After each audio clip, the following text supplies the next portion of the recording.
Yeah, Pong said he's gonna put his makeup on live, ladies and gentlemen.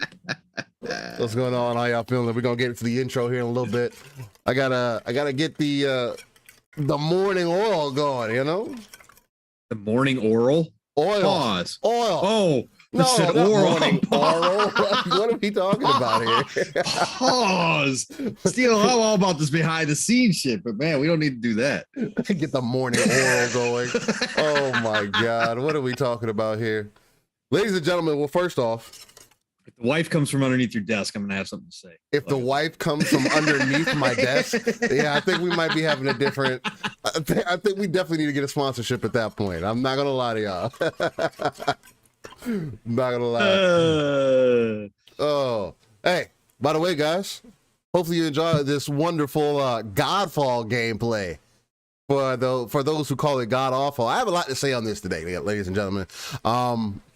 A lot of it's going to be a lot of ego talk. The other side of it, it's just going to be a little PSA for the community. Again, you know, me and Pong like to come on here and pitch to the people what we've learned from the community.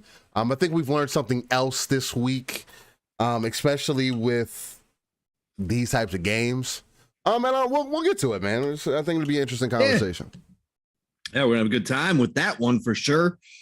We rolled credits on Tiny Tina's. We wrap our continuous advertising of Tiny Tina's up today as well because we had a good time with that. So we're going to do that for sure. That's a fact. And, they got an event going on currently, right?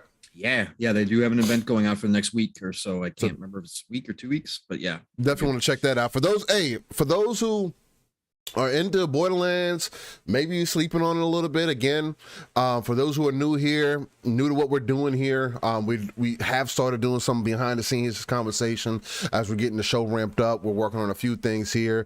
I'm pretty sure me and Pong both had a little bit of a rough morning, so we're just kind of gliding into it, you know. like them old school folks who you see at the skating rink, and you see them putting that one foot in front of the other, and they're just gliding through people. You know, that's us right now. We're trying to get there. We're stretching. There you go. We're doing. We're getting ready for our workout. We're stretching. That's what we're doing here. So get ready to hit the field. Yeah, if you first time you're seeing us do this, or you're just joining us brand new, whatever else. Hey, look, shout out to Jeff Grubb and Mike Minotti. Yes. They do this kind of thing too. Again, Grubb's got real life going on. He's got kids running around and all that kind of stuff. He's got Minotti doing flute breaks during the show and all kinds of things. Here, but no, you won't get that here. We'll get that here, but we do look up to those guys. Are one of the crew, one of the 2-man shows that Steel and I always enjoy, and so we thought it'd be cool while we're getting stuff ready going in the morning that we give you a little behind the scenes. But shout out to everybody already joining us. We got freaking 20 people in here already. You guys are all nuts. Heck yeah! Saturday morning, baby. Man, boom, showing up. Jesse Darby, Awful Grim Bones, who hit me up on Twitter and told me that he took off time for Starfield as well. 11/11/22. Nice. He's already put in his days off. That's what I'm talking about, Awful Grim Bones. Rick Payne, brother, always great to see you, sir. Andrew Cullinane, man. Jacob Novick is in here. Psychonauts waking up early down in his new home of Florida. Yeah. Good to see you, brother. You know that. Jesse Darby, always great to see you, man. Black Card, good to see you, brother. Rescue Squad Culp been showing up here almost since day one. Good to see you as well. Vic, the Click. Vic, it's a little early for you in the morning, brother. Or are you just continuing on? Did you even go to bed? I don't even know if you went to bed. He probably didn't. He's probably out partying all night. That's what I would do, man. That's what I did at his age. So Ray Oid is in the house. 3-bit, the rare unicorn 3-bit. Who showed up on PM in the PM on Thursday night. He's actually here as well. UK Lad in the house. Doom Reaper. Yo, thank you all for showing up already. We appreciate you all. 100%. It can't go understated enough. Again, ladies and gentlemen, we just want to give you a little bit more of a personality, a little bit more entertainment behind the scenes. Before we get into the show, again, we are going to be here for usually a few hours here. So if you're into that type of content, if you're expecting to get that kind of energy that you can only find here on Living Splitscreen, hey, be tuned in because it's going to come. Again, we're getting things ramped up. Looks like everything is working well. I also changed some things in the background. As far as connection and dug a little bit deeper, just making sure my DNS is good, making sure I'm getting the best possible connection. Again, I'm getting almost over 300 gigs or 300 megabytes per second. I'm at least for my download like currently. 300 gigs? Not gigs. Damn. Nah, my area don't support that. We can hardly get Elon Musk right there or what? What you got? But we're definitely getting over 300 megabytes per second consistently. So I'm supposed to get a lot more than that. But 300 is plenty for what we're doing here, especially with all that I have going on in the home too. So we'll see. But just to answer your question, Jacob Novick, because I do want to let you know I did see that. We will be getting to the Godfall conversation. We're probably going to get into that. Either we're going to try to get into that probably after the upcoming games. Okay, yeah, we'll probably jump in. We'll probably jump into it right after that because we definitely want to. Yeah, knock that out of the park for sure. General Spartan, he says Lego Star Wars Skywalker Saga content galore in that game. 100%, man. Definitely liked what I've seen from it so far. Again, I've been kind of holding off jumping 100% into it. Been wanting to play with my wife, with the kids, or whoever has some time to jump in there. And I think it's gonna be a good time, at least from what I've seen so far. And what again, there's a lot of Devil May Lego. Yeah, Devil May Lego. Devil May Lego is it, 100%. We'll talk about that. There's a lot of juggling happening in this Lego game, but hey, it looks really good. Yeah. It's well put together. Again, like you said, General, there's a lot of content there, man. Again, you doing episode 1 through 7. That is all available on there. All a bunch of extra content, a bunch of extra characters. It's a lot to it, man. But Pong's got me back invested in the Godfall. No, I'm not gonna lie. I mean, we'll talk about it. There's been other things, and I definitely want to give that to the people. But yeah, we got to talk about good old Max Payne, good old Crystal Dynamics, making that good old Tomb Raider. I'm sure the people haven't heard my opinion on that. Some more Unreal Engine stuff has come out again. Unreal Engine doing things that a lot of other teams can't. Again, it just gets me excited for the next Gears game, honestly. Gear 6 is about to be retarded. Damn, Vic the Click, brother, I feel for you. He actually hasn't been partying still. He says, I worked last night until 11 p.m., slept Jesus. 3 hours, back at work until 1. Damn. Hey, man, you're a brave soul. Hey, well, hopefully. Take care of yourself, man. Be safe. That is a fact. Definitely take care of yourself. Get some rest. Get that energy up here. Hopefully, if you can listen to us, hopefully we can get you through that shift, man. Hopefully we can get you through that shift. The other thing, too, that I thought was an interesting conversation was just former PlayStation head Jack Tretton coming out and saying that he's looking for developers and publisher support. Again, former PlayStation head. He's also hitting some of the key notes that we've been talking about here as far as the potential of the future, man. So we definitely want to talk about that. But again, ladies and gentlemen, let's get into a little bit of the intro of the show here. Give me a second. Let's get some things ramped up. Let's see if I can I'm actually going to try to do something different here. I'm going to try to play music live as we get into this intro. Oh, now we're getting dangerous. See, this is the best part about doing this, Chad, is if something goes bad, you're going to be able to watch Steel spaz out. This is going to be fantastic. Let's go. Yeah, we get to see me feel some type of way about it. 100%. All right, let's see here. Black Crow, thank you for sliding through. General Spartan 27, thank you for being here. Hey, Boom, thank you so much, brother, for welcoming everybody to our show as well.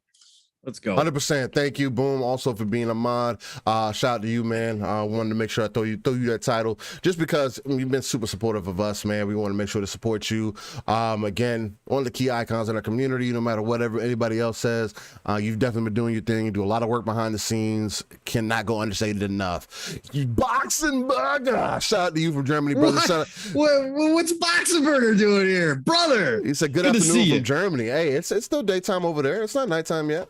I know, but the man's busy. The man's got family, man. That man's always doing something. And unfortunately, if people didn't see his Twitter, he's got a lemon for a Series X console, unfortunately. Really? Those things do happen. Yeah, this is the second time it's gone bad on him. They repaired his original and sent it back to him, and now again it doesn't power on. So wow. he bad luck, man. I feel bad for you. I hate when that happens. That's the luck of the draw. I say the luck of the draw. That's the straw that you draw. That's the straw that you pull when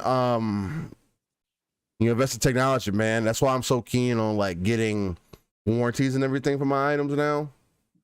Especially if I have a chance to. Like here recently, it just depends, honestly. If I'm able to get stuff through Best Buy, I'm definitely getting a warranty. Best Buy has some of the best warranties that we can find. He said he's thinking about starting dinner. Yeah, they better replace the console completely this time, Boxing Burger. I agree with you. That's on Xbox. Hopefully they do the right thing. The blue one who was running Tiny Tina's with us as well. Good morning to you, brother. I think I convinced him to get Godfall too, but I Jesus. think so. Because he had hit me up about it. So we'll talk about it. All right, ladies and gentlemen, we're going to start the intro to the show. Give me a moment here as I get things ready. We're going to start this. We're going to start getting it live, raw, and uncut in here. Here we go.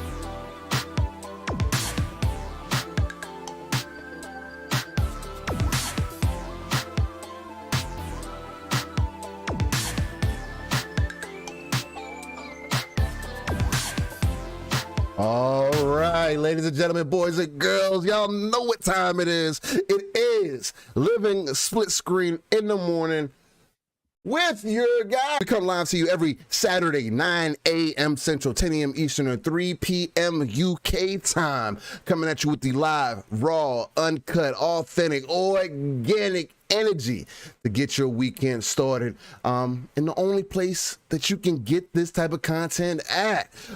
Look, a lot of wonderful things have happened this week. A lot of interesting things to talk about this week also. Looks like we're already having some stream issues. Again, YouTube does not like the smaller content creators. I swear. It has to be what it is. We'll go weeks where we have no issues, no drop frames, no streaming issues. And then we have other weeks where it just wants to be all over the place. Hopefully everybody is coming through clear. Hopefully we're coming through clear. Hopefully everything was going well. But let's go ahead and roll to the intro because I know everything does get adjusted on the back end. And since I am recording live, either way, we're going to get some good content here. So, ladies and gentlemen, for those who are new here, who do not know, again, we are a non-console-centric platform. We talk about everything that's going on within the gaming industry. It's not about just Xbox. It's not about just PlayStation. It's not PC. It's not Nintendo. It's not just one particular ecosystem. It's everything.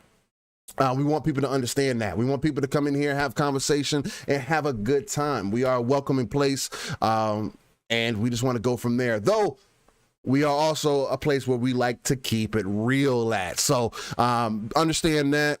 We're always going to speak our mind. We come from our own opinions. I think that's one of the greatest things that we have here.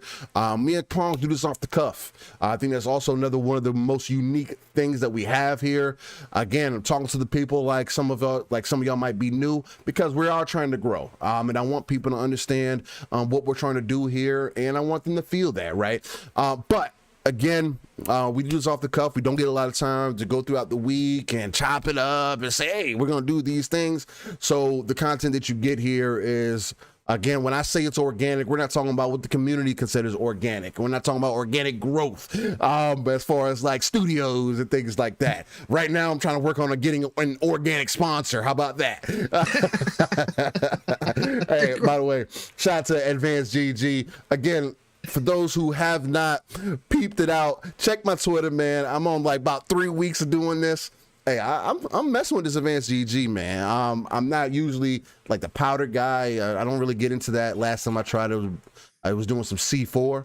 Advanced GG hit differently for me, man. Check out Lord Cognito. I think they currently got like a 20% off discount. Check it out, man. 20 or 30%, yeah. Definitely check it out if you're into it. With that being said, though, we're in episode 51. I'm one of your hosts, Steel Rain, Mr. Live Rona cut himself, and I have to pass it off to one of the most uncanny gentlemen, not only in the YouTube streets, not only in real life, but just him being my brother from another. Don't know who else I would want to do this with.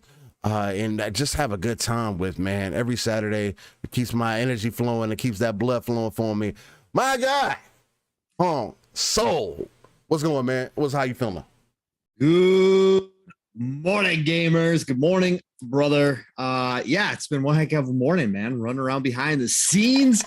Shit getting crazy because, of course, we had a situation this week where the wife's youngest was put on a flight back here to us just out of the blue because his dad unfortunately had an emergency. So things have been crazy in the household, and that does not change for a Saturday morning just because Living Splitscreen episode number 51, by the way, is coming on. But glad to be here, Steel.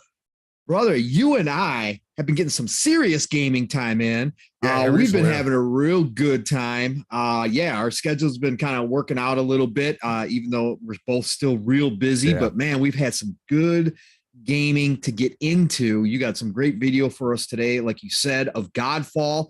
And we're going to talk about that a little bit later after we get to the up-and-coming games. But, man, it's funny, Steel.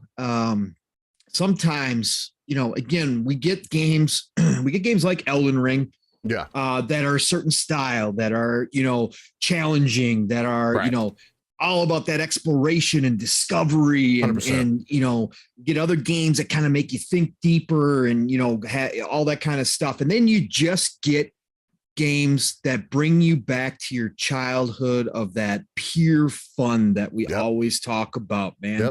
There's nothing you can't sit there with Tiny Tina's or Godfall and say, God, these are groundbreaking games. These are going to change the industry. Nothing like that. But you know what? Getting a couple buddies in there, kicking back and just have it.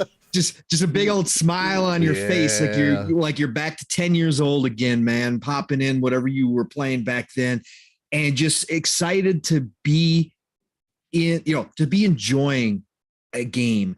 That's what it's about. There no deep thoughts, no analyzing, none of that. Just having that whole experience of fun. That's what we have been doing lately. And man, it's always great when that comes around, man. So been a great week. Happy to be here. Great to see everybody in here already. Shouted a bunch of you out, and I'm sure we'll get some shout outs later as well for everybody who jumping in here now. But man, I can't wait to get down to business. Not the biggest news week again, but we do have a lot of cool little things coming out. You alluded to them earlier, Steel. It's always good we get a lot of the other side of things. We've seen even big people like Sean Layden come out and Jim Ryan, of course, talk about how things aren't going to work. 100%. It's always good to have another person kind of outside the industry, but who's been in it for quite a while. Ever. And Jack Tretton and kind of come out and echo our sentiments for once. That's what I love to see and hear as well. So we're going to jump into that. But let's get down to business, Steel. Let's get this going. All right. I've got the upcoming releases here ready to rock and roll. So you let me know if you got anything else you want to add. Go ahead, brother. The only other thing that I wanted to add, I don't believe I told y'all about what I've been getting into this week. Other than jumping back into Godfall, it's definitely been Elden Ring. Again, I'm definitely about that PvP action right now with Elden Ring. Although I believe I'm level 305 or something like that currently. What? I'm still You didn't tell me that. Yeah.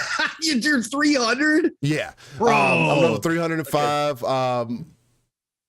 I have about 200 hours in the game at this point, a little bit over 200 hours in the game.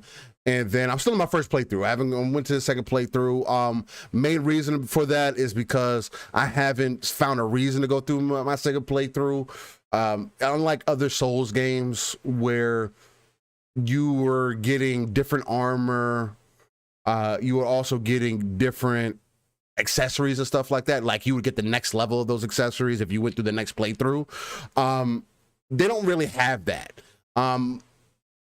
And that's okay, because at least for me, it's allowed me to kind of break off of Elden Ring a little bit, and strictly play it for PvP, especially with me being at the level that I'm at now.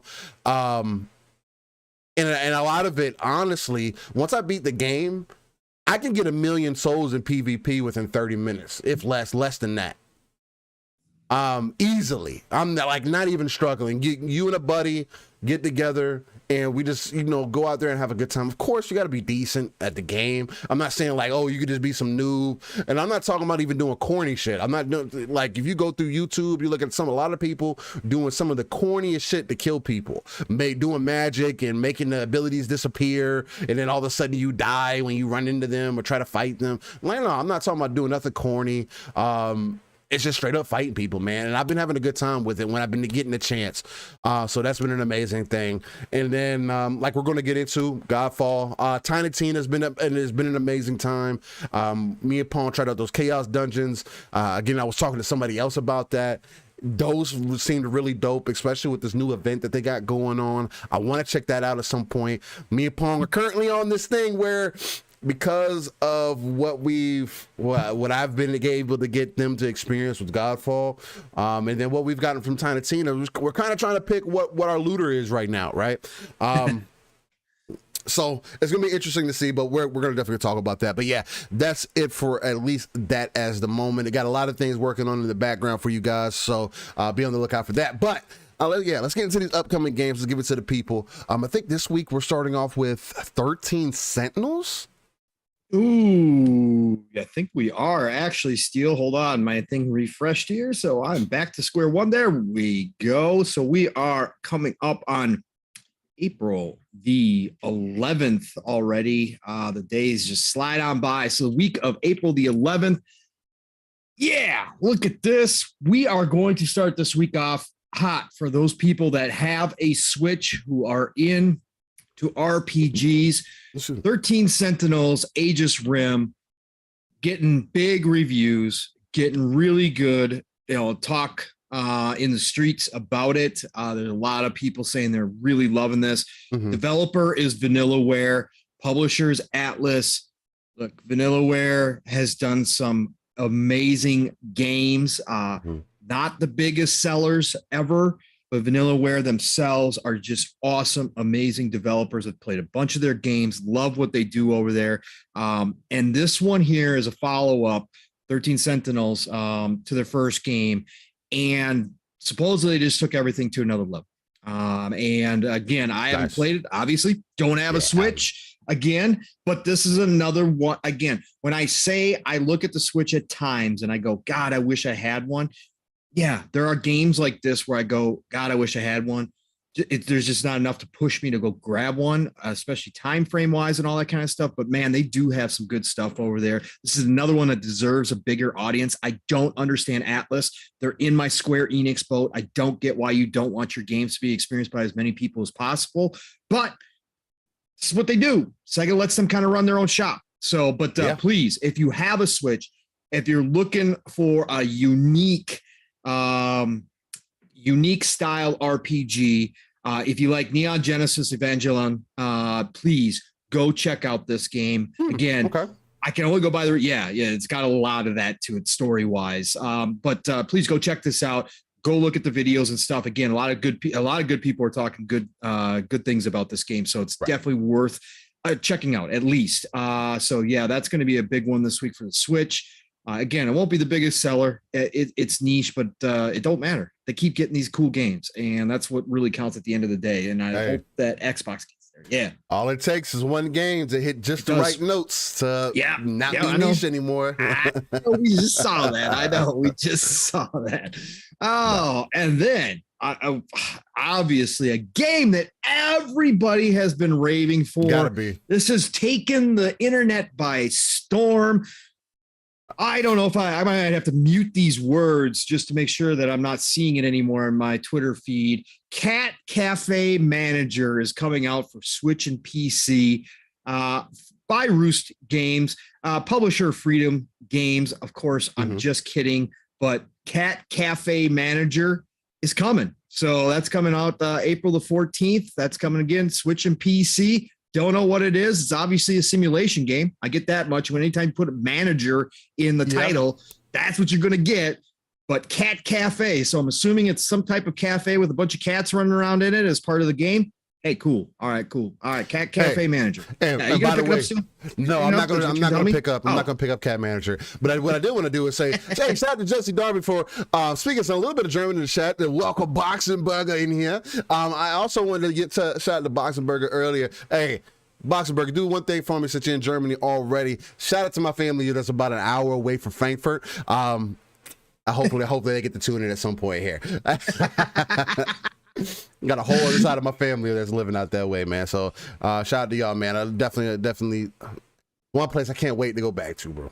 100%. I'll be cool someday, man. Trust me. That'd be awesome. I want to go to Poland. So I do too, actually.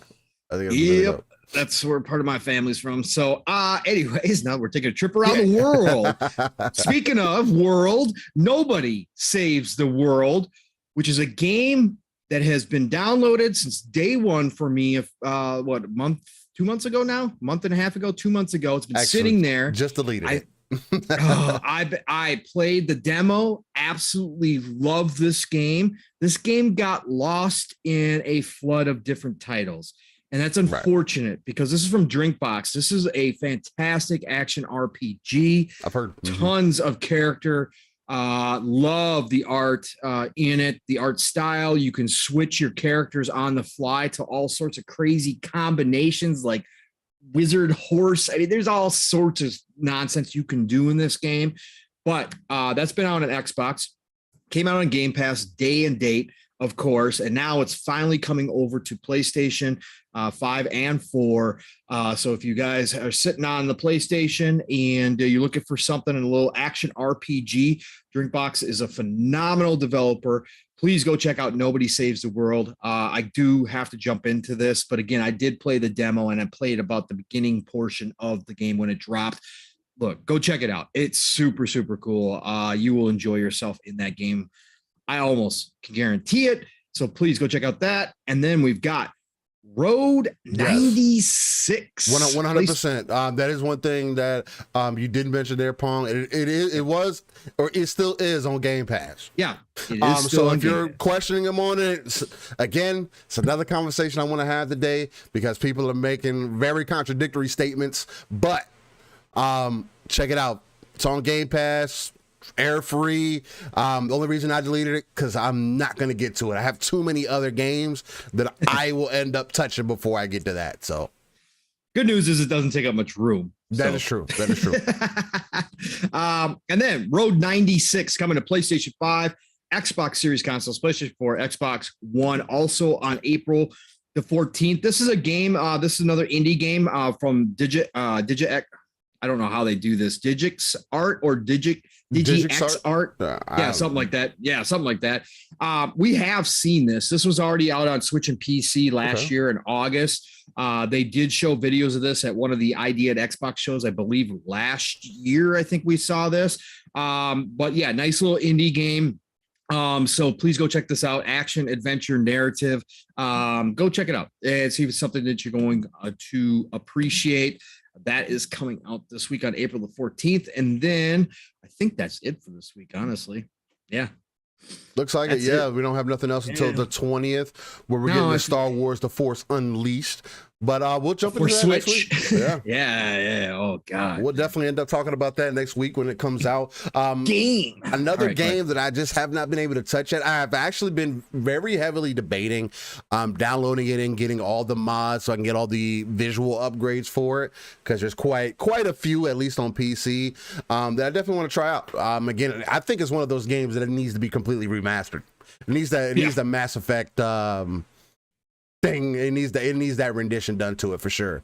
It needs an update, because from what I've heard from a lot of people, it's an undeniable good game. So definitely want to get into that. 100%. Fantastic. Well, ladies and gentlemen, that was the upcoming game segment. So since we got that out of the way, you guys now know what is going to be upcoming for you guys. Hopefully everybody's excited for Cat Cafe Manager that comes out on the 14th. I'm personally not, but hopefully you are. Mute those words, because it's going to be terrible on Twitter that all day. over the place. Cat Cafe taking over the world. All right, ladies and gentlemen. But with that being said, Doom Reaper kind of hinted into it. We gotta give you some thoughts about the gameplay that you are seeing currently in the background today. Now, Pong, I want to lead this off with you because you're the OG for this section here, and then I can kind of bounce off of you from here. But I want to set it up. What have you learned from the community? And not only that, if you've learned anything, or do you just want to get into kind of your overall thoughts about Godfall, how you feel? I know because it was for you at the time, you did say you had interest in it. You just didn't necessarily want to pay $60-$70 for it. Not only that, but you also don't currently have like a PC or a PlayStation 5 to play these games on, or didn't end up saving your PlayStation 4 so you could play it on there. But let's face it, next gen, you're used to 60 FPS, or that smooth buttery 120 that you're getting, that you've been bragging about. What do you think, yes, man? Sir. Where do you kind of want to take it? Have you learned anything from the community? I know this has kind of made you look at some things a little bit differently. What you thinking? I always learn from the community, man. Not always the right thing, but I always learn from the community. So there's a lot of different ways I could go, right? This week, there's been a lot of things that have happened this week. Again, one of the early things I learned this week was that when a game is showing, when leaks happen, right? When leaks happen, Starfield, I'm talking about. Oh wow! Right? Okay. So we had some pictures, right? Some older pictures, right? 2018. Yeah, 2018 pre-alpha build. Steel. I found it from the community this week that it is allowed and should be acceptable to go ahead and compare those pictures to a game that is out and being played right now. That is a fair comparison to some of these people in this community, which is the most ridiculous thing yet I've seen out here that people honestly were going to push. They were actually analyzing 2018 pre-alpha build pictures of Starfield. That's how bad they want Starfield to fail, is that some pictures get leaked that we did actually have last year if people were paying attention, but nobody was paying attention, of course. But now we're going to compare them to The Last of Us 2. We're going to compare them to Horizon Forbidden West. We're going to compare them to all these games and say, oh, look. 12 teraflops can't keep up. Xbox dropping the ball again. No. This is how bad and this is how scared or whatever the deal is, because Starfield is no longer multi-plat. Right. Because it's exclusive to one piece of plastic. And again, this does not just happen on one side, right? This is not something that happens on one side. But I think it's utterly ridiculous that we go that far. Again, it's a circus, man. It's a circus and the clowns are running it. It's unbelievable that you think that again, intellectual dishonesty. It's just unbelievable that you actually spew that shit to whoever follows you, whoever happens to see a retweet, even if I've got you muted and I see your stupid retweet, whatever the case may happen, that you think that is something that actually helps this community or brings it forward in any way, shape, or form. Even your argument, you think that helps your argument in some way. No, it just makes you look stupid. So go get some help and learn how to have an actual discussion, an actual debate like an adult that you're supposed to be. Again, I'm going to assume you are over the age of 18 instead of pulling out some childish nonsense like a 3-year-old who doesn't know what they're looking at and goes, look how bad this looks. Look how bad this looks compared to this game. Get some help. It's ridiculous. It's utterly ridiculous. You guys can't even for 1 minute stop yourselves. You have zero self-control. Please, please take a deep breath, take a step back from this community, log off, go play some games, go get happy, and then come back with a fresh perspective. Because that right there, you lose all narrative, you lose all credibility, whatever you're trying to do other than if your only goal is to fill that ego with negative energy and negative attention, guess what? You will get that from doing that sort of nonsense. And if that's the case, hey, you win. Congratulations. I don't know what you get out of it. Congratulations. I just know myself. I don't want to fill myself with that negative BS. Right. But my God, that was utterly ridiculous. So that was one thing I learned this week, Steele. That's all part of the rules now. That 2018 pre-alpha builds are all of a sudden something that we need to analyze and compare to complete out and playable games. That makes total sense to me, man. And before you, before you continue, let me jump on a little bit with that. That kind of leads into some other things too. Just as far as the conversation of a lot of the people who are choosing smoke or trying to find things to be upset about or really digging deep for that kind of stuff, really don't genuinely have interest in the game anyway. They just want to find a way to be messy. They just want to find a way to make people laugh because they think they're comedians. And that's unfortunate, man. It is what it is, because a lot of these people aren't funny. Not everybody's a comedian, man. And I know a lot of people do this for entertainment, and you want to throw some weight around, get people excited, whatever the case might be, cause an uproar. And doing these types of things, you don't do that. The only thing that you're doing is making yourself look a little bit questionable, at least for me. And again, a 2018 build, you're comparing it to a game that came out in 2018. I don't know if you're scared that there's going to be more competition or whatever the case may be, but if that's the comparison that you're making, that's telling me that that's exactly what that is. You've clamored and complained about there being no competition, and then now that there's a problem now. You're finding any and every little thing. Again, I know Bethesda themselves, they have this thing around them where they're called Bugfesta, and it's not just to us as gamers, it's known as a common commodity to a lot of people who are normies, that they get these games. There's a little bit of issues here and there. Sometimes that's more of the aesthetic of the game. That's what makes some of the beauty of the game, right?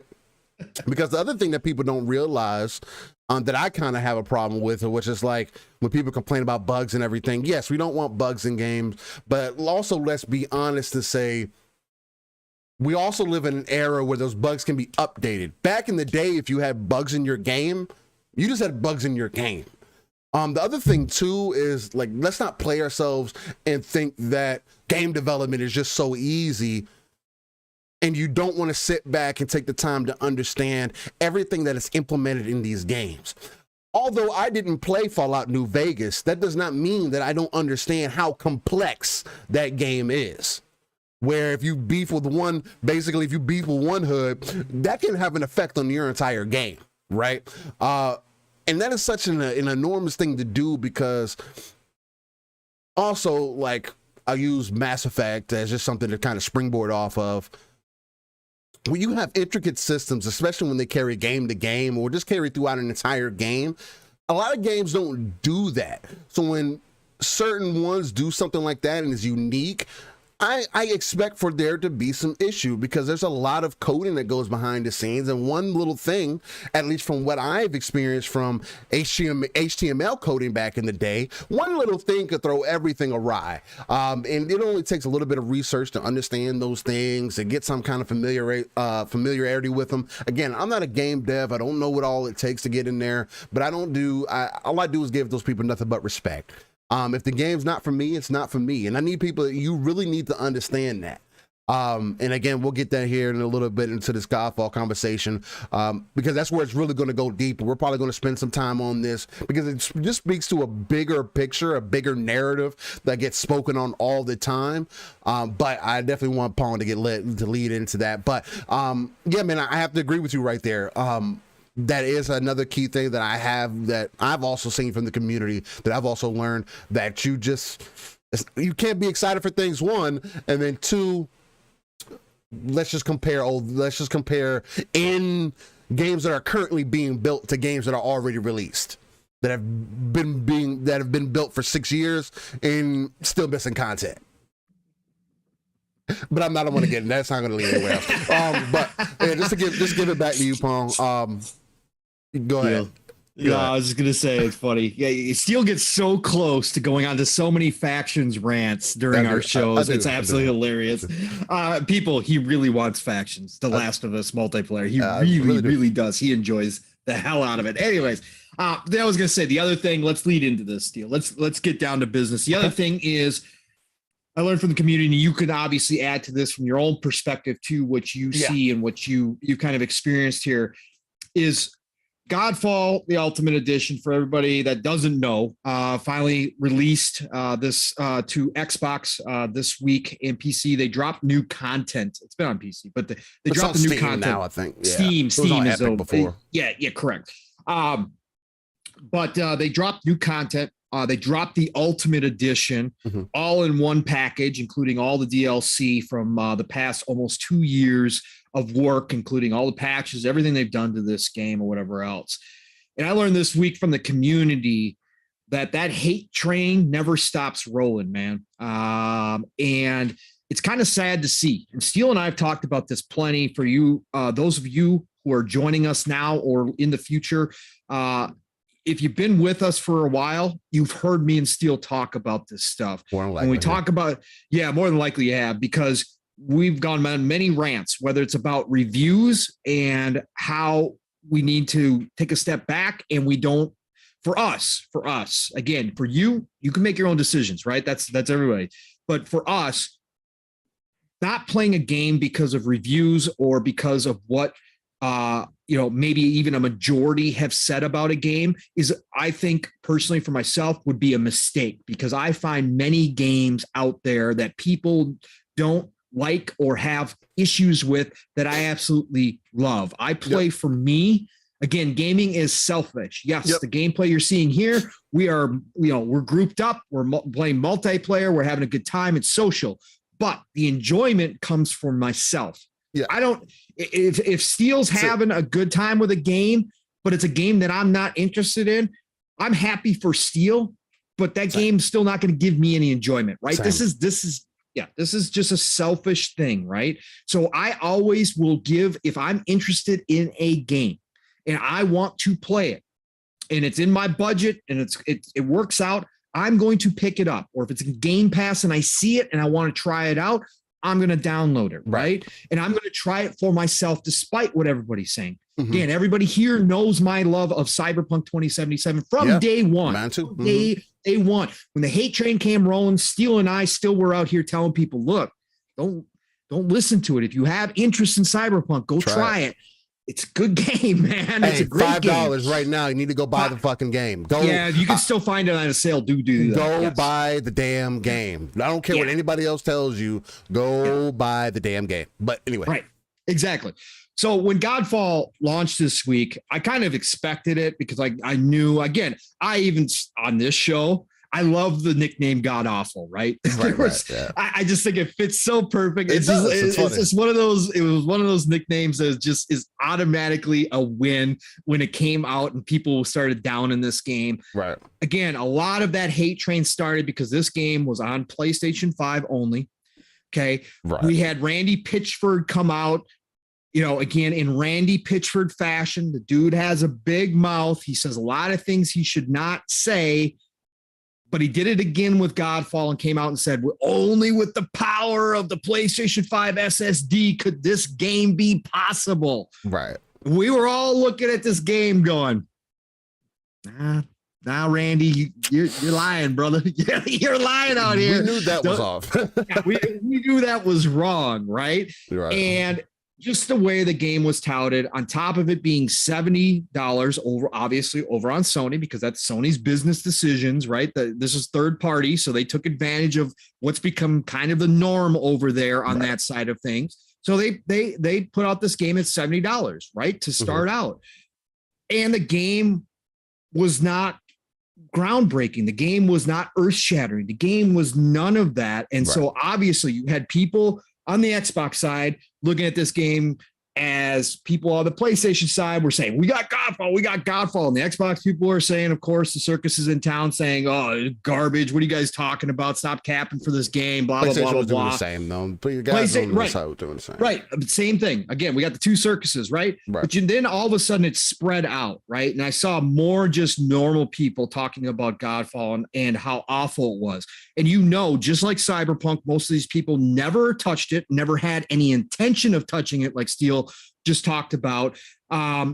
Never had any intention of playing it, but just jump on the hate train because it's social media, because that's what we do as human beings. Not me personally, but that's what a lot of people do, right? It's just cool to hate on things, right? It's always been that way, but now with social media, it's amplified because now you got an audience, right? So now you get to spew your nonsense and more people listen to you, and you can get pats on the back for it, right? As people jump in, oh yeah, that's right, get it. Look, there was a lot around this game. But I got to give a shout out to, of course, my brother from another Steel Rain. This man picked it up on PC in the beginning, right? And without any patches, without anything else. And behind the scenes, because I was, I still think it's funny, God awful. I was using that because, again, I hadn't touched the game. And I said that. And I wasn't judging the game. I just thought the nickname was freaking hilarious. But Steel was behind the scenes telling me, bro, I can't get on board with that name, man. He was telling me, he was like, look, I'm playing and I'm having a good time. This is a good time in here. And he kept telling me this all the time. Again, just like him and I on Cyberpunk from day one, he didn't back down ever. And he didn't trash the game. He didn't say anything nonsense. He's like, I don't know what people are seeing. I don't know what people are playing. He goes, I honestly think a lot of these people haven't played this game or never intended to, because this game ain't all that bad, right? And I've been hearing this for a long time, and I had interest in the game. Just look at the visuals, the style, everything, the flash, the high fantasy, right? That all is stuff that appeals to me. Plus, it's a looter, which is one of my favorite genres ever, right? I will jump into any looter and try it out, right? So I've been sitting on this thing, and finally it dropped this week into Xbox. And what I found, what I saw, what I heard from the community is the minute this dropped into Xbox, not only did they drop the price for the game and all the DLC to $40, right? And then they drop it, especially for Xbox. It's on sale for $30 for the next 2 weeks, right? I think there's 12 days left of the sale right now. $30. Okay. Crazy. So they were self-aware enough. Again, Gearbox as a publisher has not always been self-aware. They've had some missteps where you kind of go, what are you doing, Gearbox? But they understood that there was some negative connotation against this game. It probably didn't sell very well on PS5 once the hate train got rolling. I don't know the sales figures, but I'm assuming it didn't. But they decided to drop the price and then give another discount on top of that for Xbox players to jump into this. Now, what I saw was people jumping in. I put out, Mav put out a post. I'll go to Fun Speculation too. Shout out to brother Mav. He put out a post asking whether or not he should jump into it, right? The other night. And he had about half the people going, absolutely not. Don't do it. Don't do it. I went through some of those people's timelines. I didn't see them talking about Godfall except for back when it first launched and they jumped on the hate train. I didn't see them at any point say, hey, I tried Godfall and it's as bad as everybody says it is. I didn't see any of those things, right? I didn't see anybody backing it up. And I didn't see anybody coming with honest to goodness discussion as to why you should not jump into this game for $30. I just thought, no, don't do it. Don't. It's going to be a waste of money, right? $30 too much, blah, blah, blah, blah, blah. Okay. I put out a post, right? And Mav got a lot of traction on that post. I put out a post. And when I made my decision to actually do it, I brought it up and I'm like, $30. I'm like, God, man, let's do it. Steel has vouched for this game. I love looters. We just rolled credits on Tiny Tina's, which I was not expecting to do that fast, but him and I did it. We got through that game. So I was like, yeah, I can use another looter in my library. I'm going to jump into this. So I hit the download button and then I made a post on Twitter as well. And I didn't say anything. All I said was $30, Steel the deal. Plus my brother from another Steel, Rain, vouched for it. I love looters. Time to dig in, right? Time to jump in. That's all I posted. Same thing. I started getting traction. A lot of likes. I'm not gonna deny that. There's a lot of people out there actually liking my post. A lot of people saying, hey, let us know how what you think of this game. But then I had other people coming in going, you paid too much. You should never have done this, right? I had those comments as well jumping in. And I'm like, at least give me a backup when you say that. This community is so dead set on hating things. It's unbelievable that people love that mindset. Again, I did not say. Why can't you tell me why you hated it? Right. But you shouldn't have bought it because. Yeah. Why? Like I said the other night, why do you not just scroll on by? If it's something you're not interested in, if it's something that you don't like, and somebody is making a post about it. And again, I didn't post anything out. I didn't do the clickbaity tweet where I was looking for reactions, right? All I did was just say, hey, I'm jumping in. $30 sold me. Steel told me that this is a good game. I'm going in. That's all I said. Why would you not scroll past that post? Why do you have to come in there and go, oh, why would you do that? Waste of money. Why? For Game Pass. Why? Right.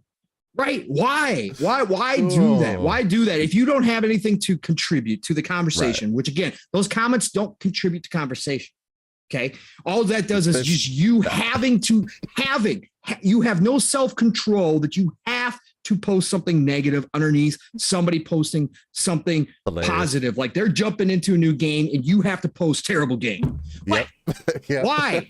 Why? Scroll by. Just there's no reason to this. That's funny. So that's the other thing I've learned about this community this week, Steel. Obviously, and it's something we talked about frequently, so it's not anything new whatsoever. Right. It's just that hate train, even though Godfall's been out of the limelight. Godfall's completely, we're way beyond that, right? We've already had 12,000 other console wars on this on Twitter already, right? Since then.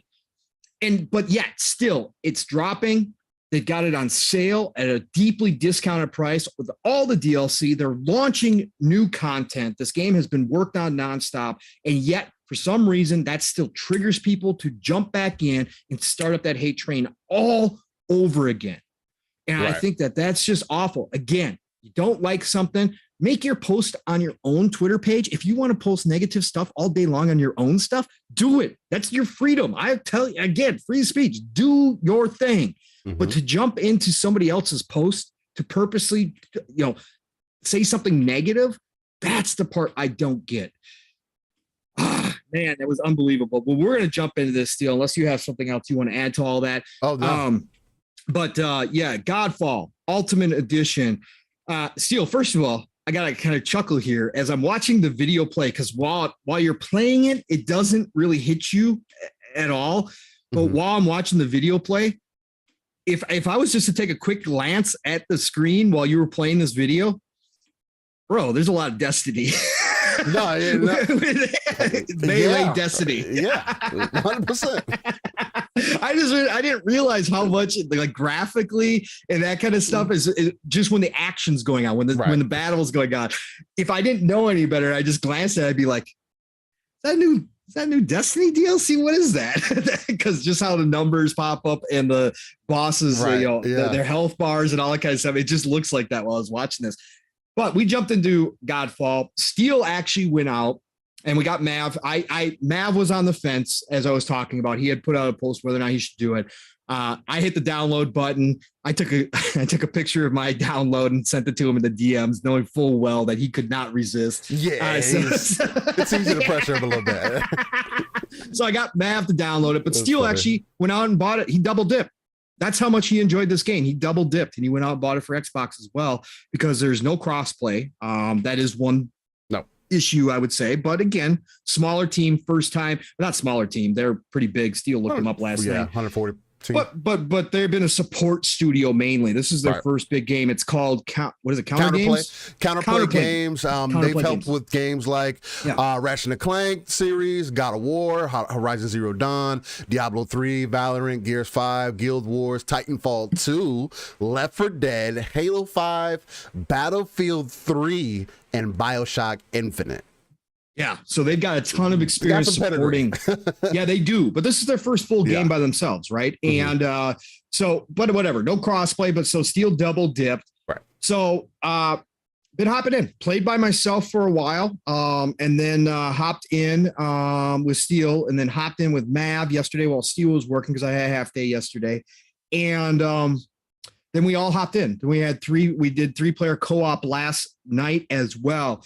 It's Steel and I are here to talk about this because, again, as I said in my opening, there are times that you sit down and play games and they do something on another level and they're special and they have these deep thoughts and they really make you think, or they're challenging and they're really all that kind of stuff, right? That we know that as gamers, right? That there's all these different styles of games, but there's those games, and Steel and I talk about them here because we do play a lot of different games, especially myself as a grazer. I play a lot of games. There's just games that come out that are pure fun, unadulterated, pure fun that gets you back to that inner child in yourself. This game right here is that game, okay? Along with Tiny Tina's. Tiny Tina's got a little bit more because of the story and the humor and all that kind of stuff. Tiny Tina's is another level, right? But Godfall, just from a pure standpoint, let's talk about Godfall here, Steel. This game, I have no idea.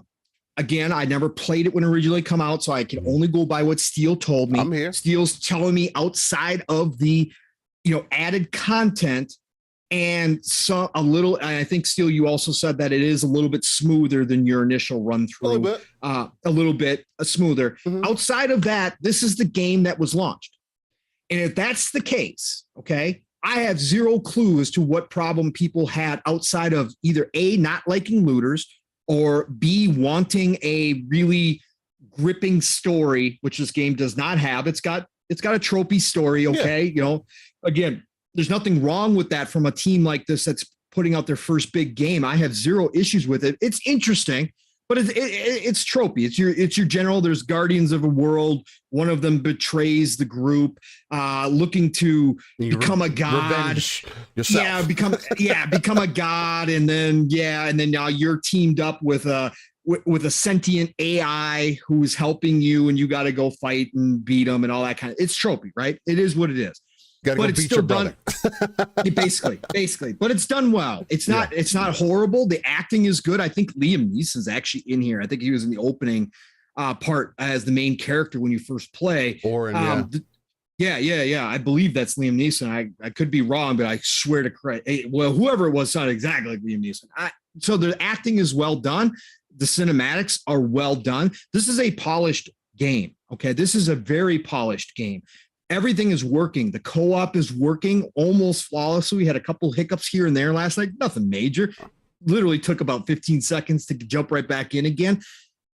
All of that is there. The play mechanics are all highly polished. The combat is so satisfying. Mm-hmm. Honestly, this has got weight. Each weapon has weight to it, different weight to it. Again, we always talk about that when you talk about combat. They captured the weight of the different weapons really well. Immaculate. Yeah. Yes, it's immaculate with how they did it. The loot is fantastic. This is a lot deeper game than anybody I saw talk about. Okay, everybody said, "Oh, this is hack and slash. This is hack and slash. You can just button match your way through it." No, You can't button mash your way through this. You might be able to do that in the opening level. Steel was laughing at me because I was playing the opening levels and I was in chat with him. And I was like, hey, I'm not dying too often. I'm like, this is kind of, he's like, yeah. He's like, just wait. Just wait.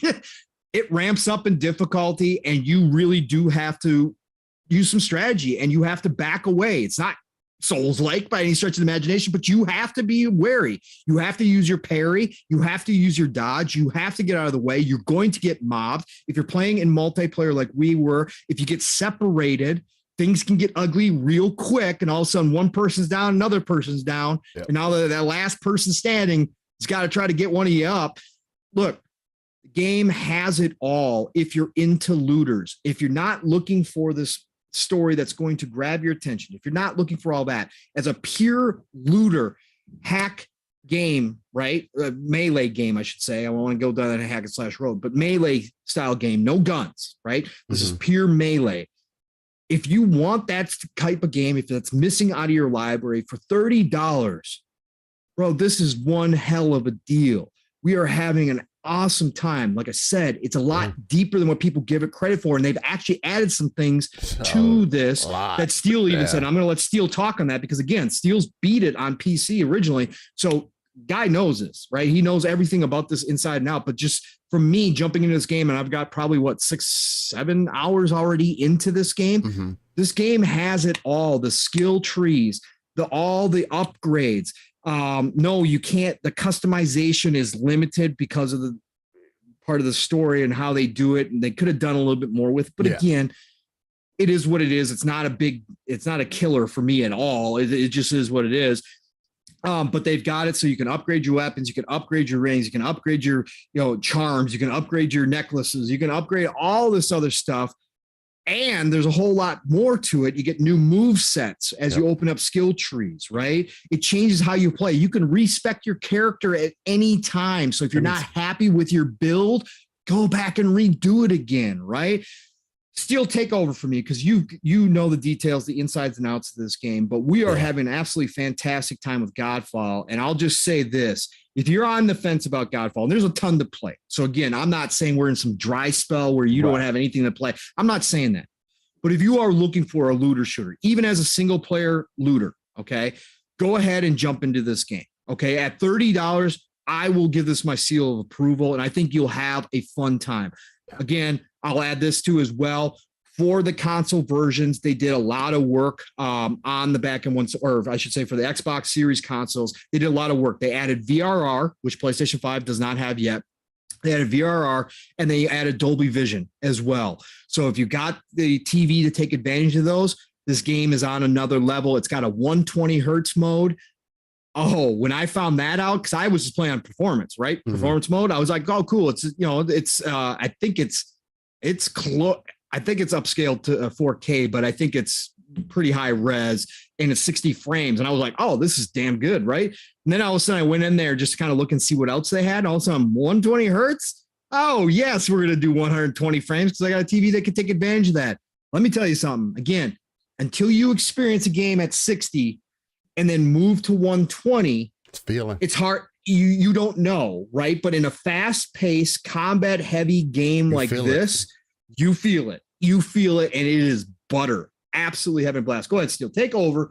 Give the people some details and fill in. Yeah, man. So there's a couple different directions I want to take, and I'm going to start off with my first kind of well, I'll just give my opinions on Godfall. I believe I did talk about this before when it originally released, and that I did like the game. Like I was telling Pong behind the scene, like I've told many people behind the scenes, I couldn't get behind the god awful trope that people were pushing along, even though it was funny. I understand, it made sense, and it was hilarious. It was, and it didn't help that the game wasn't doing well or holding up to the standard that Randy set it at or PlayStation set it at, whatever the case may be. Because honestly, that is the main problem that I have with the game, is that it was set to a high bar, it was set to a high standard, and it's not quite that. Though, it's not garbage as people have tried to make it seem either, or as the reviews tried to make it seem. I will say, again, I've beaten Godfall. I played it on PC, bought it day one for 60 bones or whatever the case may be. And I beat the complete game. So I was able to get to the end game content and everything else. And I can let you know that when I originally played the game, the end game content was very lacking. As I like to call it, it had the Anthem syndrome. What I mean by that, when I say Anthem syndrome, is when you have such a good time throughout the game, and then you get to the end of the game and there is nothing there. I mean, it feels bare bones. To the point to where it's like, okay, I'm just getting new gear, or what am I doing? Oh, it's nothing streamlined. It doesn't make you feel like you're progressing towards anything. And that's kind of what I got from the game originally. Now, there was an update that came out not too long afterwards. I believe it was the Dreamstone update. Now, I could be wrong on that. Again, I have not played the game since the first update really released. I think I got a couple hours in that first update, and after that, I hadn't played it since because there was other games that came around it. I went back to 2020 because that's when the game released, just to kind of give you an idea of the kind of games that came out around that time. The game released on PlayStation 5 on November 12th. That means it was also released on Epic because it was on PC already. It's just in Steam now, but it was on Epic before, and it came out November 12th. You had games like Devil May Cry, the special edition that came out for PlayStation 5. You had the Demon Souls remake. You had Dead by Daylight. You had Borderlands 3 that came to PlayStation 5. Got that upgrade. You had Maneater, you had the Marvel Spider-Man update, you had 2K21, another big thing. Fortnite got its update, Dirt 5, Assassin's Creed Valhalla. I'm just going through these to kind of give you a perspective. Call of Duty, Watch Dogs Legion, Sackboy. I'm going through this list just to kind of give you an understanding of the type of games that it was in competition with or trying to pull attention away from. And to be honest with you, for the way that it came out, it was not going to compete, especially at the mantle that it was held to. This game, whoever put that pitch together, oh, this can only be done by the power of the SSD and the PlayStation 5. God damn that they try to sell the fuck out of that. Because that is anything further from the truth, as we have found out. And anybody that knows anything about games, again, I don't need to know about game design or how to build games to understand how games work, how loading works, how, like, just to have basic knowledge about things. And I could tell from this game, again, I'll use Ratchet and Clank as a reference too. That's even debatable, right? And there's been plenty of things that have been debunked about that. Until we see differently, we'll talk about that. But obviously, this game wasn't doing that much different to kind of say, oh, this is the next industry standard or whatever the case. I mean, it proved that. Though, like Pong has said, and he's asked me questions about, hey, well, you know, was all these things here? Mav was asking me the same questions. Hey, were these things here when the game originally released? And I could tell you right now, as far as the entire beginning of the game, as far as the story goes and everything else, now they have revamped it. They've made it look better and everything else, and it does play smoother. You are getting the exact same content that I experienced when I originally played the game. There's nothing different. Content, the combat's the same, the loop's the same, the maps feel the same, it all feels the same.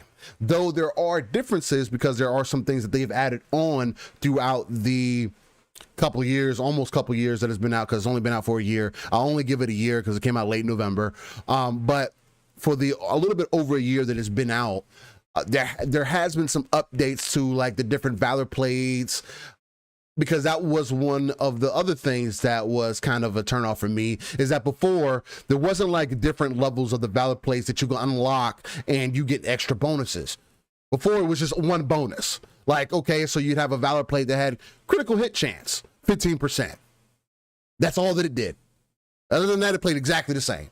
Or you have another one, oh, it does bleed. Oh, you have another one that you get better build up, and so on and so forth. You had then that was the only thing that was the difference. Now there's different levels to it. So as you progress with that Valor plate, not only do you get that, let's say 15% critical hit chance, but then now you get the next level and you ascend your Valor plate, and then you get, let's just say, Now you get that additional 20% build up, or just using it as an example. That's not a direct example or whatever the case might be, but that's essentially what ends up happening, which is a welcome addition. That wasn't there before. But other than like that, the mechanics and how the game plays and feels and everything, it feels exactly the same. So like when I was telling Pong, I don't understand what people were saying about the game as far as it being a dead game or not good, or there's no polish. I couldn't agree with any of that. As far as, and it's the biggest reason why I couldn't fall in line with that whole awful trope, because it's not an awful game. Like, it's the same thing about Anthem. I can't say Anthem was an awful game. It wasn't. It was good. I enjoyed it. It was lacking, and it took forever to find the support. And also the other thing that Anthem had against it is that it had the name of BioWare behind it. It had a lot more, I guess, sachet one, but a lot more writing behind the name. So I'd imagine that people sitting at the table had a lot more say-so and a lot more feeling behind it. And that's why, and part of the reason why it failed, why we never got Anthem 2.0 and everything else. The thing about Godfall, it's almost like an indie, right? Where they've got the support. And for this to be the first iteration of this game, they've done a lot of things right. Not only that, but because they're not like a hugely known name or whatever the case might be, they have stuck in and supported the game still. There was an update that came out when the game released to Xbox and Steam. With this new update, with this Ultimate Edition, not only do you get everything part of the game that has come out up to this point, but you also got the new update, the new updated content. So boom. Now you're getting stuff that has never been there before. Now instead of 3-player co-op, which, speaking on co-op real quick, co-op wasn't as easily accessible, where you could just send an invite to somebody and they join or whatever else the case might be. I had to type your name out and hopefully you join, and maybe we stay connected. We experienced a little bit of that last night, some of the tropes of what I was dealing with. But it wasn't a really good experience. Tim, the developers of Godfall is Counterplay Games. Definitely checking them out. They've been more of a support studio, but this is like their first official, like, them putting their foot out the door saying, hey, this is our game. But just to speak back on to, I think I was talking about the matchmaking side of it. Yeah, you were talking about the problems in the beginning, and the co-op side of it, it was always 3-player co-op, right? But there were those issues where it was just hard to matchmake. Again, there wasn't like built-in matchmaking to where you can just load into a realm or whatever and say, hey, matchmake with random players. There wasn't that. I had to like literally, hey man, you want to play some Godfall? Or I had to go into a Reddit, hey man, you play Godfall? And like get people together so we could play. It wasn't just like a matchmaking system there that made sense. So that was another thing that was working against it. Again, first game, kind of what you expect. I'm pretty sure they tried to see what kind of traction this game was going to get before they went that direction. But neither here or there, they've continued to support the game, and it's seemingly, at least from what I have experienced, from originally playing it when it came out, within those first 3 months to now, there's so much more back end content, especially in the end game now. Like they've went from 3-player co-op to now having the availability to do 6-player co-op. But that's only in game content. So everything that you're doing with story and everything else, it's all 3-player. But the fact that they added that in tells me that they not only have they garnered more attention, attraction, whatever else the case, but they've put a lot more effort and work into this. They believe in this game. That's what it shows me. Now, again, yes, I have double dipped into it. When I got it on PC, I didn't get all the DLC content, everything else. Whereas I did this time around with the Ultimate Edition. So boom, I'm already getting benefit from it.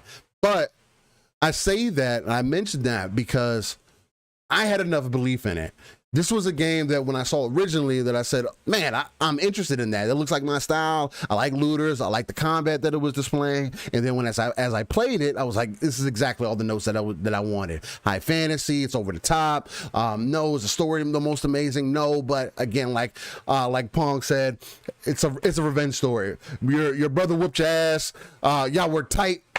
This whole time, he got obsessed with trying to become a god, or heard his way to become a god, got obsessed with that, betrayed you, and you took your fall, and now you're trying to wake your way back up so you can take your revenge on your brother. That's essentially this whole story. It's not over the top, it's not convoluted, it's not hard to understand, but there is a story here. And again, it's a Kojima, springboard. it is not. No, it's not Kojima. But speaking of Kojima, the cutscenes look good. The game looks good, plays well. Graphics, yeah. Like if you wanted a game that like demonstrates what graphics could potentially look like, this is an example. I mean, again, you're not looking for realism in this game. You're looking for high fantasy for what it's representing, right? Pops off the screen. It does, 100%. Colors, everything. It's on point. Lighting.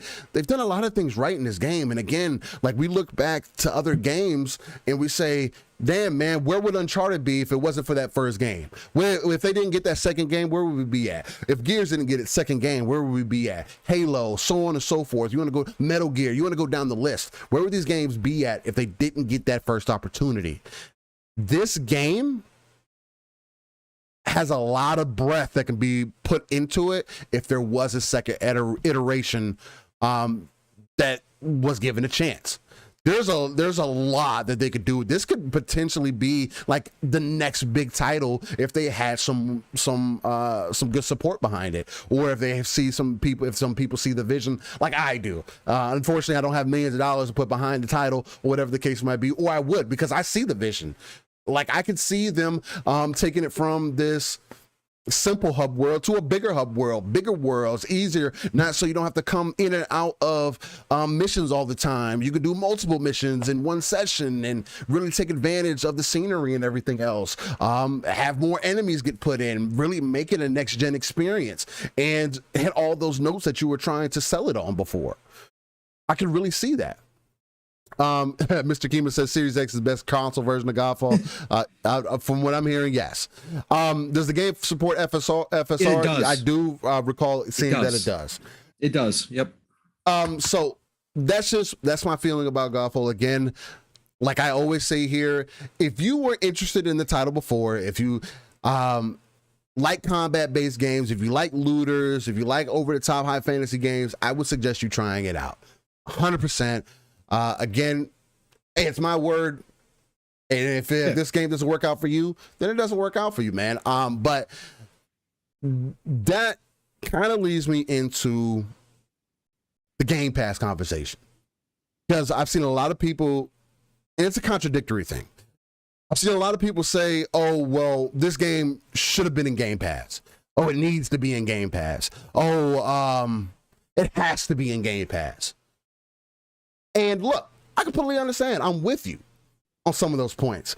I do think that if this game was in Game Pass, especially with Xbox, it could do a lot more justice for this game. People would just be jumping in, trying it out, just without a second reason.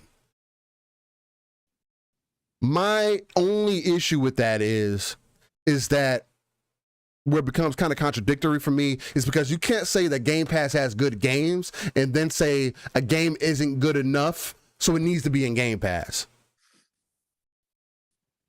What are we talking about?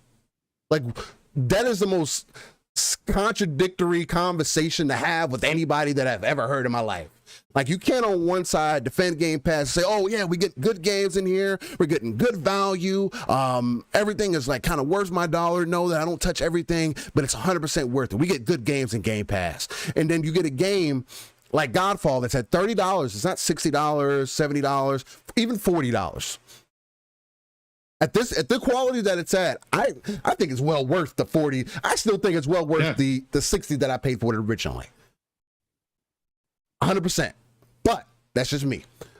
But even at the price that it's at now, Ultimate Edition, I think it's 100% worth it.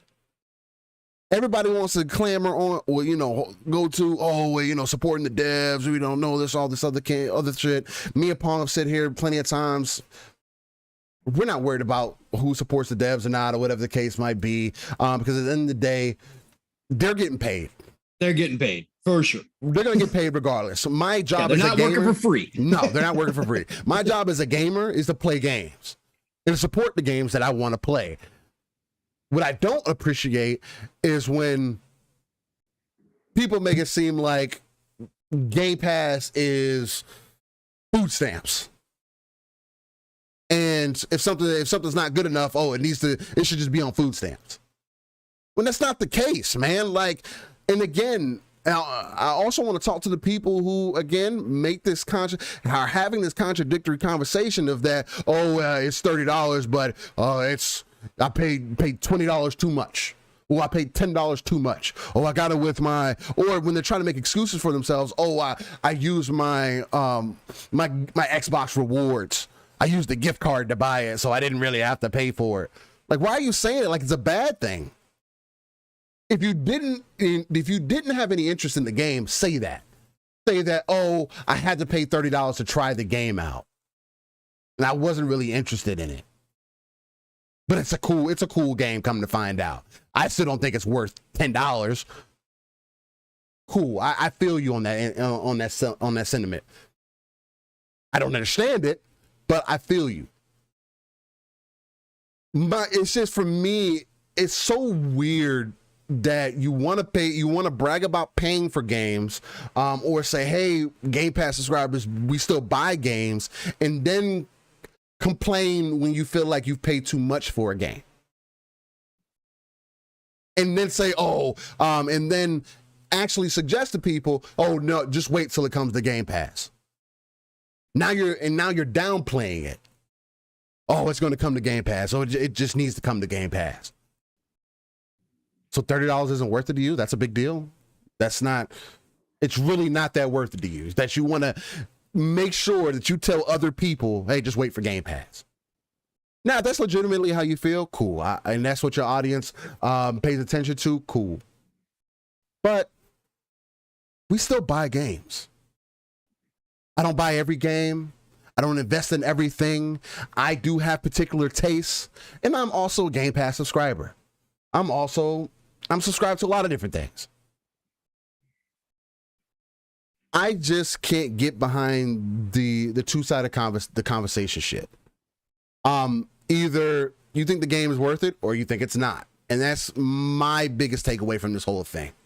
But don't make Game Pass seem like it's less than, but then also big it up in the same breath. That just doesn't make sense to me. I understand what you're saying, Steel. Like the people that say the Game Pass doesn't do things for games except for hold back sales, but then say a game has to go into Game Pass to be successful. You know what I'm saying? That is hypocritical. That is contradictory. That is all of it. Would I get exactly what you're saying? The only conversation that I think is valid to have with a game like Godfall is because it got so much hate, because it had a stigma against it coming from the PS5. Would this game benefit from being in Game Pass? It would benefit 100%. That's a different conversation, though. Correct. That's a completely different conversation, and I would love to have that conversation. Yeah. Would it benefit? You goddamn right it would benefit. Because people like the people that are downplaying it and making people think that it's not good enough or not well enough to even put their foot in it, $30 into it. Bro, you're complaining about $70, $60 games. You don't want to spend $30 for a game that you might like? It's a full experience? Like what are we fucking talking about? Really? Like, I understand being gamers and being entitled or whatever the case might be. We're doing this shit for fun, but goddamn, don't be disingenuous in the same breath. Right. To me, it comes across disingenuous. And that's just me being honest. You can take that how you want to. If you feel like this is plucking a heartstring for you, hey, take that bottle, suck on it, and go lay in the bed. Yep. Just can't play two sides of the fence. Like, I know me and Pong sit here and we say we're a non-console centric platform, because we aren't. But we also won't lie to y'all and say where our preferences lie and what we're into. But I also am a gamer. Right. At the end of the day, I don't care where you're playing it at, how you're playing it, or how you feel. If you like it, you like it.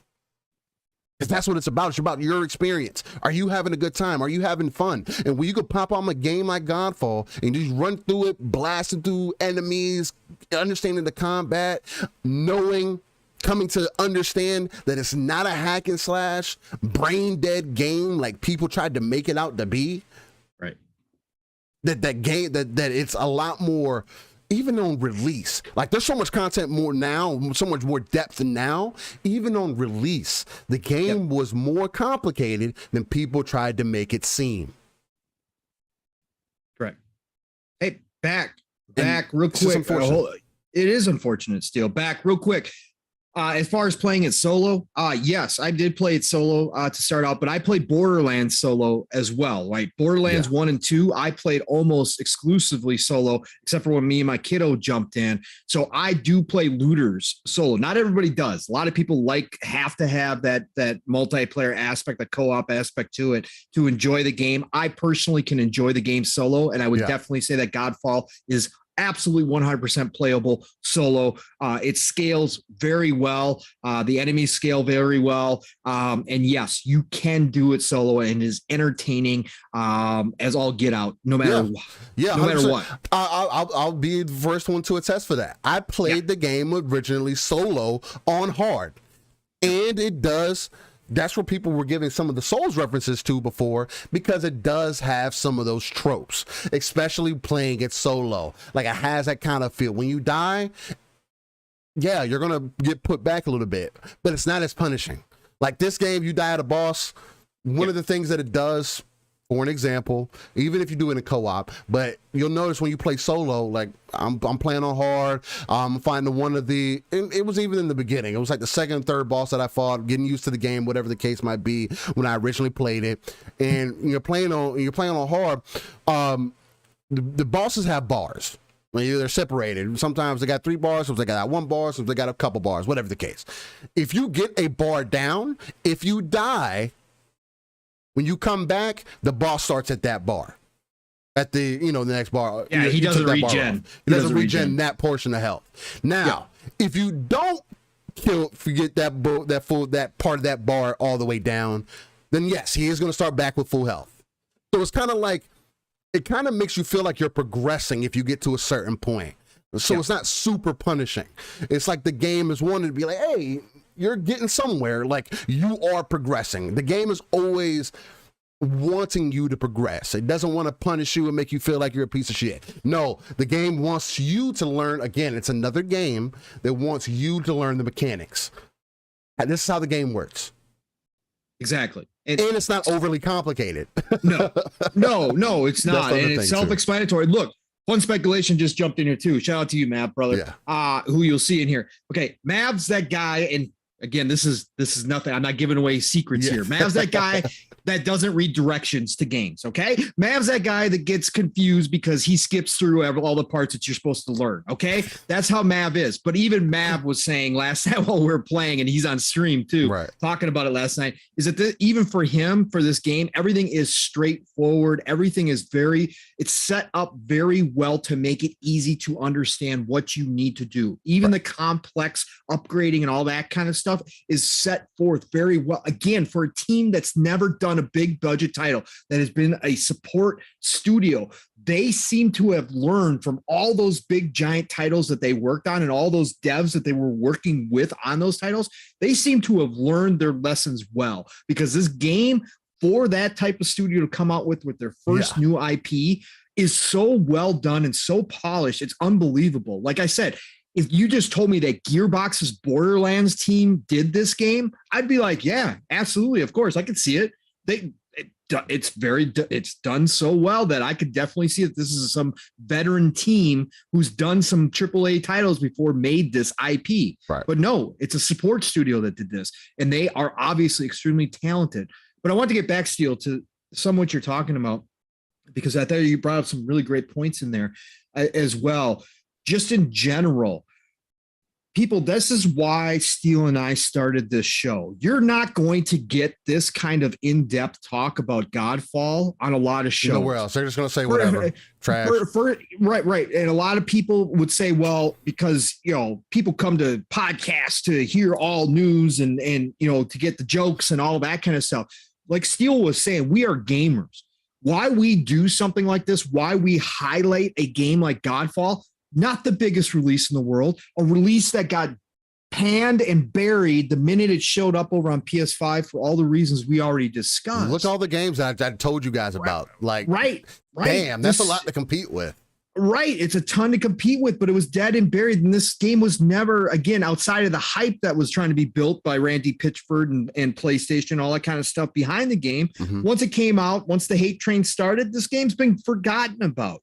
But why Steele and I come here on Saturday mornings? Yes, we come here to talk about the news. Yes, we come here to pull comments from the community and talk about those and to go on our rants and all that kind of stuff. We do that because we love this industry as well.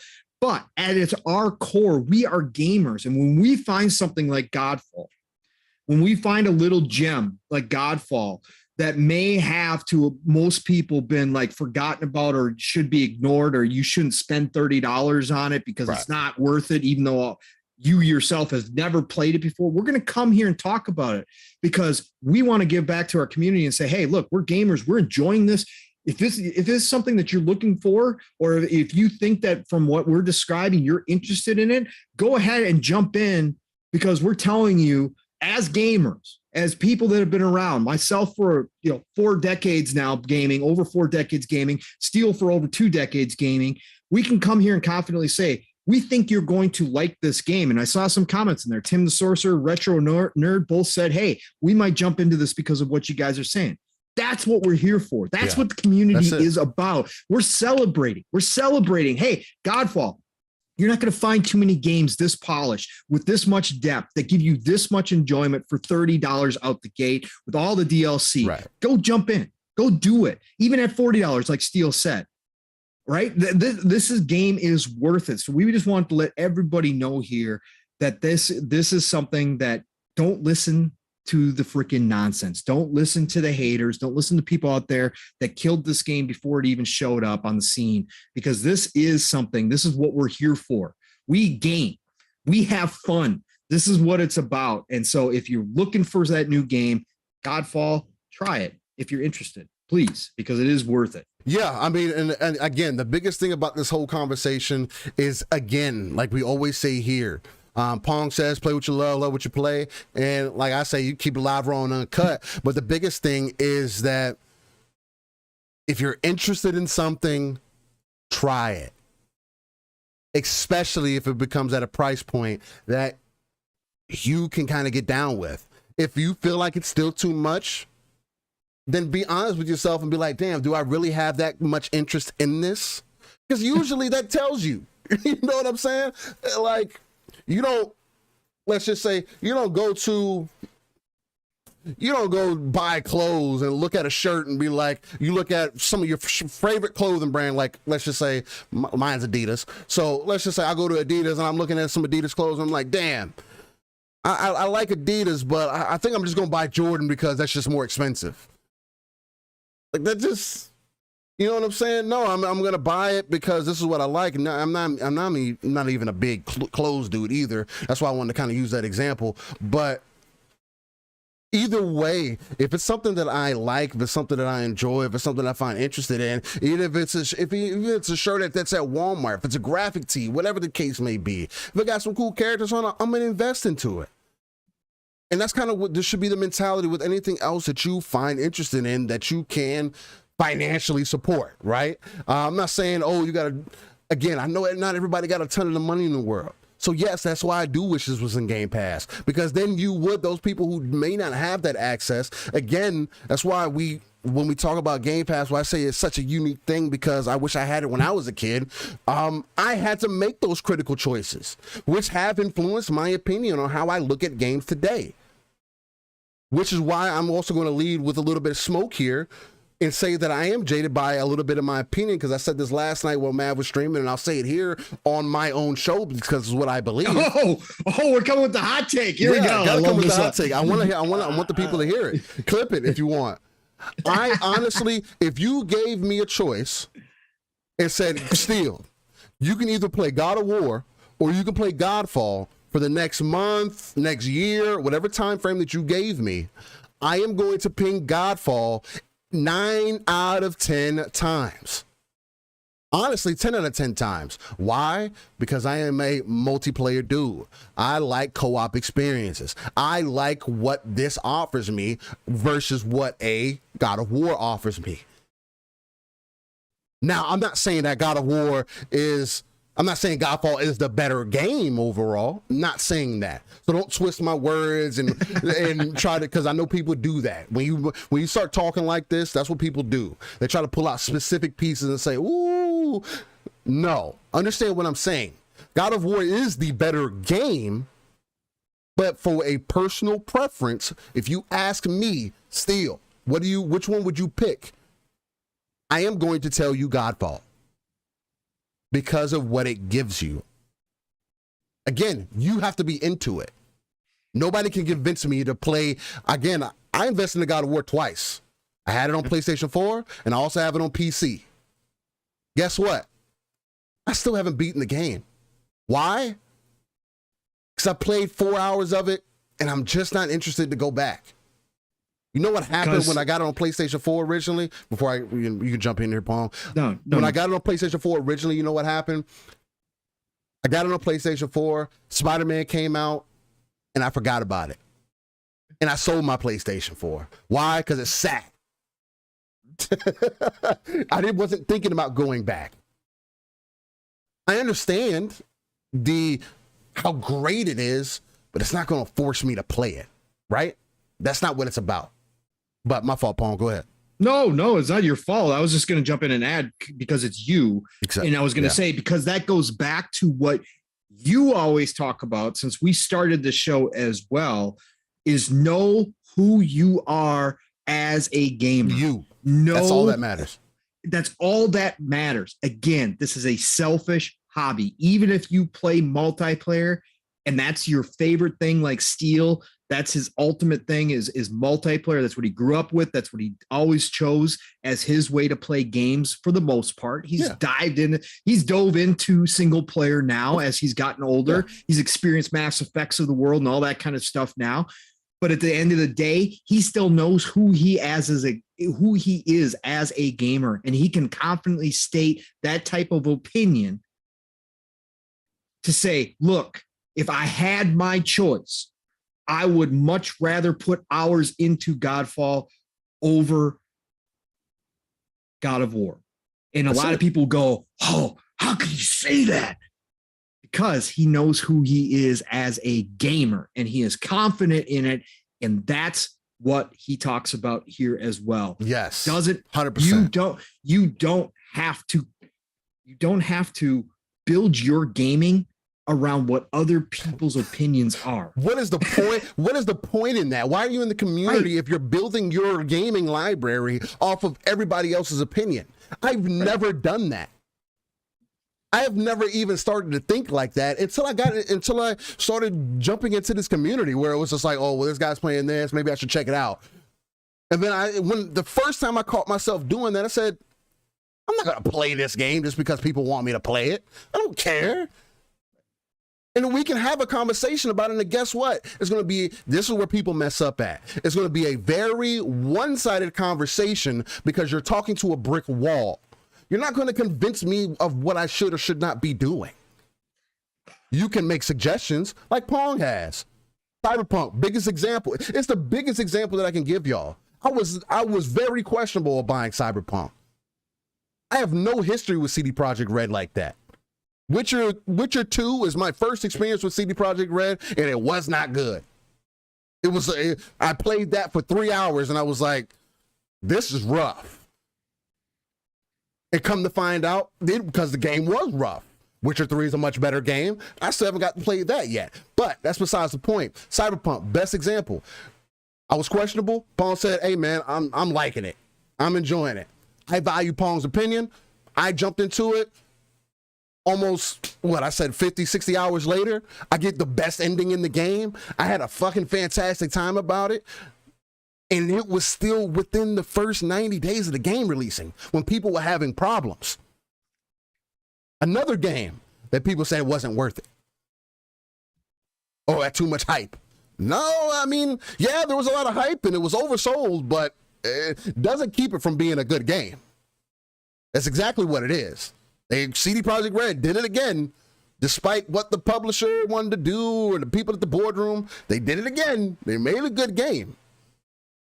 It has issues. Same thing with anything else. That's always going to be my overall point. Know what you stand for as a gamer. Know what you're into. You should do that with anything, though. In life, understand what you are into. Just because the guy down the street has a Lamborghini doesn't mean you got to go get a Lamborghini. You want to drive your Audi, you want to drive a Volkswagen, you want to drive a Toyota, Ferrari. Whatever the car may be. Just because they have one does not mean you have to have one. Just because, whatever the case might be, just because you like white bread doesn't mean I got to go get white bread. Maybe I want to go get wheat bread. Like, the comparison is going to go on and on and on and on for whatever reason that you wanted to be for. Understand why you are in this, why you're in the community, why you play games in the first place, and it's because to have fun, to remove the real world. That's the whole point of gaming. That's why it's considered medicine at this point. Why people use it for therapy at this point. Why people with certain attention disorders or whatever the case may be, why they use this, because it is very useful. I'm not just sitting on a TV doing nothing. Right. Because that's what we are known for. Mm-hmm. And that's something that I really want to get out to the people, is that gaming has so much more of an impact as long as people understand what they're in it for than TV ever will. That's why the medium is taking over. That's why they're looking at gaming now. How can we evolve? Oh, let's make a Halo show. But what we're going to do, and they did it on purpose, what we're going to do is we're going to make it non-canon so nobody can talk shit about it. Well, people can talk shit about it, but they have to understand it's our own show. And guess what? It's working. It might not work for you, and I've seen that. Again, real quick, going just to jump in, because I feel like that was a good transition. Jump into the whole Halo thing, because we'll get back into Game Pass, because there's another game that I do want to touch on really quickly before we kind of continue with our conversation. But the Halo show, ladies and gentlemen, whether you like it or not, it is doing what it's supposed to. People who are sci-fi fans are finding interest in this show. Understand that this show is going through character development, build up, know nothing about the games, the stories. That is the point, to open up the medium. That's been Halo's problem. It's closed off to people just like us. I'm a hardcore Halo fan. Guess what? I love everything about the Halo show. Everything. Yes, they're treading some very shallow water. They are. Like, they can be borderline on the verge currently. But I am enjoying it. And the reason I say that it's doing what it's supposed to, give you an example, personal example. My mom, she's not into games, doesn't understand the point, doesn't know what Halo is, has heard about it before, doesn't care about it though. Watches the TV show and says she's enjoying what she's getting out, so what she's seeing so far. She's invested. Ladies and gentlemen, that's somebody who's not even in our ecosystem. Will never be in our ecosystem. But now potentially might be if they do right by this show. Why? Because these are sci-fi fan. There's so much sci-fi to dig into in the gaming space, universe, industry. Oh, now that Mass Effect show sounds very possible. People saying, oh, Halo's turned into a Mass Effect show now all of a sudden. Oh, really? Guess what they're talking about now, probably in the background. Oh, you heard them talk about Mass Effect? Maybe we should bring that out. People really love that game. Matter of fact, I already know it's a conversation. Look at the rumors. If you just do a little bit of research, these talks are already happening. This is how we evolve gaming. Everything's not going to be perfect, ladies and gentlemen. It's not going to be what you want. Can't tell the same stories over and over again. But we are evolving, and I think that's such an amazing thing. Pong, yeah, anything that you want to add on to that as I made that transition? No, you haven't watched the show yet. You're not a big show watcher anyway, but if I'm on my TV, I'm gaming. Yeah, I am eventually going to hop into this. I did sign up for the free 30 days of Paramount Plus, so I do have to jump into it and just check it out for myself. Because again, at the end of the day, even if I'm not the biggest Halo fan, the show definitely has some ideas and thoughts behind it. And from what I've heard you speak on it, and Matt speak on it, and so many people in this community speak on it, I definitely think it could be interesting. But like you said, Steel, again, just watch it for what it is, right? And again, if it's something that you're not interested in, I'm not certainly telling you to sit down and force yourself to watch it. You don't have to at all. But again, stop coming at people just because they are enjoying something that you don't.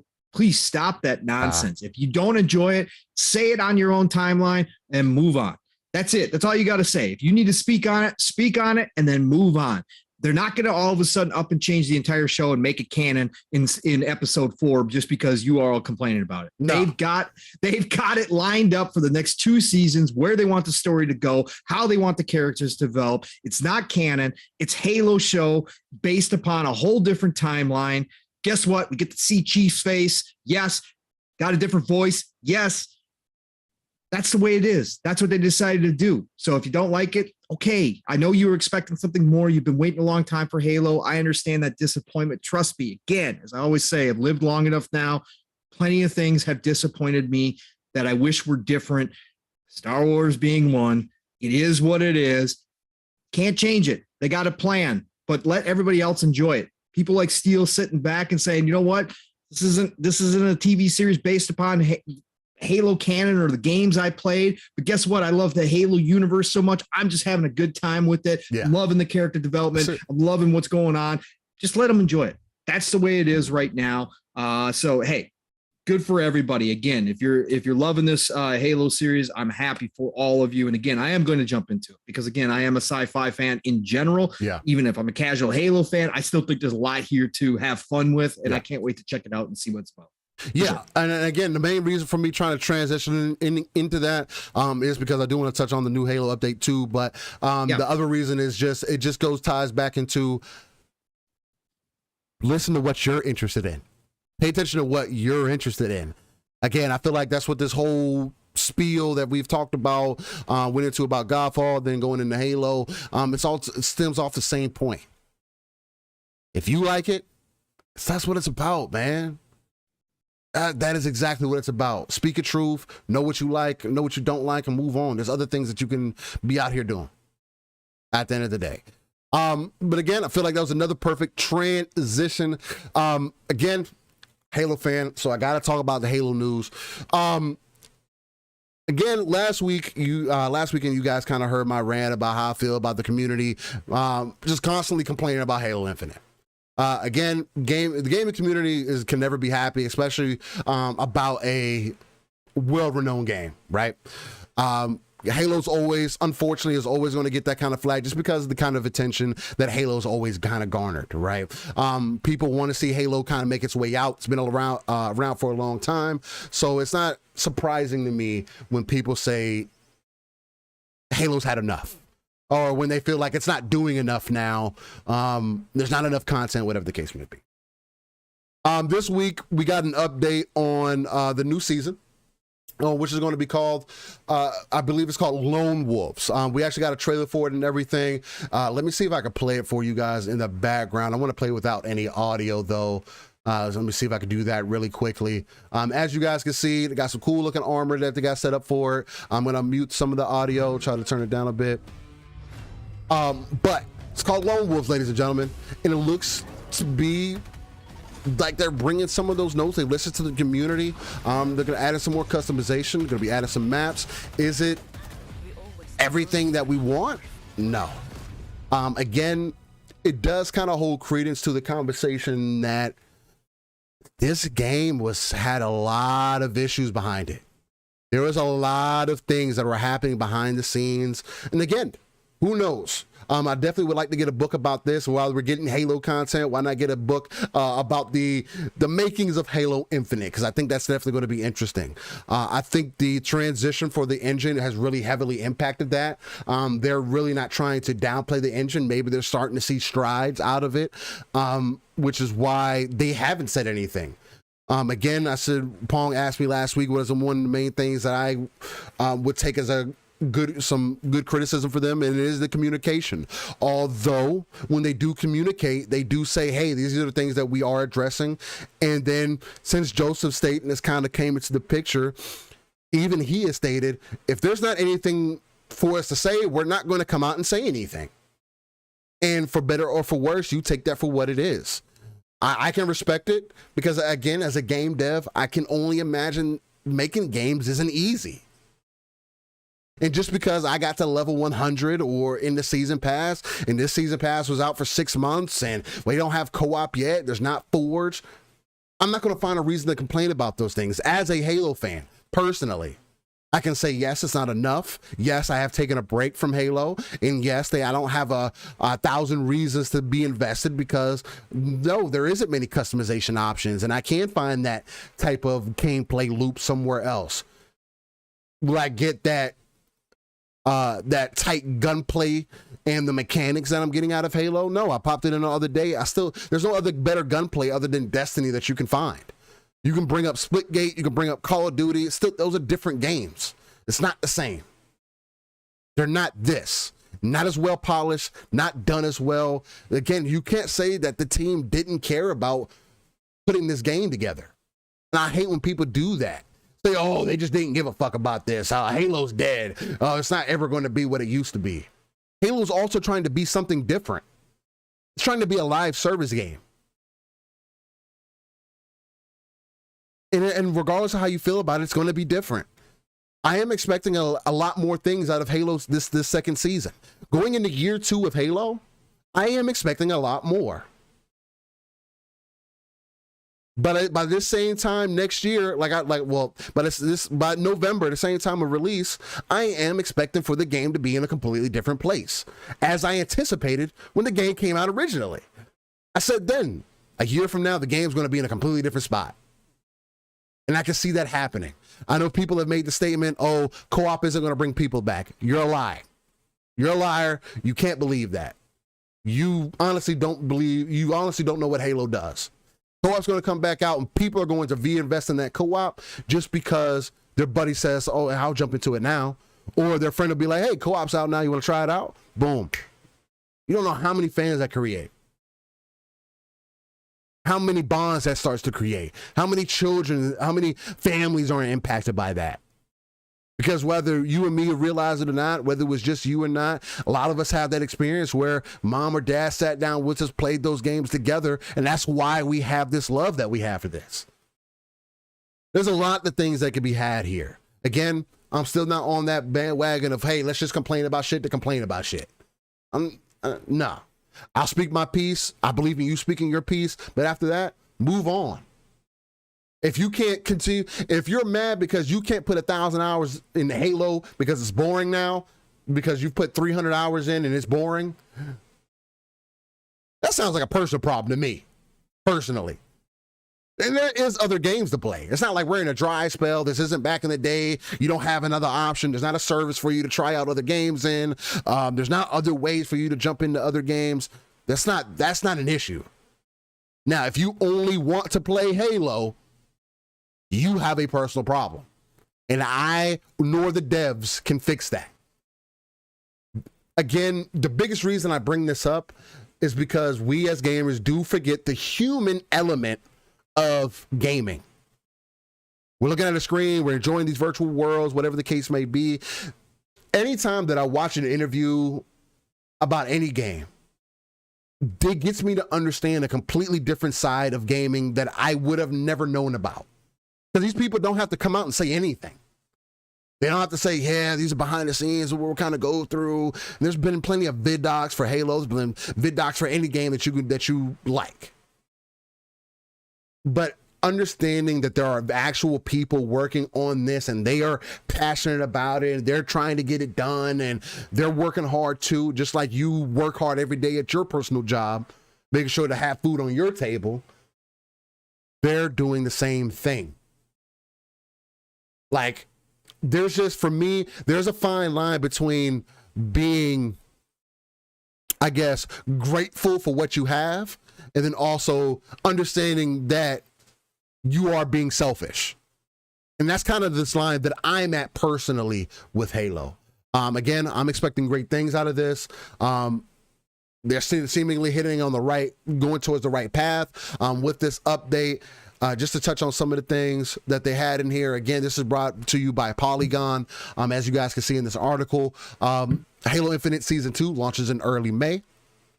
Again, it's going to be called Lone Wolves. It's going to add a new battle pass system, new maps, additional modes. Excuse me. Also, you're going to be able to get 1,000 credits through the season pass now. That's a welcome update that wasn't there before. A lot of people were saying, hey, well, what's up with this armor? Am I going to have to buy this armor that you're seeing here? The dev has already came out and said the armor that you're seeing is 100% earnable through the season pass. We'll find out whether that's true or not. Again, we'll hold their feet to the fire depending on what they do. So that's dope to hear. They're also looking at more core cross customization options. Also looking at the matchmaking side of things, making sure they upgrade that. There's supposed to be a lot of improvements coming in. So again, it's something to be excited about. Pong, pass this off to you real quick. Casual Halo fan, again, coming off the Halo show. Now hearing about the Halo Infinite update that came out this week. From that team at 343, how are you feeling about Halo at this point? Are you kind of in agreement with me where it's kind of like, yeah, I'm enjoying it. There's other things to play. Again, you're not the biggest one for this, so it's not like you're running to it all the time anyway, but does this at least give you some credence that they are working on it? Does it make you worry more? Like, what do you think?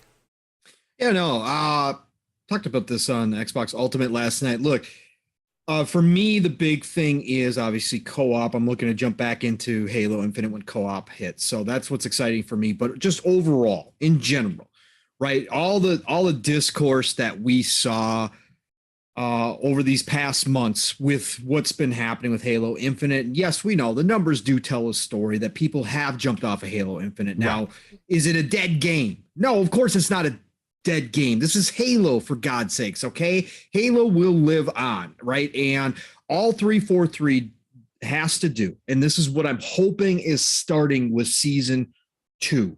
All 343 has to do is get to a point where they can be crystal clear with their roadmap, where they can give the community the updates that are necessary when you have a games as a service. Again, games as a service are no longer a new thing. Right. Okay. They're not, we have too many examples, both failures and both successes over the past 5 to 10 years of games as a service now, where right. A team like 343, a veteran team like 343, can get to the point where they can get out those updates that keep the community happy. That they, again, that's the biggest thing. That's been the biggest problem that you just touched on, Steel, is the communication aspect.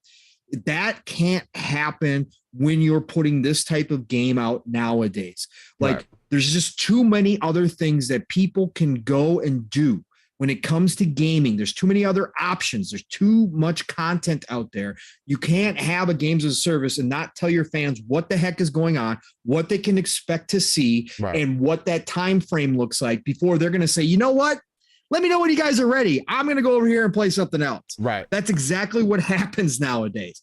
But Halo, while it has unfair expectations attached to it, and we touched on those plenty, Steel, the Halo as a game has these expectations from not only its own fans, but people outside of it that aren't get put on any other game because right. It is Halo, right? We understand that. But they also, because it's Halo, do get away with certain things for a while.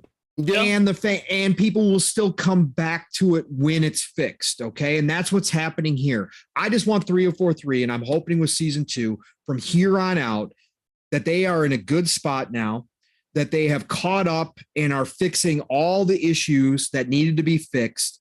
Some expected, some unexpected, right? The big team battle, Matt brought it up last night, the big team battle problems. Right. Look, they did not see that coming. Big team battle was running It was running fine. Yeah. Yeah, it was running great. And all of a sudden, blam, they got it smacked across the face. And all of a sudden, there's all these issues popping up with big team battle that they obviously had to make priority number one to fix. But some things were self-created too. But I think they're just getting to that spot where they can sit down and say, okay, we've got it all under control now. Right. Got the fixes in place that we need to make. We know where we're going with this. We've got the next year's worth of content planned out. We've got season 2 ready to rock and roll. Lone Wolves, it's looking great. Look, Steel, the minute you saw the teaser trailer drop, guess people, what? People were excited, right? Everybody came out of the woodwork going, oh, look at this armor. Look at this armor. Are we going to get this? All that kind of stuff. There's the hint at some type of battle royale mode. Yeah. With season 2, which is going to be very interesting to say the least, to see how they're going to handle that, what they're going to kind of make their own twist on it, and see maybe that's the mode that does take off after all the conversations we had, whether or not Halo needs a battle royale mode. Maybe this will be the first one that hits. Meanwhile, on the back end, they got to get co-op ready to rock and roll, which they've said is going to happen sometime during season 2. Hopefully that stays on track. Forge has been pushed to season 3. I personally, again, this is just from the outside looking in, personally think Forge gets pushed to 2023. I think they're trying to do something very major with Forge here. Yeah. And I think with all the other problems that they've kind of had with the co-op issues, and we know that it's probably the memory allocation from the Xbox One that's giving the programming on the back end problems with the co-op. Look, they need to make that priority, get the co-op out, get it right, get it set and rock and roll. Forge is very important. And I'm still very disappointed. Again, I'm not a Forge guy by any stretch of imagination, but even as a community, right? It's a community-driven mode. But even as a casual Halo guy, I know how many different experiences Forge has brought to the community, and it's a great. What it does is it fills a lot of the gaps while 343's working on other things. It fills gaps because people are putting out new content that keeps it fresh for you, basically for free. The community's doing work for 343. So I wish they would have had that ready sooner than later. But unfortunately, I do think they're trying to make it this grand experience for people. So I do think it's going to get pushed to 2023. I agree. But we're talking about season 2, Lone Wolves. Look, it looks exciting. It looks like they are getting back to the basics. They also talked about, Steel, that a lot of the customization, the armor customization that they showed us before launch that people were pointing to saying, you told us we were going to be able to do all that stuff, and none of that's here. Like all that customization is not in here. They locked, a lot of the different colors to certain armor schemes, all that kind of stuff. It sounds like in season 2, they're going to open that stuff up and you're going to be able to customize your armor, which again, people go, who cares about customizing armor? Look, the Halo community cares about customizing armor. Let me tell you. You gotta be looking good. Just look at Steel, right? Steel is one of those guys, right? You gotta be looking good when you go on that battlefield. You gotta be looking unique. You gotta have your stamp on your character when you're on that battlefield, whether you think so or not. There's a lot of people who do. So they're finally going to bring that into it as well. And like you said, Steel, they're updating the battle pass. They've heard the feedback and it sounds like they're making the changes. Like you talked about, the 1,000 credits. Look, whether we can talk about whether or not that's enough, but that's something that Call of Duty started long ago in their battle passes, and everybody praised, because if you're not going to buy anything else, if you're one of those players who could care less about skins, care less about new armor pieces, all that stuff, and you don't buy anything else, you can work your way through the battle pass and earn. Yeah, you can earn your right to buy the next battle pass, right? You got enough credits to buy the next battle pass. That's what Call of Duty did fantastic. A lot of people jumped into Call of Duty battle pass because of that fact. It gives you value, right? And they've heard that feedback. We saw it before, a couple months ago when they changed up the pricing points on a lot of the cosmetics that everybody was really going, look, it's way too much, okay? $20 for armor is way too much. Look, they changed that. Now they're changing the battle pass. They're bringing it more in line. Paul Tassi also wrote an article this morning as well for Forbes. Love what Paul does over there. Does good stuff, but he just launched it like 15, 20 minutes ago, confirming kind of what you were talking about from Polygon, that all the armor in there, whether it's the free-to-play battle pass or the premium battle pass, a combination of those two, all the armor shown in that trailer, except for one thing, is what Paul Tassi said. We don't know what that one thing is, but they have confirmed that you're going to be able to earn all that armor except for one piece, supposedly. I don't know what it is. He doesn't know what it is. You're going to be able to earn it between the free battle pass and the premium battle pass. So if you're into that and you want all of that, they did a great job with that trailer, because then that's exactly how you set expectations, right? That's the perfect way to do it. You show off a teaser trailer, get everybody excited, and then come out and say, oh, by the way, everything in there that you saw, you can earn, right? Whether it's through the free or whether it's through the premium, you can earn that stuff. That's awesome. Don't throw stuff in there and then have to come out and say, yeah, that awesome freaking helmet that you saw in there, you're going to have to pay $10 for that. Yeah, that's not what you want to do, right? So just love where they're going, Steel. And I think, again, the most important thing is that it get to a point where this is consistent now and the communication is up front and they can come out and clearly state exactly what they're going to do, when they're going to get it done. That's what's important to a community that's just hungry. A lot of this discourse, a lot of this negativity over Halo Infinite isn't that the game is bad. It's that people want more. They just want more of it, and they want to get more out of their experience in Halo Infinite. And I think 343 is finally getting to that spot. So I'm excited for them. Yeah, 100%. I'm right there with you. Again, we'll see what ends up coming out of it. It's going to be a community-driven game, and I'm right there with you. I am leaning more towards Forge possibly coming out towards the end of the year, while on that 1 year mark for Halo. I would really love to see that. I think that would really like blow it above the water. Also, that would probably be around the time of season 3. If this at this point, because I know they weren't wanting to do 3-month season pass, as is, I should say. At this point, if they put this out, I believe, what was that? May that they said they were going to do that, so that would put us back into August. So yeah, by the time the 3rd season pass comes around, if it comes out on point, November would be that time. Boom, right there, you drop Forge right there in the opening of the season pass number 3, and you can hit the ball running. I mean, boom, and you got everything going exactly where it needs to go. And again, I just, once Forge gets involved, especially if they hit on all the notes that they've kind of already mentioned in the past, with how expensive it's supposed to be, how it's going to be much different than ever before. You're going to have full control over map building and everything else, and like literally creating your own map layouts. I mean, you were able to do a lot of those things before, but supposedly it's going to be a lot more in depth than ever before.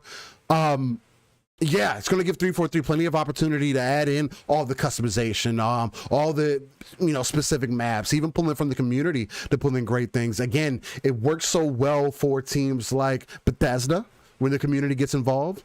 I think it's going to do wonders for Halo. It always has. Again, Master Chief Collection, it's still getting updates. I feel some kind of way about that, because it's like, all right, what are y'all doing?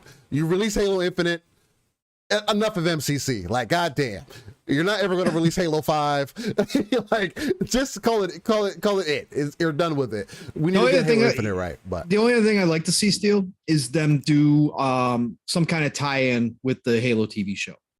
It doesn't have to be big, because it's not canon, and I get that. It doesn't have to be big, but tie in something during season 2 to that Halo TV show. I think that would be fantastic. I think it's kind of a missed opportunity that they're not doing more, like that they didn't have something ready, even small, right? Even something little, just to drop it in there and say, hey, Halo TV show is out. Right. Enjoy this armor, or enjoy whatever skin for the vehicle, whatever. In Halo Infinite, I think that was a missed opportunity, because you want to back that up, but they could do that right away out of the gates in season 3. I hope they do have something planned for that, because I think that's what you want to do. That's the whole point of doing a TV show like that. Yeah, well. Right. And then cross advertising. By the second season, you know what I'm saying? They might have something for that. You know what I'm saying? There's no telling when that is going to come out. Again, it's already been approved. So, but it's just so many different directions where this can end up going. I think 343 timing is spot on because of Elden Ring. Yeah, I mean, again, Mind share is always such a big thing. As long as you can keep that conversation going, I mean, you're not doing bad. So, and again, you can just throw a name around like Halo and you're good to go. All right. So another thing that I kind of wanted to jump into, and this could be a quick conversation, was definitely because we kind of touched a little bit. We were talking about Game Pass earlier. Then we kind of went into Halo, which is also on Game Pass. But the other thing that I wanted to get into was Guardians of the Galaxy dev says it's finding new audience after a slow start. What I love right now is that people, especially with Game Pass, are playing it. So developed by Adios Montreal, the single-player action-adventure game was released on October 2021 for PC, PlayStation, and Xbox console. I'm pulling this article from VGC, Video Games Chronicle. Shout out to them. Again, let me see if I can get that up on screen for you guys. There you go. So you guys can see the title. Again, I like to try to keep our articles so you know where we're pulling this information from. But they go on to say, despite receiving highly positive reviews, it undershot publisher Square Enix's sales expectations at launch, according to President Yosuke Matsuda. And again, Square Enix says none of their games can ever do right. So whatever. However, he also said in February that sales initiatives kicked off in late 2021 have resulted in growth, and the title has since attracted many more players after joining Xbox Game Pass in March, according to Adios Montreal. Senior narrative director Mary DeMarle told Eurogamer, "For me, it's all about creating the game. What I love right now is that people, especially with Game Pass, are playing it and they're sharing the experience. We make games to touch people. We make games to hit an audience, and it's great that it's finding its audience, and it's great that it keeps going forward."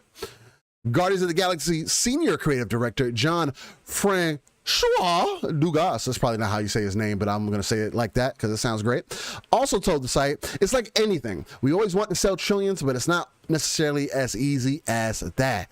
Man, part of the reason why I wanted to talk about this, have this conversation, is part of this right here, ladies and gentlemen.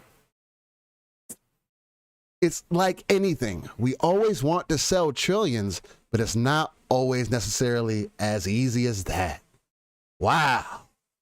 We've heard that a lot recently, haven't we? He added, but it's a great ride, and it's something this year or last year that you played that is unlike everything else, and it's worth spending your time on. I honestly think it is from a game standpoint. I have no regrets. We did everything we could, but that's the reality of the market. And let's not forget, it's a new IP. Even though we say all Guardians of the Galaxy are known, it's still a new IP in the video game market. It could be a lot of people don't even know that the game is out yet, or they're not sure exactly what it is. Hey, and Adios Montreal, if y'all ever listen to this, I highly doubt that you are, but if you ever do listen to this, I want you to know that it's a lot deeper than that. On one hand, it's your publisher downplaying your game, saying it's making it seem like it's not as good. Second hand is, I don't know who was working on your marketing, but people have a bad taste of Square Enix and Avengers. So when another Marvel game comes out from the same publisher, people are going to look at the game twice and say, I'm not good. I'm good. I'm not going to do that. Now, you are going to have your people like me who are Marvel stands, are interested in those games. And I said from day one, again, another game that I said from day one, damn, I have some interest in that game. Again, the combat looked kind of dry. I was like, oh, I think I'm into it though. In another game that I bought day one and thoroughly loved and enjoyed. That was some of the greatest gameplay for a Guardians game, especially story-wise, that I've ever experienced. Again, I feel like the game is better than the movies. At least the first one. At least his first game. There's a couple movies. To me personally. I'm always about that Guardians life. If it's still in Game Pass, check it out immediately.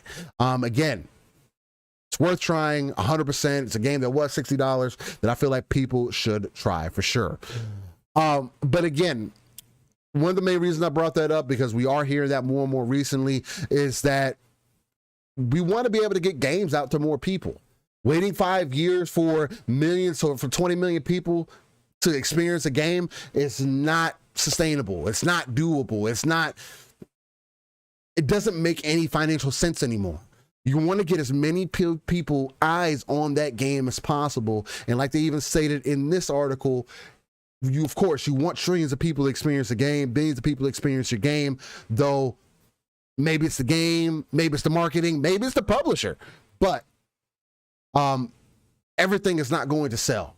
And a service like Game Pass, of course, is going to cause more traction to come in to your IP, especially as a new IP, because people see it as a risk-free option. Even though they're paying $15 a month, it's not $10 to $15 a month. It's not free. It's just a risk-free option because it's part of your subscription. Pong, want to pass this off to you again.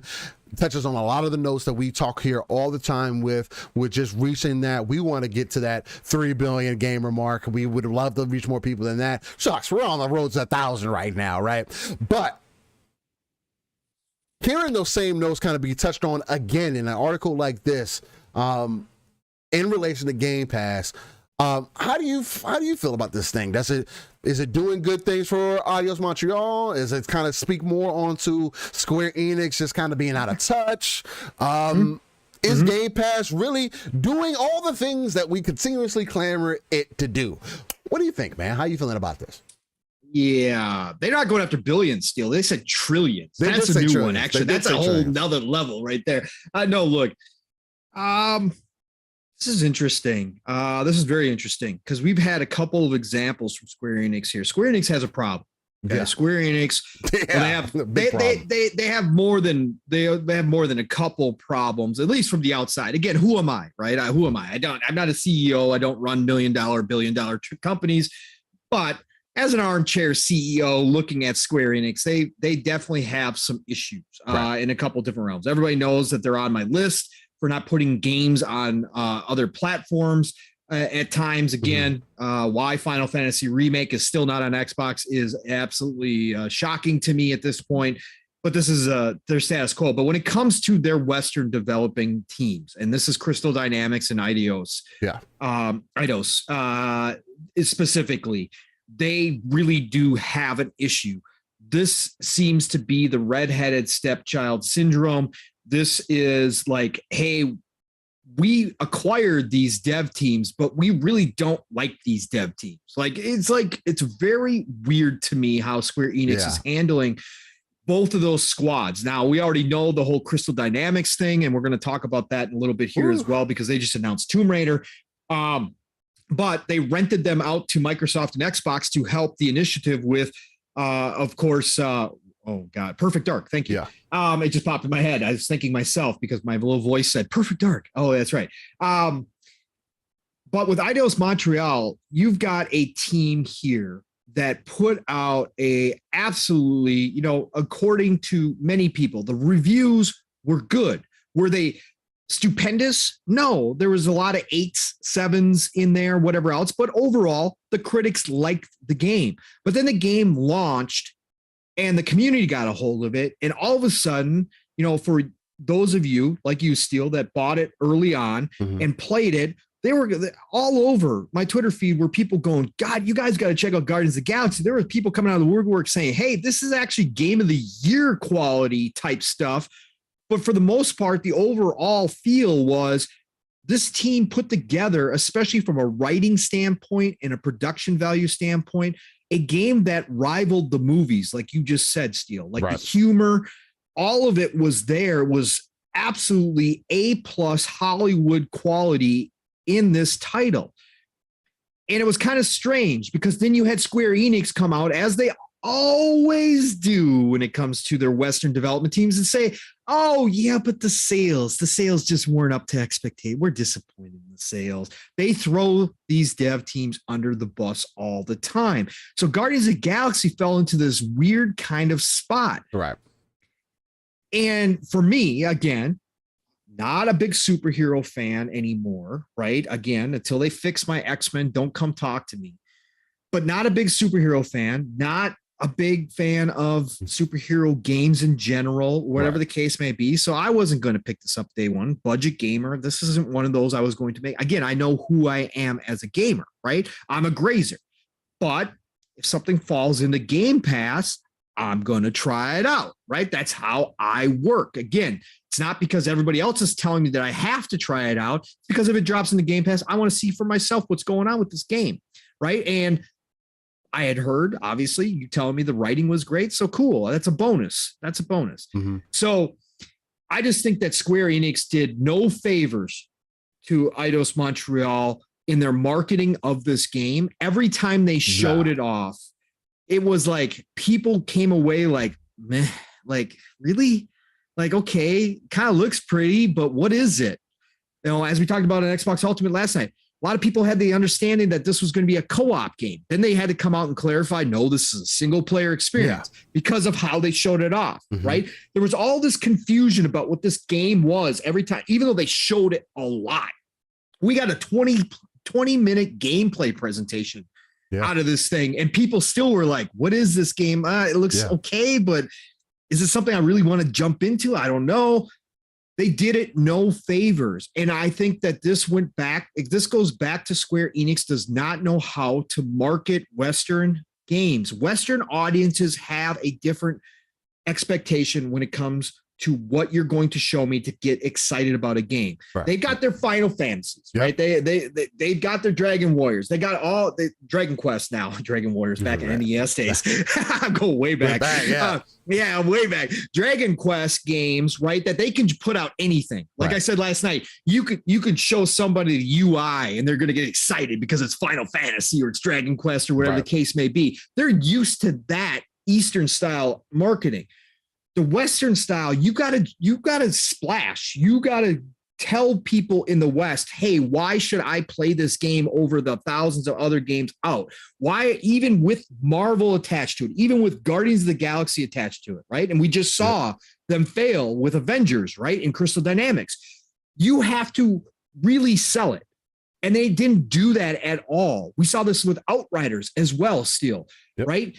You didn't do this well because you didn't show off what the game really is about. Like I said last night, had they come out, right? And had they come out and showed the opening scene when he first wakes up, when Star-Lord first comes to present day. I'm not talking about the whole kid scene and all that kind of stuff. And I'm not going to give away spoilers if you haven't played it yet. Looks good, bro. Yeah, it looks great. But had they showed it when he first is on the ship, right? And he's looking in the mirror and turn up the radio is playing with the 80s music. And then he goes and you can interact with all the crew members and get some dialogue going, right? Had they done that to open their marketing up, bro, you would have sold the game to so many more people. The music alone, along with the humor, interactions, how the characters are written, the acting that you are getting, the top-notch Hollywood style acting that you're getting out of this game. Had they shown that off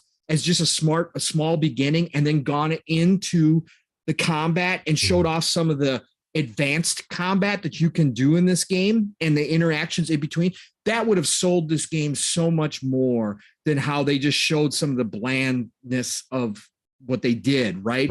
So to bring it all back around to Game Pass, right? So you got Guardians of the Galaxy in a weird spot. Square Enix cuts another deal with Xbox. Okay, they aren't happy with the sale, so they run to Xbox to get the money bag, right? Which is fine. It's business, okay? Again, my personal opinion is they use their Western devs to feed their Eastern devs. They use the Western devs' money that they make off of those games to supply, the Final Fantasy teams, the Dragon Quest games teams with funds. And I think that's why we always see them say they're disappointed, because there's not enough money. Because at the end of the day, for as popular as the Final Fantasies are, as popular as Dragon Quests are, they don't sell 20 million copies, 25 million. They don't sell those type of numbers. So I think they're using these teams to feed them. But you get into this weird spot. So Square Enix has to go cut another deal to bring it to Game Pass. But for the devs, you could see how excited they were in this interview that this game, once it dropped into Game Pass, that Game Pass effect took hold. All those people on the fence with Guardians of the Galaxy, all the people like me who would not have necessarily budgeted this game in to go purchase until it was in a deep sale, could jump in And all of a sudden, the hype started up again about Guardians of the Galaxy. People were posting clips. People were posting pictures again.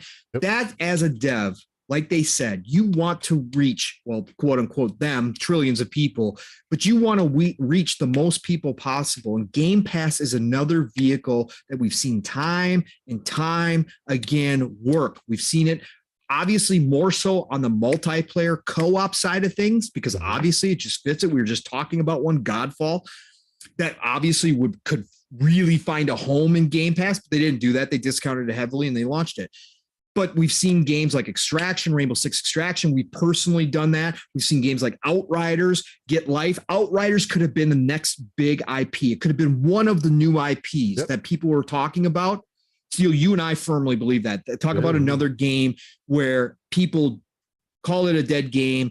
People panned it for being in Game Pass. It didn't get the greatest reviews, but when you and I were playing it, the core gameplay, much like Anthem, it's super, man. It's super. It was good.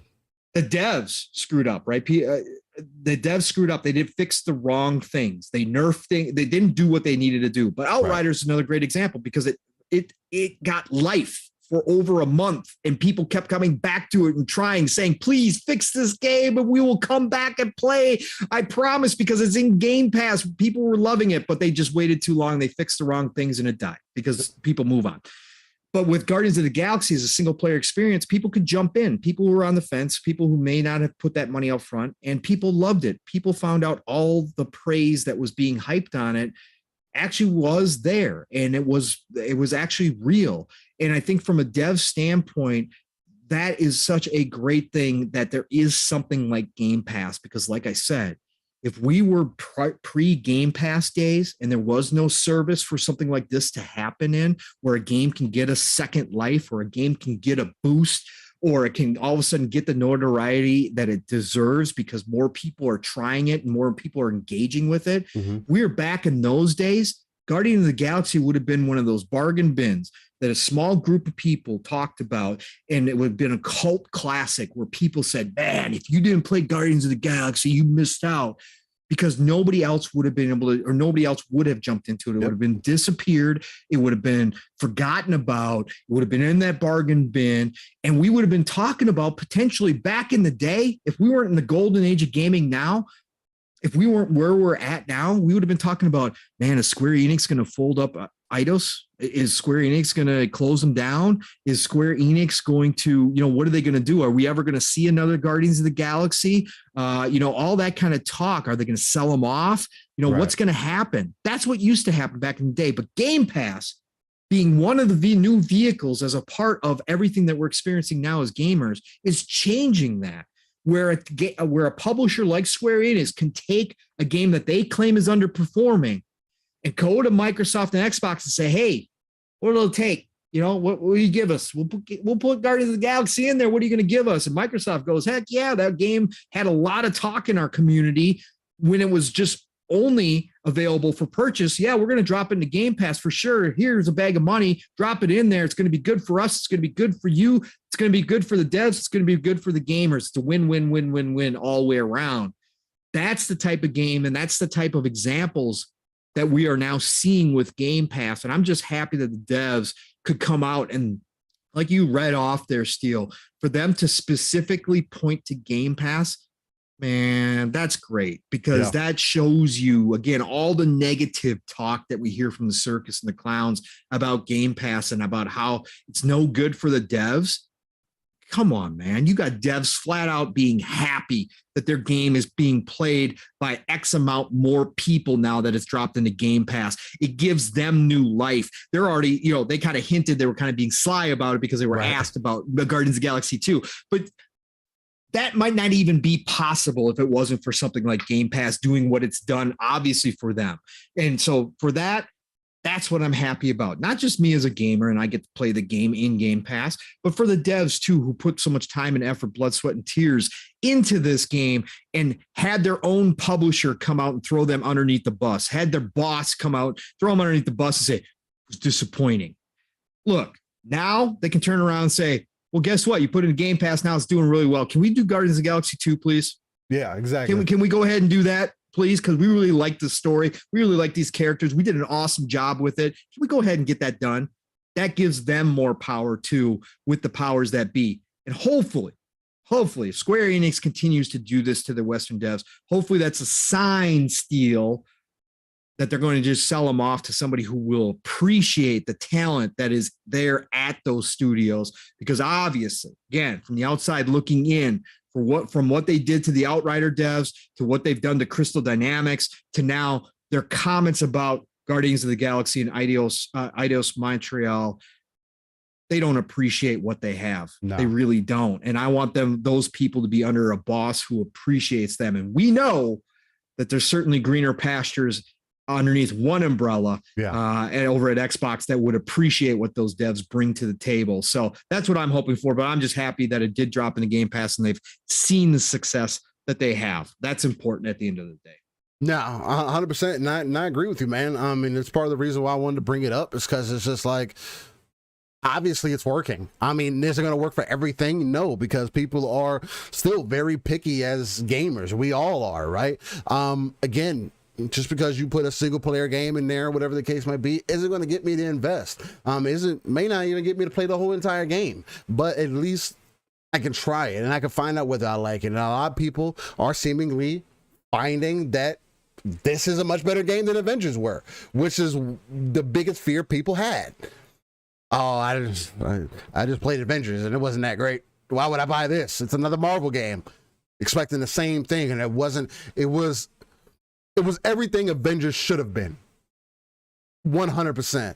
If Avengers wasn't a service-based game, I think what they did with Guardians of the Galaxy is what Avengers could have been. Actually, it could have been a lot better. But again, when you're constantly downplaying your dev team, like you said, Pong, that's exactly how they're being treated, like the ugly stepchild. Like they're just a cash cow. And honestly, it's hard to say that, oh, they're the cash cow, because at the same time, you're saying they're not doing well enough. Yeah. Like it just doesn't make sense. It doesn't make sense. And then you want those people to still work for you, which is why that whole Crystal Dynamics situation sounds really off, and there has to be something else going down there, because that is just too much talent. Again, Eidos Montreal is dropping the games in the Game Pass, seeing more success than they were previously. And now Crystal D, another one that was directly under you, which also supplies your Western market, is seemingly not only teaming up with Xbox to work on Perfect Dark, but now, segue, getting ready to work on Tomb Raider and Unreal Engine 5? After it was reported that you turned down 2 other projects that were pitched to you by Crystal Dynamics, and that's why you rented them out to Perfect Dark. Yeah, we'll never know full stories, but we can assume that some of that smoke is real. Yeah. Crystal Dynamics is too talented, like you said, Steel, too big of a track record to sit there and turn down 2 other projects pitched to you after what you probably consider a complete failure in Marvel's Avengers. But you tried to take this square, or you tried to put a round peg into a square hole when you've forced Crystal Dynamics to do this obviously microtransaction laden game in Marvel's Avengers, a completely different style of game than they are used to making, and you try to force them into that, and then you go ahead and blame the failure on them. And then you turn around and turn down 2 other projects from them, rent them out to Xbox, and now all of a sudden out of the blue, like you said, Steel, they're switching over. They're going away from their awesome game engine that produce amazing visuals that still hold up to this day in Tomb Raider trilogy. And you're going to say all of a sudden they're working on Unreal Engine 5? Really? That's what's going to happen here? Seems a little odd, Steel. To me, it seems super odd. It sounds to me like something else. There's something else in play, which, again, perfect segue going into this whole Unreal Engine 5 conversation. Crystal Dynamics announced that the next Tomb Raider is going to be built in Unreal Engine 5. And we also saw an Unreal Engine 5 demo. And I actually want to see if I can get that pulled up here. Give me a second before I pull up that article, because I do feel like this is going to be something interesting to pull up. I think it might be actually in the Unreal Showcase was so amazing. Anybody who hasn't watched it yet, even if you're not into that dev side of things, I'm not, right? I'm not a dev. That showcase was so well done. I had a complete blast watching it. And now, like I said, I will talk about it a little bit, but even me, as somebody who has not programmed since the Apple IIe, I was looking at this presentation going, damn, I probably could jump into Unreal Engine 5 and create something. Like, that's how easy it is getting. At least it looks. And I know it's much more complicated than that. I'm not saying that, but Unreal is doing a great job in making the accessibility so open for everybody to jump in and start game designing. Again, the presentation was amazing to watch. I really did get a lot of enjoyment out of it. And if you have the time, go watch it, because it is really good. Yeah, 100%. The ED presentation was off the chain. One of the main key takeaway points is, if you have questions about what the potential of Unreal is, maybe go back to Unreal Tournament. Maybe go a little bit back, or you want to go a little bit closer. Look at Gears. Gears historically has never been a bad looking game. Even today with all the updates, because it is frame boosted and does have the res boost, I believe, on Xbox Series consoles. Even today, like, you go back to those games, Unreal holds up really well. You want another example? Isn't Mass Effect in Unreal also? Yeah, Mass Effect 1's Unreal 3, I think. Look how well Legendary Edition holds up for the Unreal Engine.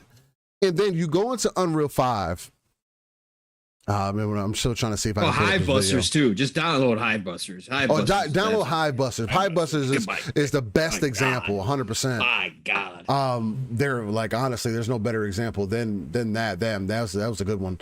But yeah, 100%. Even Hive Busters. You use Hive Busters as a good example of the potential of what Unreal 5 can do. Then, good Lord, are we in for a ride? To hear that Tomb Raider is going to be, again, coming out of the engine that they were using. I heard 3-Bit bring up this point when y'all had him on this week, say that to have a dev team come over from an engine that they built multiple games on. Again, it's not like they're doing a whole brand new IP. This is an IP they've worked on before. So to go for the studio to say, yeah, we're not going to use that engine that we used to make. How many games did they use with that? 3? 2? I think Crystal D did specifically, Crystal Dynamics, I think. 2, because the last one was done and then by Eidos. Yeah, they partner with Eidos. Yeah. Okay, so again, 3 games. So they've worked on 3 games with the same engine, pretty much. And then now you say, oh no, we're just going to use a different engine now? For what? Why? That's what the first question that you ask yourself. And then the second question that you ask yourself is part of the reason why I brought up Gears and everything. Who has used Gears? I mean, who has used Unreal more than anybody else in the industry? Microsoft? Yeah, they put up a screenshot during the presentation. There's 8 studios? Yeah. And I think Boxenberger said there's like 14 teams total using Unreal within Xbox. Xbox has always been Microsoft has always been the biggest proponent of Unreal. I mean, essentially when it first came out, the biggest reason why Unreal is as big as it is, I'm sure you can say PC, but the other reason too is because of what it's done on console. It's blatant. It's obviously blatant that the engine just works, and it's only gotten better over iterations. Unreal Engine 5 has seemingly, and again, I'm not going to make this super technical and everything like that. I'm not the most technical person anyway, but Unreal Engine 5 has seemingly taken the development of games and made it more streamlined. Especially for people who are newer. And so it tells me that, again, the biggest reason I say, well, I feel like the whole thing with Crystal Dynamics, Eidos, there's something bigger there, is because you don't make an announcement like this while you're working under the people who mainly use Unreal, have teams that actively work on Unreal, who have way more, I guess, interaction with the system than you do. And you turn around and make an announcement and said, "Oh yeah, we're gonna do Tomb Raider and Unreal now." For what? That doesn't raise any eyebrows to anybody else. The other game, go back and play the other Tomb Raider games. They play great. They look fantastic. They have held up. Those are some damn good looking games. What made you want to go to Unreal all of a sudden now? I can tell you why. There's a bigger partnership in play. There's something else. There's either that, and also there's probably something else within the engine that they've seen that they felt that they could take advantage of. And maybe some people while they're teaming up with Xbox, creating Perfect Dark, they might have sat in another meeting, maybe saw Coalition's demonstration of what they're currently working on in Unreal. Because let's face it, they're the masters of Unreal right now. All the people that were working on with Epic to create Gears are part of what used to be Black Tusk Studios, are now at the Coalition, who mainly work on Gears. They're working on another side. They're working on their side project before they release Gears 6. And I can guarantee you they probably got some good, decent designs for Gears 6 in place too in Unreal 5. And if that recent presentation, again, please go watch it.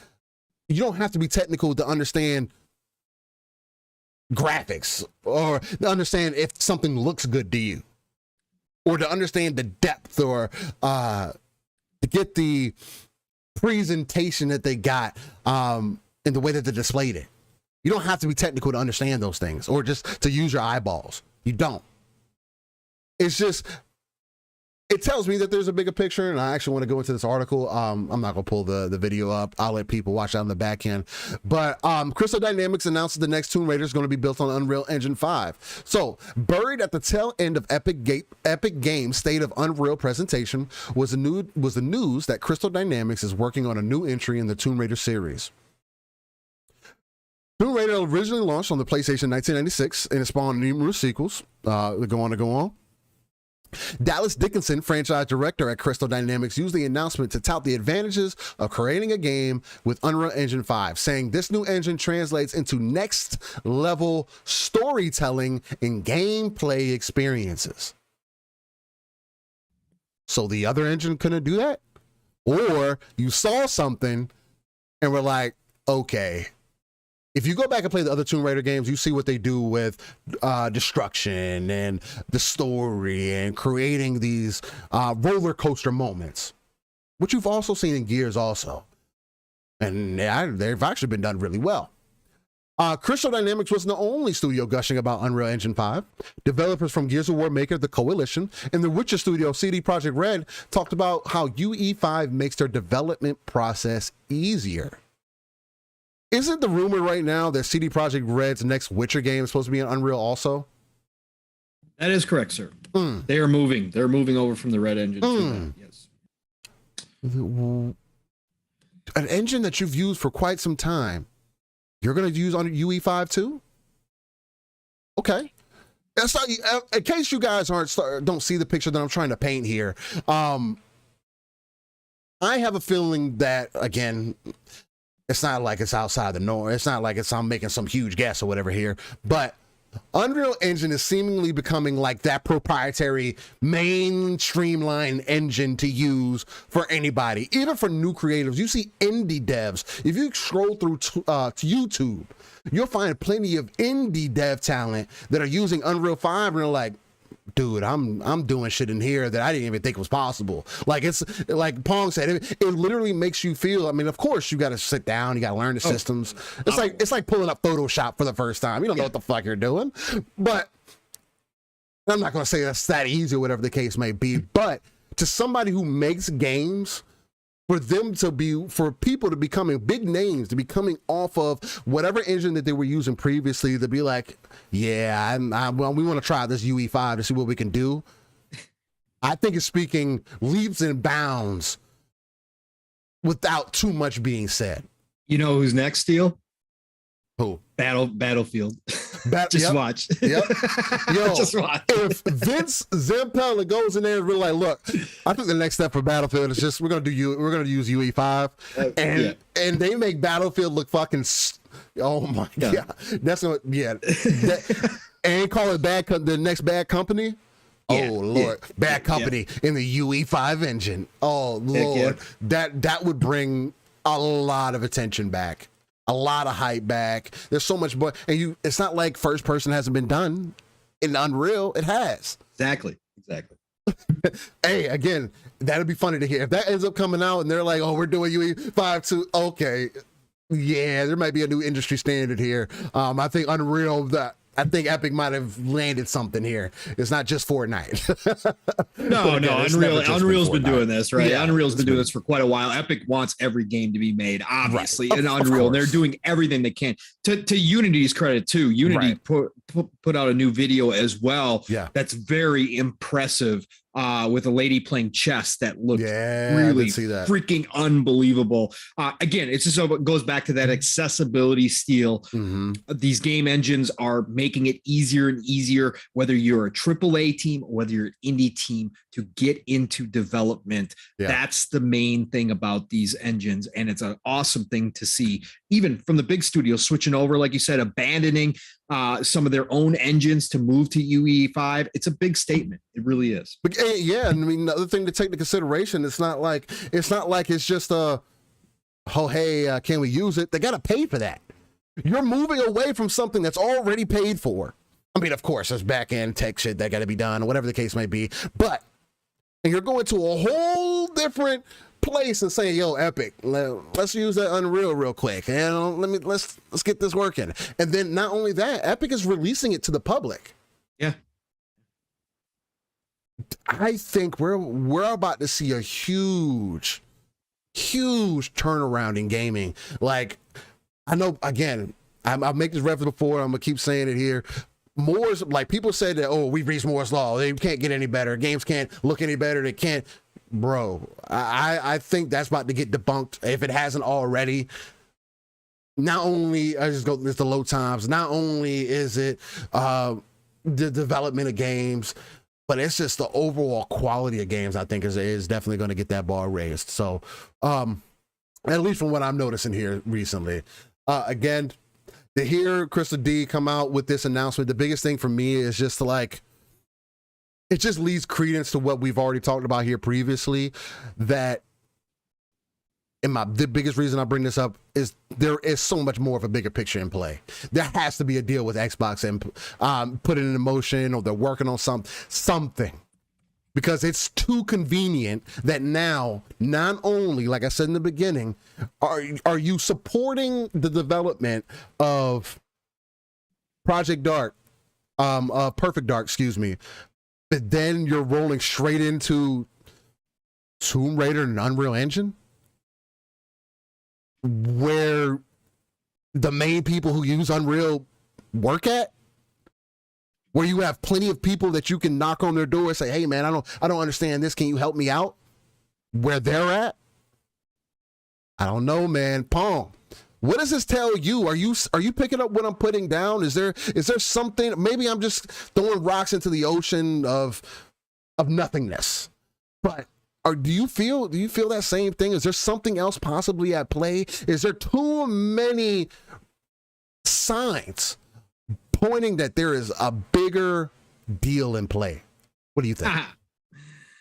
Yeah, I mean, we're getting in speculation town, my favorite place to be. It's just very interesting, to say the least. Again, overall, Unreal Engine 5 presentation was absolutely out of this world. That little game that they created called Lyra, which you can use as a basis for your own game. I mean, again, they're going to the extra step. Quixel, for people who don't know, is the latest and greatest in high res scanning of objects into the world. We've heard that name. I believe Playground used it as well for Forza Horizon 5. Like, Quixel's been around. I know the Hellblade team is using it over at Ninja Theory. Quixel has been around, but Epic has gone the next step, and they're going to create an app for your phone. Normally, you have to have this expensive equipment to do the scanning. They're creating an app that you can be able to do it off your phone. So if you're an indie dev and you need to scan an object like from your house, let's say a couch or a chair, you're gonna be able to do it right from your phone. Like, that's how easy they are making game development. And that's why you see, like Steel was just talking about, so many people, even big developers, switching over to Unreal 5, including Crystal Dynamics in their announcement of the new Tomb Raider. What's very interesting, Steel, here, connecting dots. all of a sudden you have Crystal Dynamics rented out to the initiative, Mhm. rented out to Xbox and Microsoft to work on Perfect Dark. We hear the stories about 2 projects being, again, proposed to Square Enix, and Square Enix turning them down from Crystal Dynamics and saying, no, you're not going to work on anything. And then you got the rental situation. Okay, well, that's all strange in itself. And of course, we've talked about it here, how great it would be for Xbox to save Crystal Dynamics and Eidos Montreal, or Eidos, the entire Eidos, from Square Enix seemingly not respecting these teams at all. Right. But then all of a sudden, for them to come out of the blue, for all this has happened and say, well, no, actually, we're making a new Tomb Raider game too, and it's going to be Unreal Engine 5. Yeah, there's some dots here to be connected, and I've had my own speculation on this, on what could have been the scenario. And again, it's just for fun. It's playing Armchair CEO. It's looking back at the whole picture, that RTS view, like Steel likes to talk about, the satellite, looking at the big picture. You could see how this could all have worked out. This could have been an announcement that was actually planned during Unreal 5, after we could have gotten, let's say a couple weeks ago, an announcement that Xbox had acquired Crystal Dynamics. Let's just stay on Crystal Dynamics. We'll keep Eidos out of it. Let's just say they purchased Eidos and they got the Tomb Raider IP, or Crystal Dynamics, I should say, and they got the Tomb Raider IP. They could have announced that they had acquired Crystal Dynamics 2 weeks ago, right? And then all of a sudden the Unreal presentation comes along, and all of a sudden you got this big, it was funny. And again, this is just tinfoil hat on. You had that big graphic that Epic put up of all the studios that underneath Xbox that are currently using Unreal 5. And then it was only a short period afterwards that Crystal Dynamics presentation showed in there, right? Yep. That they showed up. Had they been able to make that announcement, had the Activision Blizzard deal not been something that happened, the Activision Blizzard deal, again, was out of the blue. That happened, we know now, within a matter of 2 to 3 months, which for that size of a deal does not happen. That was a once-in-a-lifetime opportunity. I believe Microsoft had a lot of other stuff already in the works for this year, right? They were already getting ready to announce a bunch of stuff. All that got put on pause for this Activision Blizzard deal, right? Because of the enormity, because of the bright lights now being shined on this by the FTC, by all the regulators. We got senators out here talking all the nonsense, right?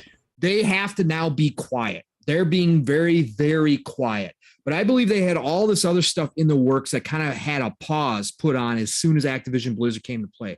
So just take Activision Blizzard out of it. Let's say Microsoft was just going forward with their plans as they thought they were going to be coming into 2023. I believe that it's possible. It's possible that Crystal Dynamics was one of those plays, that they were going to announce this, because again, going back to the Unreal presentation, you got that graphic of all the Xbox studios, right?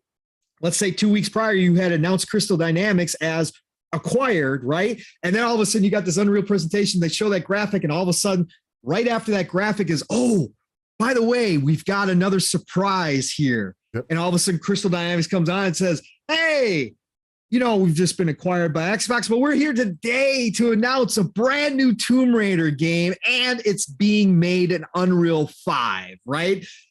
How perfect of that would have been, and it looked like it lined up that way. It's just that they, again, push pause, put a hold on that deal, said, hey, we got to wait till Activision Blizzard's done. It just makes sense. There's another way to look at this as well, Steel. Yeah. When they went out and rented Crystal Dynamics, right, which never happens in this industry, or let's say it's pretty close to being unheard of, a AAA studio with that much talent, with that track record, being rented out to somebody else by its owner, right? That does not happen, especially, again, I will point out, in this day and age of golden age of gaming, when talent is at its peak. As far as rarity goes, there are so many studios out there now, so many people making games, that you can't find enough talent these days. That you as Square Enix are going to say, yeah, we got nothing. Crystal Dynamics isn't working on anything. We can go ahead and rent them. That's fine. Go ahead and have them work on Perfect Dark. That is not going to happen very often, okay, if ever. And here we have them being rented out. What happens if part of that deal still, let's say Square isn't selling. Let's say Square is not selling. But because of Daryl Gallagher, who is the head of the initiative, and he used to run Crystal Dynamics, Right. his relationship, all this happened. And they said, okay, yeah, we want them for Perfect Dark. What else you got them working on? And Square is like, yeah, no, we want, again, Marvel's Avengers. They're still fixing that. They're still working on that. We're going to rent them out to you for Perfect Dark. We don't have anything lined up. And Phil's sitting there going, what about Tomb Raider? And Square's like, no, again, it underperformed. We came out and said it underperformed. We're not having Crystal Dynamics work on another Tomb Raider. But then Phil said, all right, let's change that. Let's change that. Let's make this a multi-game deal. They're going to come over and work on Perfect Dark. And then they're going to go ahead and start production on Tomb Raider. And we're going to go ahead and fund that baby. Because I love Tomb Raider. We know Phil loves Tomb Raider. He's come out and said he wishes that Xbox had its own Tomb Raider.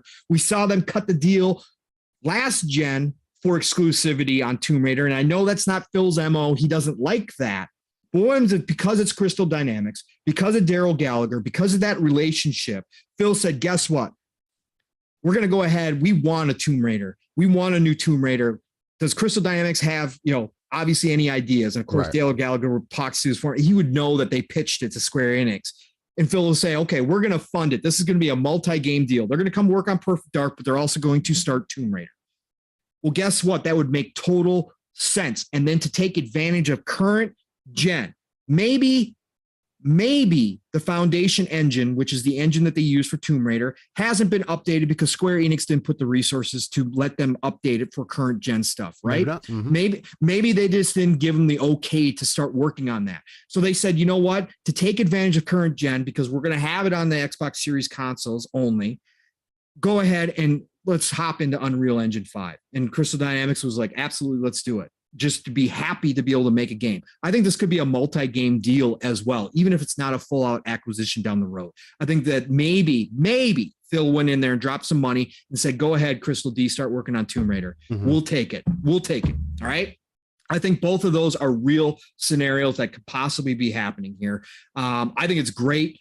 Again, like you touched on, Steel, the accessibility that Unreal offers all the devs across the world is really second to none at this point. They are really trying to open it up. Like I stated before, they came out right in their presentation, said, we want all games to be made on Unreal 5. Well, of course we do, right? Of course. They get a cut of every game that's made in Unreal 5. That's their deal, right? That's why they give it away.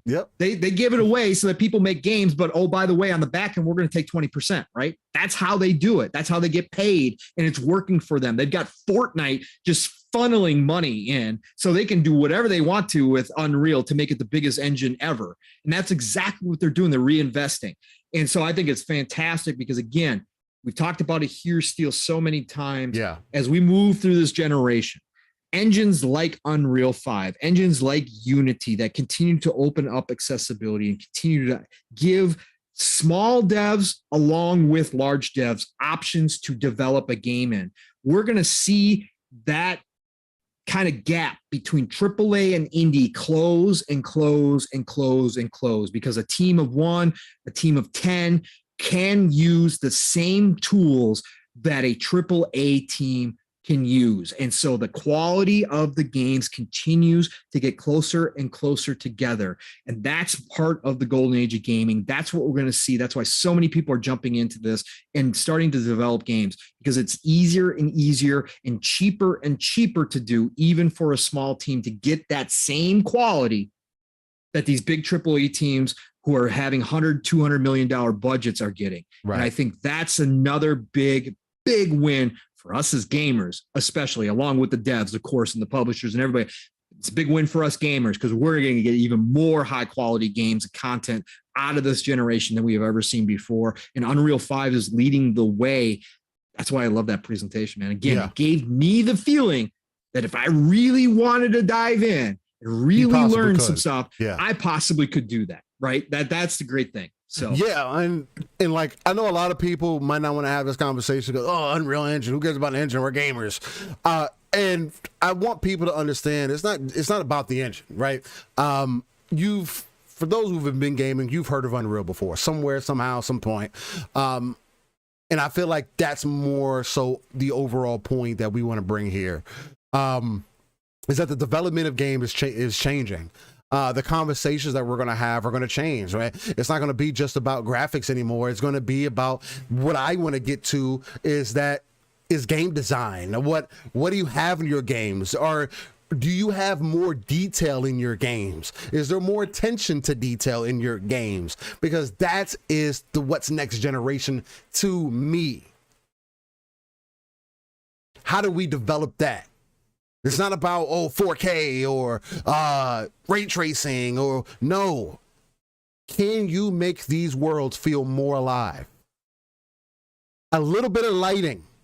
The ray tracing can hold off. I'll wait for it however long it is until it stops being something that's going to affect performance in such a way that you have to come up with 10 different solutions to get one possible that's going to work for you. And yes, and that's even getting better with upscaling and everything else, but it's mentality of the consumer. You're getting sold 4K, and the way that games are coming out is because of the mentality of the consumer. Oh, it's not 4K, I don't want to buy it.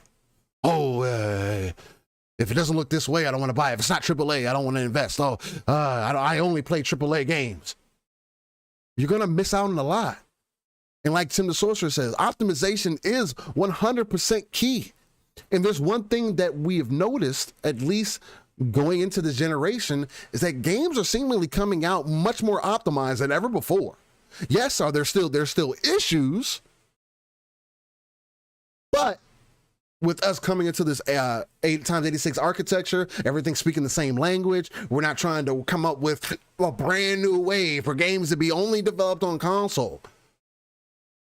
Everything is becoming part of one central ecosystem, built off a PC and scaled down or scaled up or whatever needs to be done. Because face it, the games are created on PCs. They're not created on your Xbox console.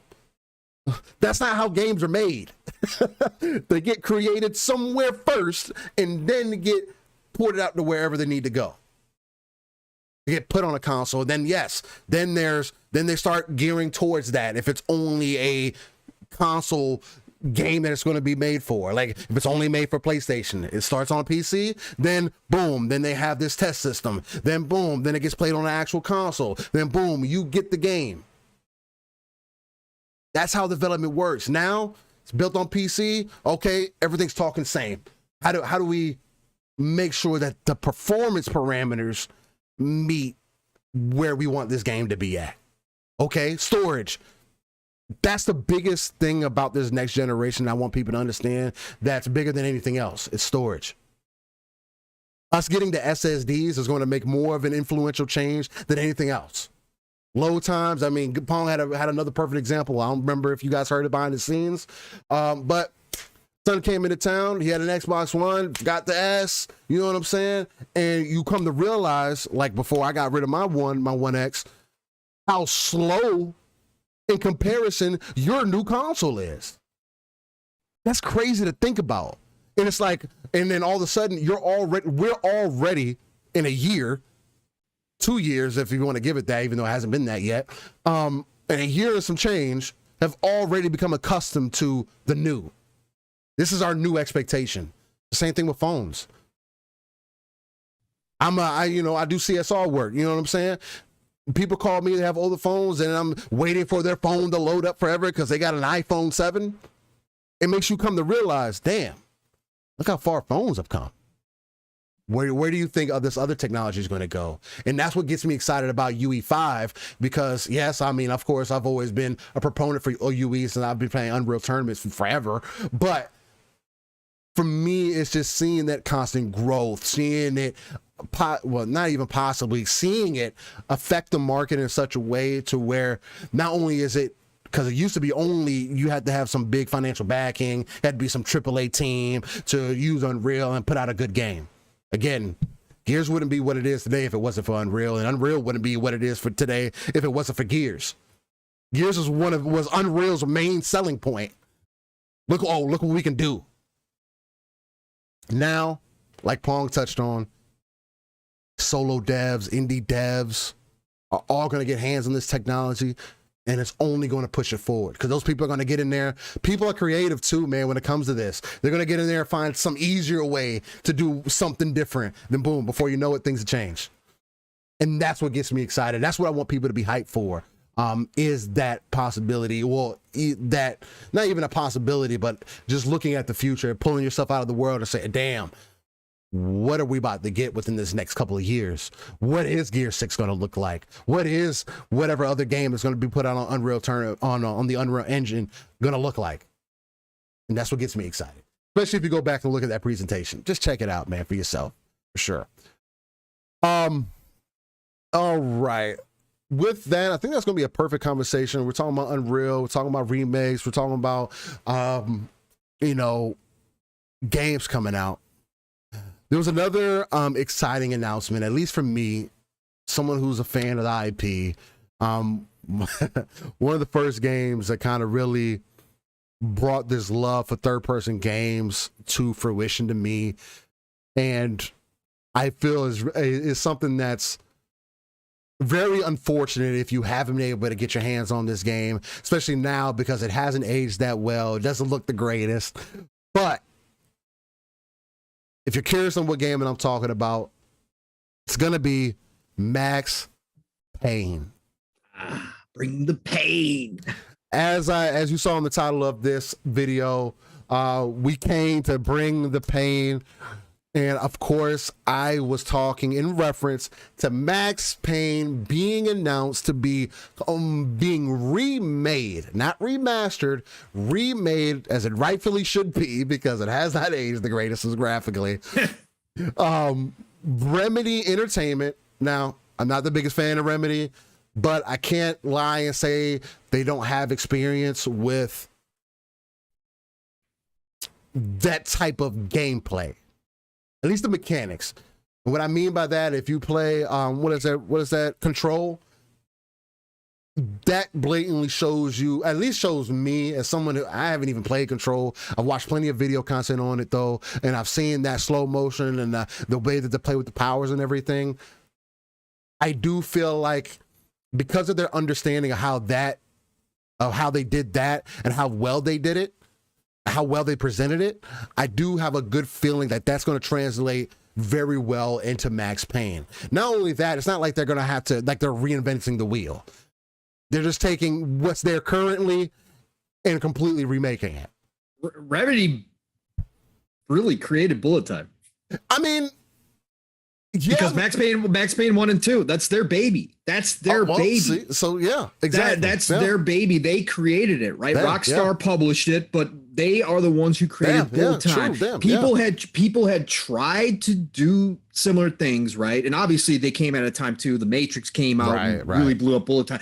But Remedy's the one who really made it work in a video game. Because I remember the first time playing Max Payne, I was blown away because it was like, this is not supposed to work this well in a video game. Like, this is like crazy how good this is. Right. So that's really, they set the standard. And then all they've done, Steel, is what you're talking about is with like all their other games, when they presented mechanics like that, they've reiterated upon what they started with in the original Max Payne's. It just made it that much better. So they get to go back and like whatever their vision, obviously their vision was quite clear with Max Payne, but their original vision, now they just get to bring it up to current date with all the new technology and make it that much better, right? They just get to make those two games that much better with today's technology. But please continue, sir. No, 100%. I mean, I don't know why I didn't even put that together with that Remedy worked on that. I might have immediately just thought of Rockstar. That was the only one that came to mind for me. Because they did 3. Rockstar took over and made 3 alone. See, they took it away from Remedy. That might be what exactly what it is then. But the face scan, Max Payne, that's Sam Lake from Remedy. He did. That's his actual face. I remember hearing about that. Yeah, I remember hearing about that. Damn, that makes so much more sense. So it's like not putting pieces of the puzzle together. I guess I can't say. I mean, I was a Remedy fan at least because, goddamn, I love Max Payne. Like Pong just touched on. Yeah, I mean, in that case, the way that they implemented bullet time, the way that it felt, it's like nothing could compare to it at the time. Like even it literally did what the Matrix did before the Matrix even became as relevant as it was. And like in an IP that you wouldn't expect it in, like Max Payne this motherfucker got problems. There's also a supernatural element to it. He's fucking popping pills to heal. Like, there's so many things that he got going on. He's hallucinating. His family got fucking killed. Like, there's so much going on in the story that's so dark and that we're missing in today's world as far as like gaming goes. When you look for like darker games, like as much as I would love a Punisher game, like a remade Max Payne game, especially them doing 1 and 2. And possibly 3 if they do get with, if Rockstar is like, yeah, we want to do a trilogy. We want to make sure we put out a full trilogy, make sure we get as much money as possible. I just hope they don't use their GTA philosophy on that shit. That'll piss me off. But I really would want them to treat it like Mass Effect. I mean, but at least although with Mass Effect, that was more of like a remaster. Whereas here they're completely remaking it, which it deserves. But, yeah, I want them just to go in and completely just redo everything and take all the elements that made Max Payne great and just up it to that next echelon, update all the graphics, and really you could tell and keep the story exactly the same, and I think you would still do really well with the game. To hear this announcement come up, it's definitely exciting news. Again, Remedy here in recent years definitely hasn't been something that I typically look forward to. Again, I haven't jumped into Control. I'm not really it's whatever to me. Again, another one of those things, a single player game. I just don't have any real motivation to jump into it. Again, I'm not blind though. I see what they have created with that. So it does seem as though they've constantly iterated on what they created. Right? Like if they were the ones that really brought this to the forefront, then they have continued to make that better. And again, to see them now use everything that they've learned in this day and age, it'd be interesting to see them go back and bring it forward. Again, that's an exciting thing to me. We are in that time, at least, again, like we say, in the golden age of gaming, to where this would be the perfect time for this to happen. Again, you know, people don't want old games, but then it's all about the right old game, right? Paul, I mean, how does this make you feel about this whole Max Payne coming back, man? I mean, love it, man. The original people working on it, Rockstar maybe getting in on it too. Is going to be released on everything again. I love it, man. I love it. And again, you just touched on it. The golden age of gaming is different aspects, and we've talked about it here. We've talked about it everywhere. Again, we all love new IP, right? Don't get me wrong. We all love new IP, and they got people out here that all the time complain, well, we got too many remasters, or we got remakes. Give me new IP.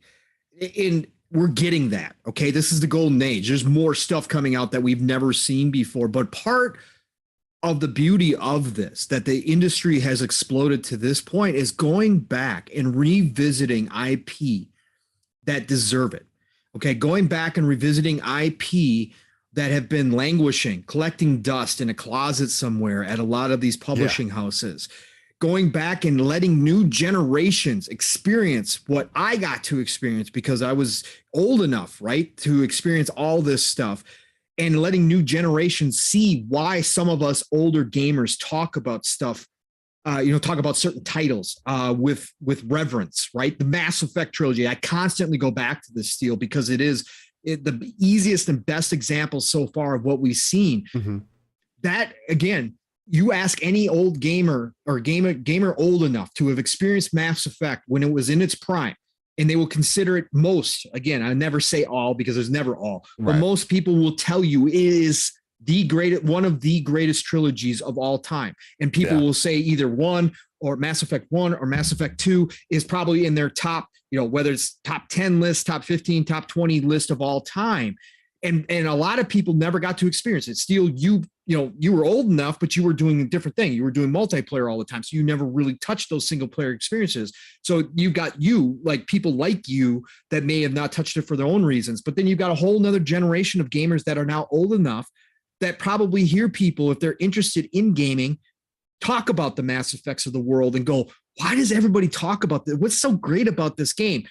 EA launch it, redoes it, remasters it, does a fantastic job with it. And all of a sudden, all these other people that never touched it before get to experience it and go, oh, just like you, Steel. Now I get it. Now I get it. Now I understand why this game is still talked about. Well, Max Payne may not be the level of Mass Effect, right? Max Payne probably is not that level. But I'm just saying overall, in general, it's not because because of the style of game it was, right? Yeah. Right. It wasn't an RPG. It wasn't this big sci-fi adventure, that kind of stuff. It's about a broken man, right? It's fucked up. Again, Mass Effect 3 still holds up pretty well. It became part of the backwards compatibility, the last drop, the batch that Xbox gave us. I've gone back to it and started playing it again.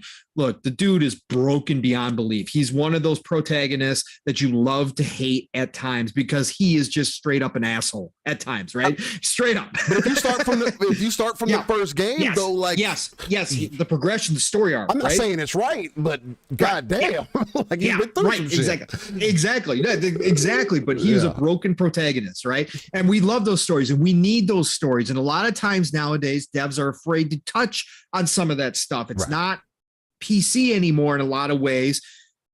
And so to see Remedy go back and give the respect to 1 and 2, and again, props to Rockstar for partnering with Remedy to make this happen, because again, I think Rockstar owns the rights to Max Payne. Yeah, they had to give Remedy the okay to go do this. So again, for Rockstar to be sitting on this IP, and again, I've said my piece on Rockstar, who they used to be as a publisher and as a developer. They took a lot of chances, used to bring out a lot of different style games, used to try a lot of different things, and then they became an investor-heavy company that relies on 1 game, 2 games to bring in all of their funding. They don't care anymore to try new things. So for them to give the okay to Remedy, go back to their baby. Once again, just like we saw Microsoft give Remedy the rights to Alan Wake again so that they can go back to that baby as well. This is the part of the golden age of gaming that I love. So Remedy is going to be able to bring it forward, allow people to experience 1 and 2. I think it is a miss that Rockstar didn't say, hey, while you're working on 1 and 2, why don't you guys do 3? Let's do the whole trilogy. Maybe Rockstar is holding it. Maybe Rockstar could be doing it themselves in tandem with Remedy, that we just don't know about yet, that they're going to make it a full trilogy, and Rockstar is going to come out and announce, hey, we're working on remaking 3 as well, or remastering, whatever. Again, it holds up pretty well. They would have to do some work on it, and I'm not trusting of Rockstar. Like you said, the Grand Theft Auto remaster was, that was a cash grab. That was the minimal effort ever. But maybe they're doing that. But if they're not doing that, I think it is a miss. But I'm still happy that 1 and 2 is coming back. Okay. And I think that Remedy's going, again, they've learned, again, whether it's Quantum Break, whether it's Control, you see this evolving mechanic that they have, and expanding mechanics that they introduce to the gaming world, that they themselves kind of set the standard for. They've evolved and evolved and evolved. And whether you're a Remedy fan or not, I think, like you said, Steel, you're not necessarily a Remedy fan. I am. But when you look at their games, they know what they're doing. Okay. They know what they're doing. Again, there's a lot of different reasons why some of their games haven't hit as well as you might think. But there's also a reason why there's a passionate Remedy community that really love their games. And really, there's to this day that people say Quantum Break is freaking one of the best games of last generation. Yeah, people say. Okay, I started playing it. I'm probably maybe quarter way through it, maybe a little bit more than that. It's a great game. Okay, it's a really great game. It's a Remedy game, but you have to be into that style.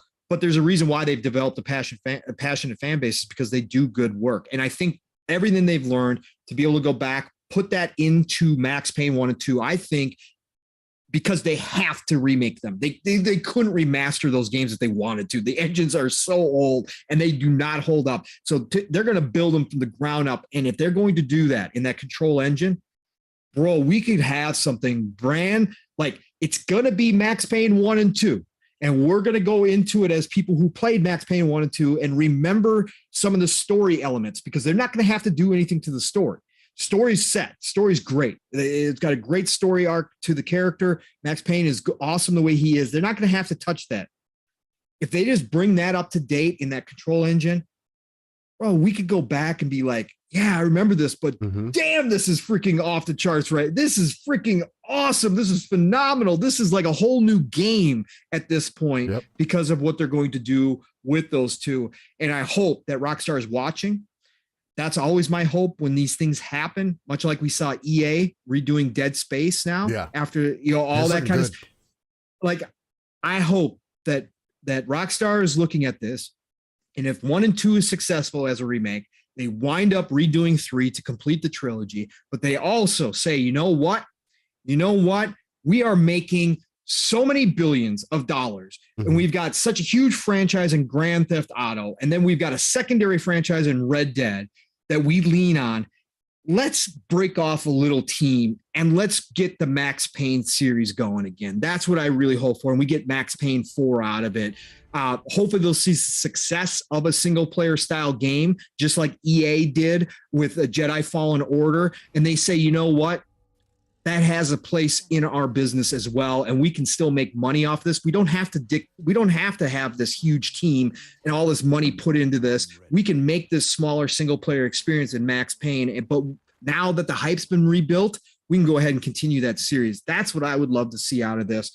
But yeah, I'm pumped, Steel. Again, I just can't believe it, man. I just can't believe that we're seeing so many great IP come back to the forefront.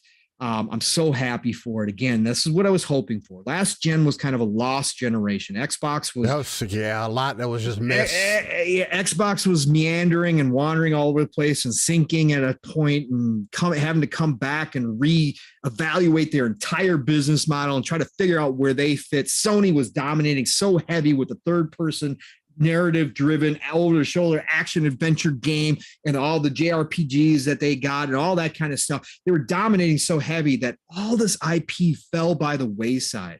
But now, again, with how the pandemic kind of helped push, again, I always hate to say that because it's such a horrible thing, but it did help gaming. It did. And gaming helped a lot of people get through the pandemic as well, being stuck in their homes. But how it exploded this industry, it was already growing, but how it exploded, it made it the #1 entertainment industry in the world.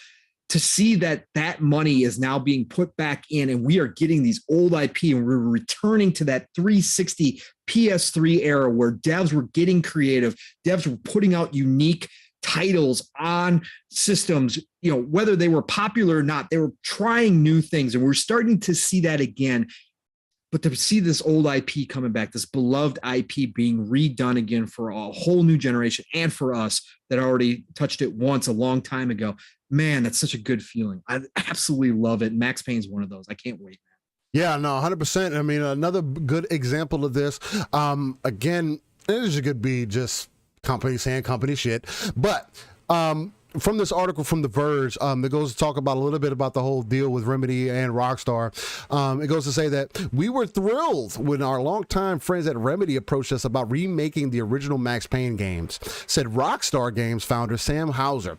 And he said that in that press release. We are massive fans of the work of the Remedy team has created over the years, and we can't wait to play these new versions. The game, which the press release refers to somewhat awkwardly as new Max Payne 1 and 2 project, is currently in the concept development stage. No estimated release time was given. The remake's budget will be financed by Rockstar Games, the size of which will be in line with a typical Remedy AAA production. So not only are they going to remake this game, but they're also being given AAA budget to remake this game. Let me say this too, Steel. Remedy, okay, I have my criticisms of Remedy. Remedy takes on way too many projects. Yeah. Their time frame, again, when we can expect this game, I have no idea, because Remedy puts themselves behind the 8 ball. Like, they have taken on so many projects, and they are not known for keeping pace to meeting deadlines. They are not known for that in any way, shape, or form. And you see something like Crossfire X come out that they took on as a side project. Originally, Microsoft was going to publish it, and then it wound up being Smilegate, just published it anyways. But for them to take on that project and say, yeah, we can do that, and then for it to come out and be meh at best, that always scares me. Now, I know for a fact that they're going to they're going to put their whole heart into Max Payne just because it's their baby. Again, it's theirs. They're again, I expect top quality out of Alan Wake 2 that they're working on currently as well, because that's their baby, right? And I think that makes a difference when it comes to dev teams. It shouldn't, but it does. And so I think we're going to get the best out of both of those. But Remedy does overextend themselves. They are extremely confident, but that leads to problems because at the end of the day, they wind up missing deadlines. They wind up delaying games, which is fine. Again, delays are not a problem. They just think that they can handle. They always bite off more than they can chew. Okay, that's what Remedy does. Again, I just don't hold your breath on when we're going to see this happen. I think this is probably, they announced it now because they probably do need some more developers to come in. It's part of the new process that we've been seeing. The teams talking about games very early on and announcing them so they can go higher, right? That's a big thing right now because again, talent it's very limited at this point. It's extremely limited and people are fighting over talent. So I think that's why they wanted to get this hype out there early. So I expect this 3 years, maybe 4 years down the road, I think we'll see Max Payne 1 and 2. Yeah, 100%. Yeah. But nonetheless, again, gets you excited. Alan Wake 2 doesn't look like it's coming out till 2023. So yeah, I mean that would definitely push it out at least 3 to 4 years before we hear anything about it, which isn't necessarily a bad thing. We're gonna have plenty of play, ladies and gentlemen. Don't worry about that. All right. So we've just been like stream rolling, having good good crossover sections, good transitions, everything. It's just been kind of like blowing through. What else you want to get into here, Pong? The only other thing that I have up on the board was QA getting an official spot as part of the whole Activision thing. Activision getting serious about QA and everything. And then the whole thing with Jack Tretton. Yeah. Well, I mean, we should touch on Jack's comments because we did talk about it in the beginning of the show. So let's touch on Jack's comments for sure. The Activision Blizzard stuff is cool. It's great. It's kind of anticipated again. They're going to do things like that because they were trying to go union. There are going to be things that change, so to try to prevent that from happening, for better or for worse. Sometimes unions work out for the better, sometimes they don't.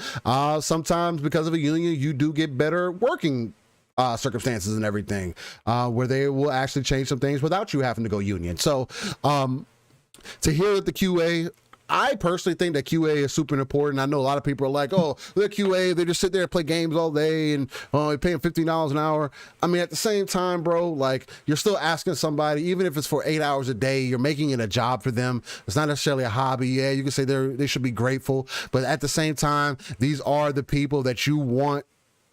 Again, it's your job as a company to make sure you're getting good QA talent, but these are the people who are testing your game. We complain all the time that games come out broken and why didn't they see this and QA and everything else. Well, I mean, you need to treat those people right. You want honest opinions, you want people to tell you what's wrong with the game so you can put out good product. Treat your QA right. That historically has not been done. QA gets treated like shit. It gets new faces get rolled in and out. I'm not saying it has to be a fucking career job, but just like anything else, if that's what somebody wants to do the rest of their life, I mean, give them good options to kind of pursue that. Again, I'm pretty sure there's nothing better than having somebody that understands how testing should be done. There's nothing worse than getting a game and you as the player saying, damn, QA didn't see this shit. You falling through the map. QA didn't see you fall through the map. Maybe you did something specific.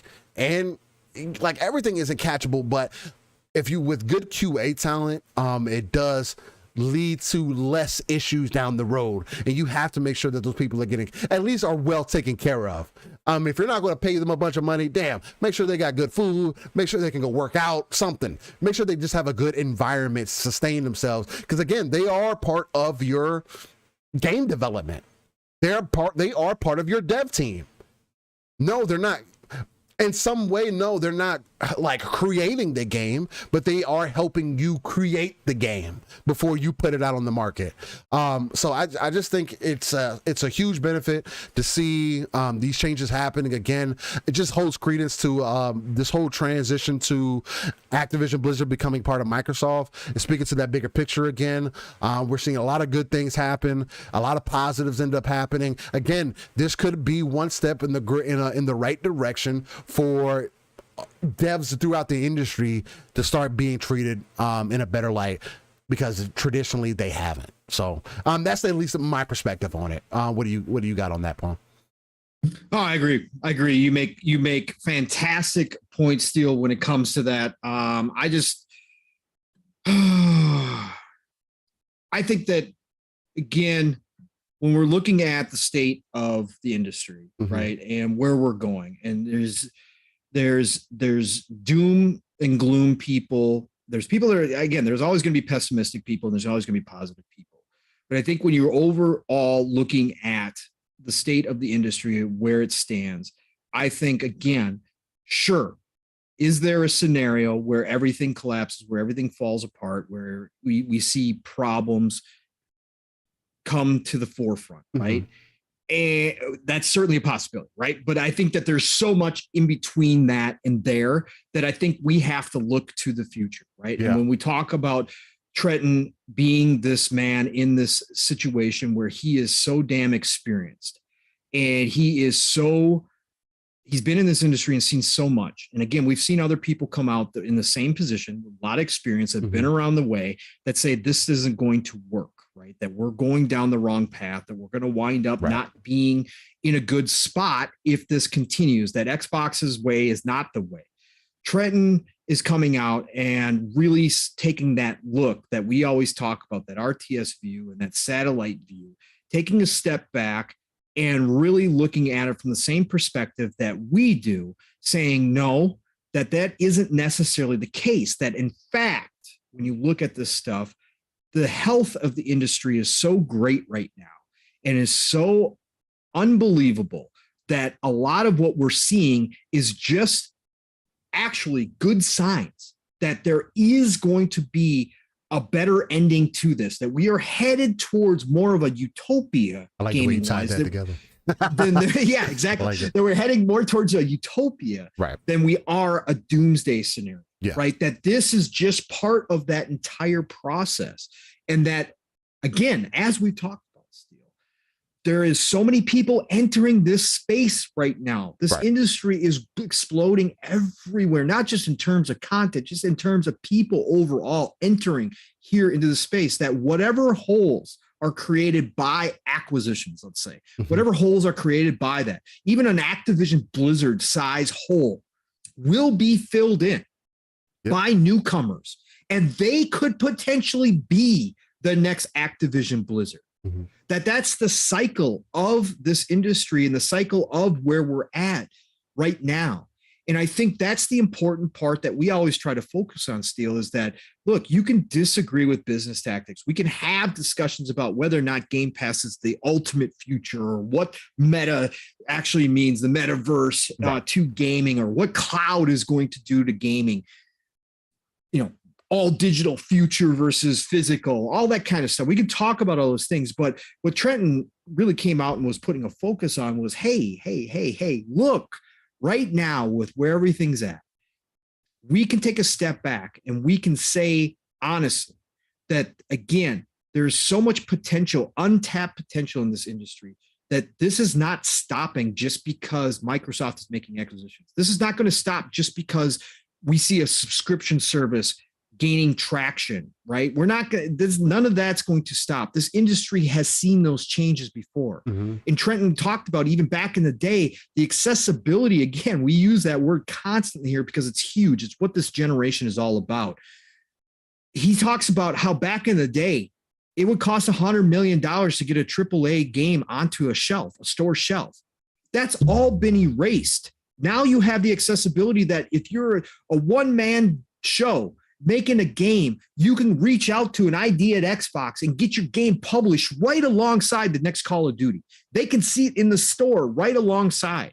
That it doesn't take $100 million budgets to do anymore. That's all part of the reason why we have what we have right now Mhm. in this golden age. And I think Tretton takes a realistic look. Heck, that's what his business is about, right? He's starting this SPAC, this business, to come back in this industry to help out developers, because there's a lot of developers who don't understand the business side of things. There's a lot of developers who are scared to take the leap into going public. There's a lot of developers who have all these issues. They're not business people at the end of the day. Yeah. They're developers, they're gamers, right? Yeah. That's who they are. He's coming in with this SPAC with all this backing, with all this knowledge to say, hey, we're going to help you out. And guess what? We're not going to take away your freedom, because that's a big fear. Another thing that we've talked about with Xbox, right? Another discussion we've had, the Xbox of old had that thumb, what do I want to say? That reputation as somebody who tried to dictate what their developers are doing. Well, that we don't see anymore. Now we see people talking about, well, do they give them too much freedom, right? Because of some of the problems we've heard about. But Trent wants to come in and ease that fear and say, no. We're not coming in to take over your business. We're just going to get you to the next level. From the business side of things, the money side of things, we're going to help you get there. Yeah, we're going to take our cut. That's part of the business. But the creative side, go do your thing. Make whatever you want to do. We're just here to help you get there. That's all we're going to do. So that's his whole business. But the reason why that even exists is because of how many people are now in this industry, how many people are looking for that help, how many people are trying to navigate their way through the complexity of gaming. But at the end of the day, all of his thoughts basically were all positive. Yeah. He was saying that all of this doom and gloom talk that's out there is pretty much nonsense. That, yeah, sure, it's a possibility. There's mistakes to be made. There's all sorts of things that can happen. But at the end of the day, he's looking at it from, no.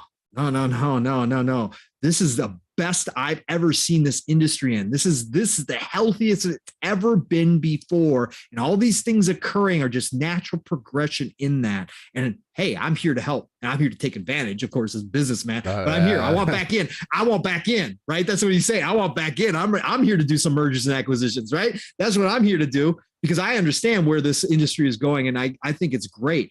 I just loved the entire interview. I thought he touched on so many awesome things. And I would much rather, again, is it going to be the utopia or is it going to be the dystopian?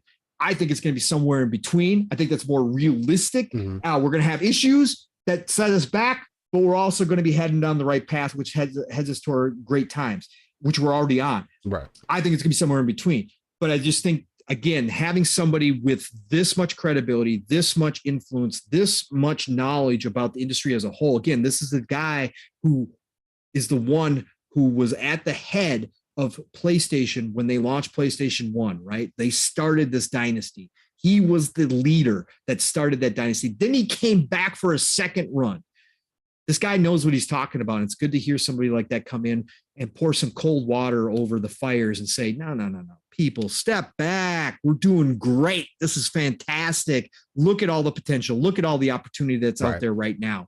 That's what it's about right now. And I think that's what we speak about here more often than not, Steel. Yeah, no, 100%. And I just want to pull some things out of this article from IGN. I was going to be one I'm pulling it from. It's by Rebecca Valentine. Speaking on this whole ordeal with Jack Tretton, and yeah, definitely, I feel like it definitely kind of springboards off the whole QA thing too, because I mean, 100% like you said, Pong, there's more interest, there's more things happening in this industry than ever before. But Jack Tretton, best known for his involvement in the creation of the original, for those who don't know, PlayStation in the 90s, in his later run from 2006 to 2014. I just realized that I just skipped my whole speech in my head about the QA stuff. So just let me. It tied together. It tied together, but I jumped. Oh, and I don't, again, this is old head up here, okay? So just bear with me. So I don't know why I had that blip. I just realized I never even brought it back around to the QA thing. Yeah, I tied it in, but I didn't bring it back around. The QA stuff, that's a part of, look, as far as the QA stuff goes, what I was going to say is that Activision Blizzard right now is in this weird spot. They're trying to be acquired. They want to be acquired. They've got all these lawsuits going on, but they want to push this acquisition going through. They've got a whole group of employees, which by right have every right to do it, trying to form a union, which again, that's a whole different discussion for different podcasts as far as what unions do and what how they're good, how they're bad, whatever the case. but they're trying to do this. And yet they can't, they have to run business as usual. Yep. But Microsoft, of course, is trying to acquire them.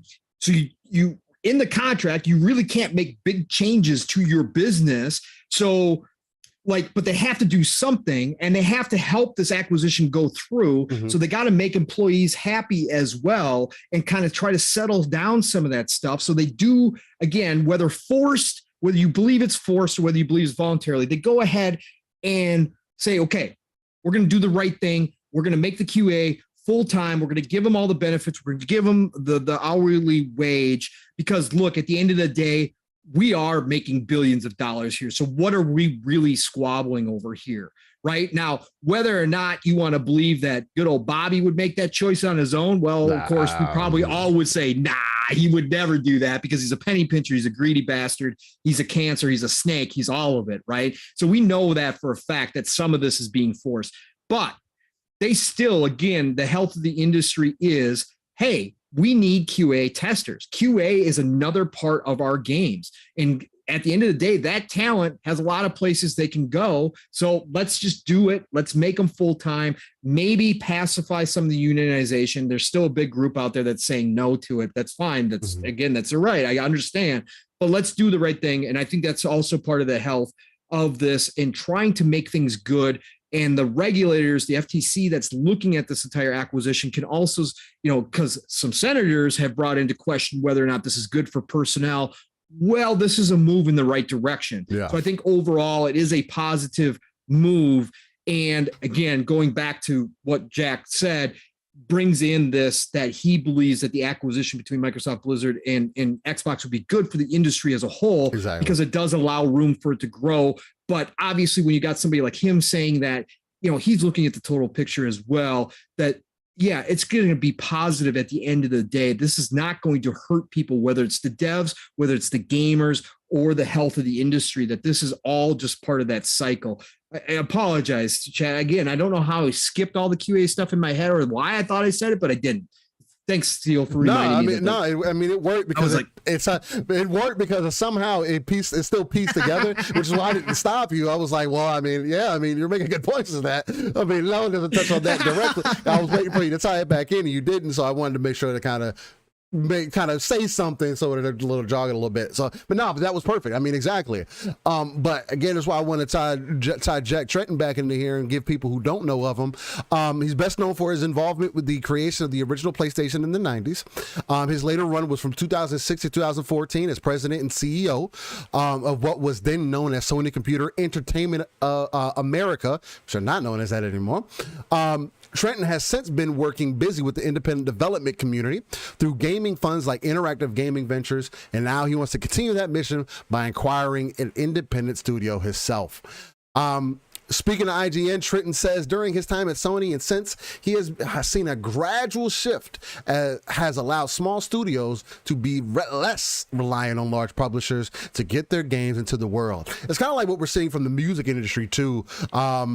Where we're seeing more artists being able to just put out their music and you find it. We as a consumer just find it. Whatever streaming platform it might be on, if it's SoundCloud, YouTube, where you find it on Twitter, or if you do Spotify, whatever the case may be, the industry for music doesn't have such a tight hold as it used to be. You know what I mean? Like, you'll hear conversations like, I'm big into rap, so it's like you have conversations about rap dudes in the rap game back in the day, like how they had to sit outside of studios, they had to be in New York, they had to be in LA, they had to be around certain people to get them a demo disc, or like Ludacris, for example, one of my favorite rappers, how he basically hustled out the back of his trunk of his car and sold CDs throughout his city to make the name that he has today. That's why I respect Ludacris as much.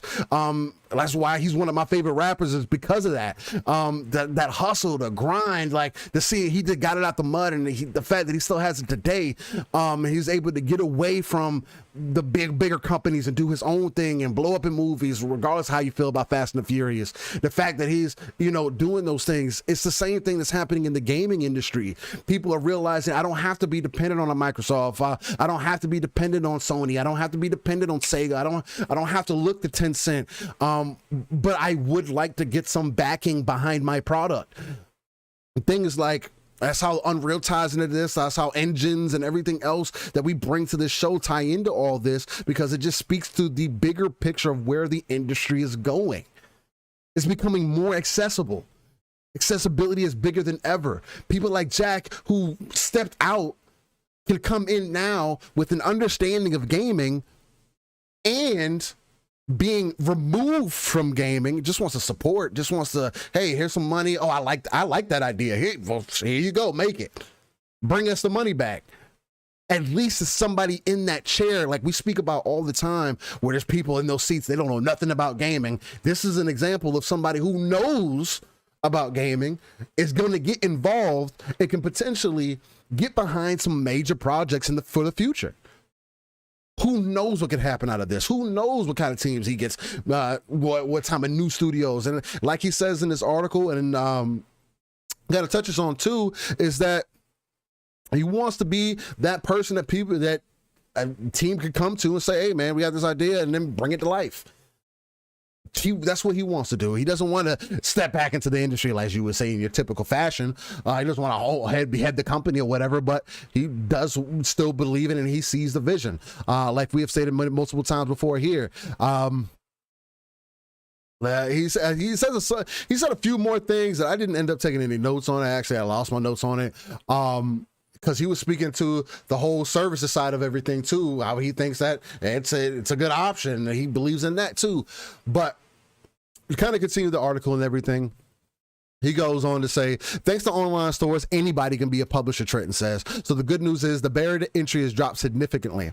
It's still very costly to build a game, but a fraction of what it was back in the days when you had to do a AAA $100 million project to see the light of day on shelves. This is somebody who's been in the industry, blatantly telling you, this guy was the head of Sony, ladies and gentlemen, blatantly telling you it's still very costly to build a game, but a fraction of what it was back in the days. Now, I don't want to take that out of context. I'm not saying that, he's saying that it costs less. But he is blatantly telling you we're not having to deliver games on shelves anymore like we used to. It's not the same. Nowhere close. There's actually a lot more money to be had now than there was before. Ladies and gentlemen, what have we been speaking to? What do people refuse to believe in? Oh, the devs ain't getting paid. We have to pay $70. Oh, it's because of the ecosystem, because of economics. Oh, we haven't seen the price go up in a long time. That doesn't affect gaming in the same way. There's quite a few industries that doesn't affect the same way. Especially when you start removing factors. Making less cases, making less booklets, making less anything physical. 70%, almost 75% of content is bought digitally.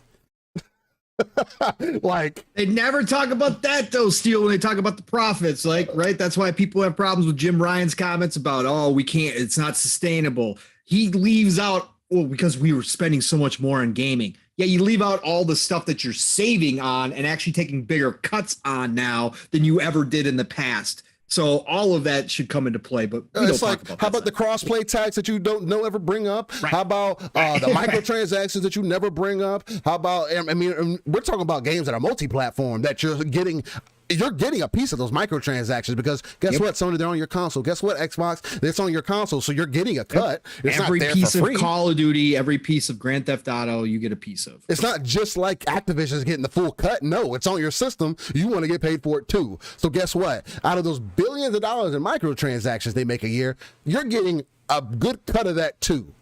Yep. So it's completely different than it was back in the day where none of that existed. Correct. So it's like, slight side tangent. So when people go on these fucking rants about how much more gaming, how much more expensive things are, and back in the day, and how y'all want things to be like back in the day. No, you don't. You don't want things to be like back in the day, because if things were like back in the day, you would not get another single player game today if you want things to be like back in the day. I can guarantee you that if you still want games to hit shelves and do all the things that they used to do, which they still do, just not as much, we still have all the same access. We have all the same availability to do things that way we've always done them. We do. It's just another option. But if you wanted things to stay stagnant, you wouldn't have another single player game. You'd have multiplayer games or service-based games that you'd buy at a store, bring home, and then invest more money into for 5 to 10 years. And that would be every game, not just Halo, not just Call, not just the games that make sense. Every game. You would no longer get the third iteration of a game. Maybe number 2, especially from who you care so much about, and Sony, who has that brand loyalty, who has that brand recognition, who blatantly tells you, the heads, the people behind, this shit isn't working.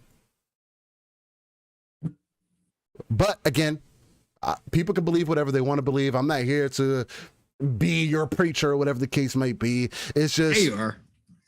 To me, it's just when people who are from Jack Tretton, is not like he's just some run-of-the-mill dude. This is a very recognizable face, name, has lots of representation behind him, a lot of respect behind him. Yep. Saying these similar things. Other people who are within the company, like say Jim Ryan, has to say certain things because he has to appease everybody.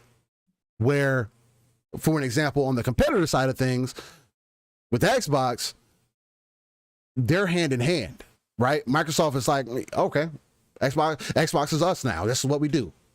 Even though they still have their own little inside things they're dealing with, still trying to figure out how to become one instead of Windows and Xbox and everything else. Again, if you haven't watched the Power On document, definitely check it out. But and we still hear some of those things happen today. The Windows team still has a hard time just letting Xbox have certain things or letting other devices do certain things that they don't have any direct involvement with, or whatever the case may be. But that's neither here or there.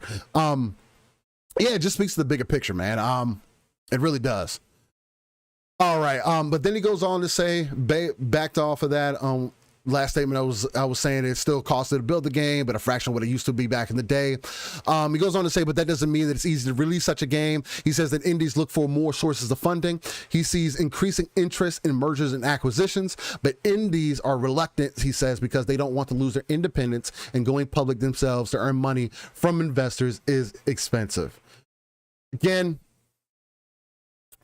he goes on to also say we want to have more of a mentorship role where maybe we take more of a board seat, but we're not interested in joining the management team or taking the management team over, he explains. And then he just goes into it a little bit deeper. He was also just talking about, again, he was also talking about reaching that the 3 billion people, wanting to reach more people, get more access to the content and everything else. He goes on and on. This is a very long article. I don't want to read everything in here, but definitely check it out. Again, it was done by IGN, Jack Tretton. I wanted to bring it up because he just said so many of the things that we touch on here all the time, so many things that you're hearing getting questioned all the time. And again, I'm not saying that none of this is the future. We don't know. But as it stands right now, we're getting more value than we've ever had before. We're getting more access than we've ever had before. And at least to me, to someone who has always seen the play for the digital era, I always believed in games. Ever since I've started gaming, I always knew that it was going to become something bigger than what it was. Like I was an advocate for MLG and wanting to become a professional gamer before my parents was like, nah, that's not a real thing. You need to do something. You need to do something else, figure something else out. Even though I was really good. Like, I was an advocate for these things. I see where the market is going. And it's going to become more and more digital. More and more access. More and more people. But that's how we grow it. It's not going to stay stagnant for much longer. It can't.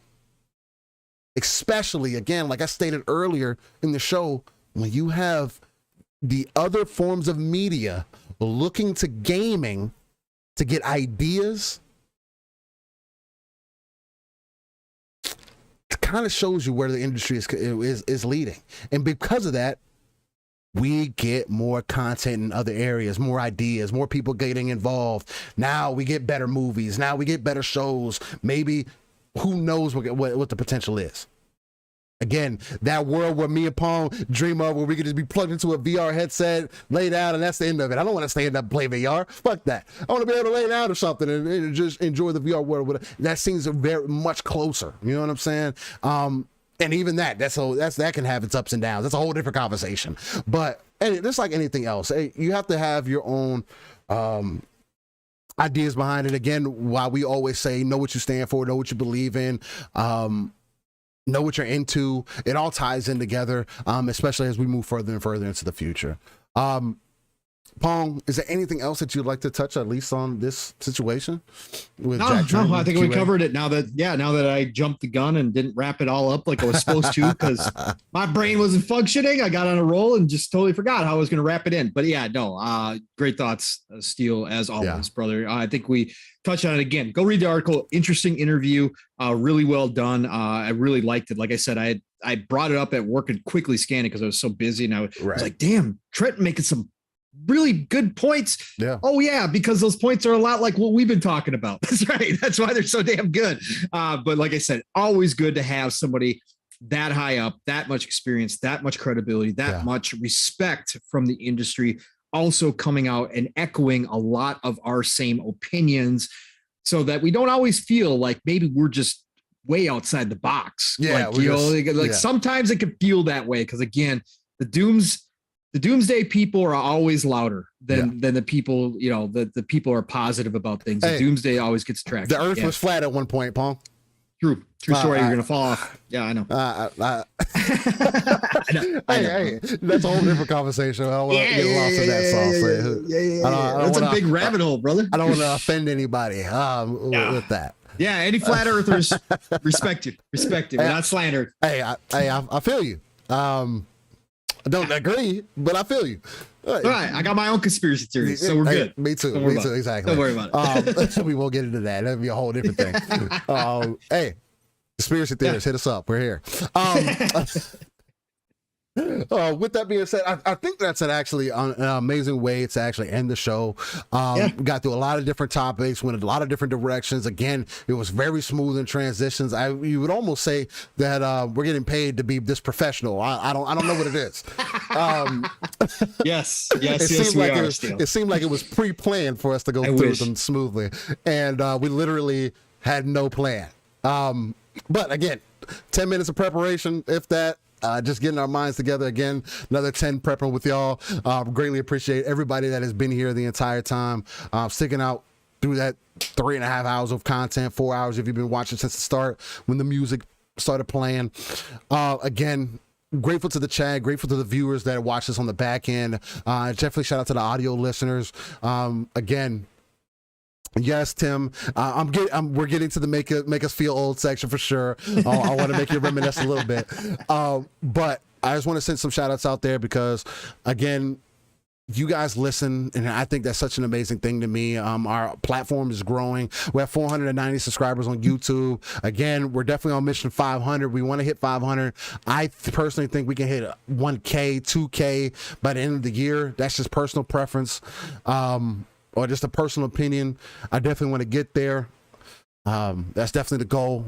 But other than that, let's get into this this day in gaming segment again, otherwise known as make you all feel old, as I guess that's how y'all feel about it. But for me, it's just to show some appreciation for the art, man. Gaming is art, should be treated as such, and I'm always gonna and forever look at it that way. People spend years of their lives and dedicate time away from their families and everything else to create these experiences that we end up enjoying. And I feel like as we get further into the future, we should at least be reminded of them. We may not have experience with every game mentioned in this section, but at least we can see where we have come from and kind of just be grateful. Again, it's one of the main proponents of why I just enjoy taking that RTS view and pulling myself out of the world to look at those darker places. So let's get into it. Da, da, da, da. I need some like official music to get into the section. Yeah. This is where I need to pull out my Mike Minotti flute and play like a little intro. Yeah, exactly. All right. So this day in gaming, we're starting on April 9th. We're going back to 1985. Woo! In 1985, NES released Soccer in Japan. That's it, just soccer. It's soccer. That's how we used to name those games, man. It. Go back and look at the Atari collection. It was all one word. It's fantastic. I love it. That's hilarious. Football. Hey, Adventure. You know what it was. You know what it was, though. Yeah, exactly. That's funny. Then in 1993, Super Nintendo released Action Pacquiao? Pacquiao? Oh, we got the boxer. We got Manny Pacquiao. I don't know. Action Pacquiao. Well, I guess that's what it was. No clue there. Then in 2003, GameCube released a great system. Burnout 2: Point of Impact. Burnout 2. Criterion, bring back Burnout, please. You were right, please. Though I didn't like that most recent Burnout. Wasn't Burnout? It was good. I don't know. Maybe Paradise City. Yeah, I didn't really like it. It was what? I don't know, bro. What's wrong with you? I don't know. Okay, we gotta talk after the show. Maybe Burnout 2. I don't know. I don't know what it is. Maybe I just don't have it. That was announced this week too by rumor, by the way, but it's probably pretty true that Criterion is bringing out a new Need for Speed. Oh yeah, in November. I hope so. And current gen only. I really hope so. Need for Speed. Again, Need for Speed is another one of those that used to be like the icon for racing. Like, you knew if you were looking for an arcade racer, Need for Speed was right there for you. But the quality of those games have gone down a lot. Yep. Absolutely. But now they got Codemasters with them, right? They got Codemasters. Yep, so, they do. A lot of things are going in the right direction. Again, Dirt 5 is great. I really want them to do an Underground 3. I really do, or just to do it. Need for Speed Underground. I think if they bring that back, they'll win a lot of big favor. A collab in the future between Criterion and Codemasters on a Need for Speed game, bringing one of those franchises back, one of the classics back. That would be freaking awesome. Yeah, 100%. I would say Most Wanted, but y'all already fucking screwed that up one time trying to bring that back out, and it wasn't nothing like the original. But whatever. Neither here or there. Then in 2003, Game Boy Advance released Crazy Taxi, Catch a Ride. Hey, Crazy I don't know Taxi how they pulled that off on Game Boy, but whatever. Crazy Taxi on Dreamcast was awesome at the time, for sure. Fucking some of the best fucking gaming. Oh my god, Crazy Taxi. I love Crazy Taxi.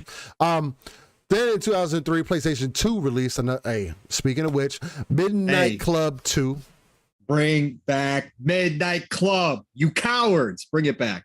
Bro, Midnight Club has so much detail. Like, there were so many little things in Midnight Club that you wouldn't typically get. Like this. They just did so many things the right way. Dub Edition, your favorite? Yes, Dub Edition is my favorite.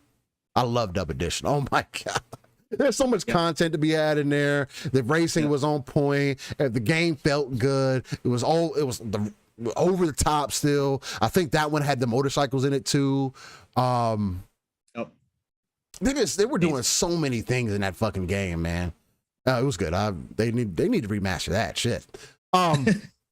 Remember when Dub Edition was like the thing? Yeah. You got dubs on the whip. Oh my god. Of course, bro. Of course, man. That was the shit. Yeah, that's why Rockstar was that's why Take-Two was trying to buy Codemasters, was to bring it back. So there's rumor there still are. We'll see. But that's why they were trying to acquire. They bring Midnight Club and do it right. They're gonna blow fucking what was that other game that they released that's open world racer? Can't think of the name of it. The other one. Damn, I can't think of the Crew. Oh, the Crew. Yeah, the Crew. It can blow the Crew out of the water. I think Dub Edition still blows the Crew out of the water. Me personally, they had a lot of potential with that, and I don't know how they dropped the ball. Call it the Crew and whatever. Then in 2007, the Wii released Super Paper Mario. That's a good game. Then in 2008, Paper Mario is the best Mario. Another hot take from me. What? Let me tell you, chat. Look at. Thank God for Godfall on top of it. Otherwise, we would have gotten some Kirby game footage behind the scenes. No. So, I haven't got Kirby yet, so you're good. It'll probably be a while before I'm able to get into that. Maybe. No, you guys would have probably got. You're probably going to get. Hey, if it slows down, You're just gonna get weeks of Batman content. I'm telling you. That's all right. I can do Batman. I got at least 3 games of content that I'm gonna end up having for that. All right. Then in 2008, Xbox 360 released Akaruga. I feel like that sounds familiar. One of the top 10, maybe even top 5 shmups of all time, shoot 'em ups of all time from Treasure. Treasure was well known for this. Just absolutely amazing shoot 'em ups. This is one of them. I've got this actually on 360 backwards compatible too. So it is fantastic. If you're into shmups, I used to be into shmups a lot more when I was younger.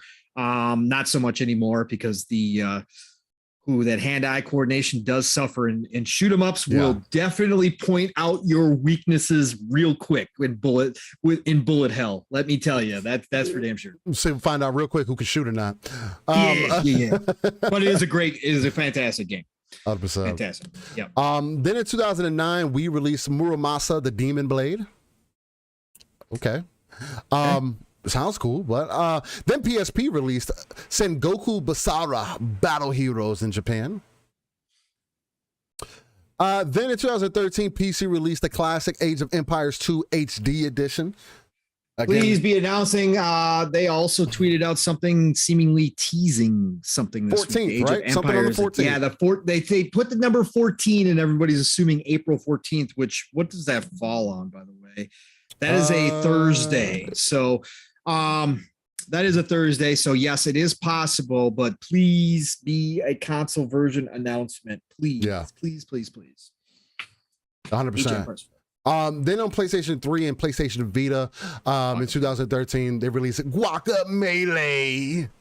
Really fun games. I didn't play them for long, but they are really well done. I hadn't touched them.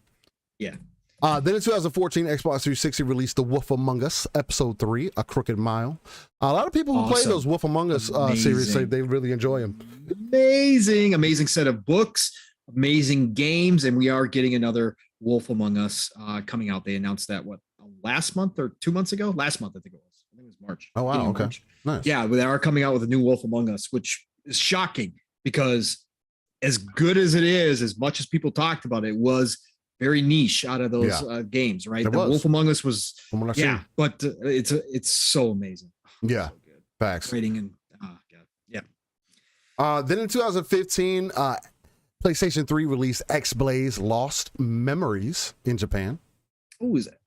Is X-Blaze? Never mind. Keep going. Just keep going. Then in 2019, Nintendo Switch, PC, and PlayStation 4 released Phoenix Wright Ace Attorney Trilogy. Yep, which I bought. I started it, and I will be finishing it on Xbox during one of the sales. Hey, okay, nice, fantastic, so much fun. Then in PC and PlayStation 4 released Zanki Zero Last Beginning. Oh, okay. That's all I gotta say on that. Then 2020, Nintendo Switch released Pixel Cross Adventure. Okay. Switch. Yeah, let's switch. Yeah. Then in 2021, PC released Scars of Summer. And then another game called Together B&B. Bed and breakfast? Maybe there's bed and breakfast. There you go. I was gonna say not to be confused with a B&E. So okay. But then on Nintendo Switch and PC, they released The Legend of Heroes, Trails of Cold Steel 4. Good game. Trails, good series. Yeah, no, I've heard a lot of people are into Trails. And then to end it off, Nintendo Switch released Tori 3D. Game of the year for Steel that year. It was amazing. Don't know what that is. Did you guys see my face? Yep. That's a close one. But now, ladies and gentlemen, that is your This Day in Gaming segment. I will like to start off by saying again, thank you all for being here. For those who are still here and tuned in with us, again, we know we run a little long. I know a lot of people say this isn't the typical way to do things. Again, me and Pong just do this, man. Again, it's not like we purposely Again, our original vision was to only have about a 2-hour show. That was literally our original vision. Then from there, we tried to limit it down to that. We found out we weren't getting through a lot of topics for whatever reason. And again, because of our flow, I do feel as though if we did try to dial it back more, there's just going to be a lot of things that are missed. And again, I feel like it takes away from y'all as the viewers. Again, we understand if you can't watch the whole thing.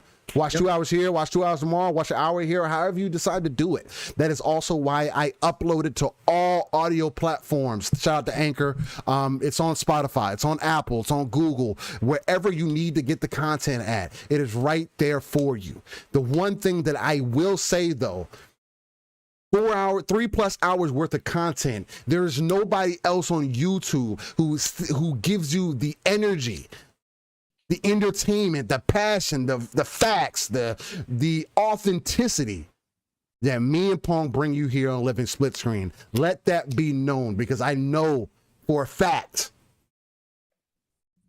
there is no better place than right here on a Saturday morning, Saturday afternoon, where you can get all of that and then some in a bag of chips. And that's no disrespect to anybody else. Again, this is our brand. We got to rep it. Shout out to everybody who is involved. Shout out to Midweek Mix Up Collective, who also we have there's some exciting things happening in that, and as we get closer to that, we might make that special announcement, because we found out some things in the back end that we've also had the honor of doing some things as far as that. Not only are we a part of it, but we also, there's another honor we were given, so I think that's an amazing thing. For CIS 2022, which has been announced, that's no secret. Yes. So the Community Indie Spotlight 2022 put together by Wandering Dutch, the amazing brother that he is. That is going to be is that April next week already?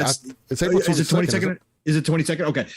Yeah. So April 22nd, be on the lookout for that. Cause like Steel said, not only were we a part of it, but we had a little cherry on top honor with that as well. But check that out. Be on the lookout for it. It's going to be a great presentation, over 2 hours of indie goodness from a ton of members in this community, people you know and love for sure. So please check that out. Be on the lookout for that.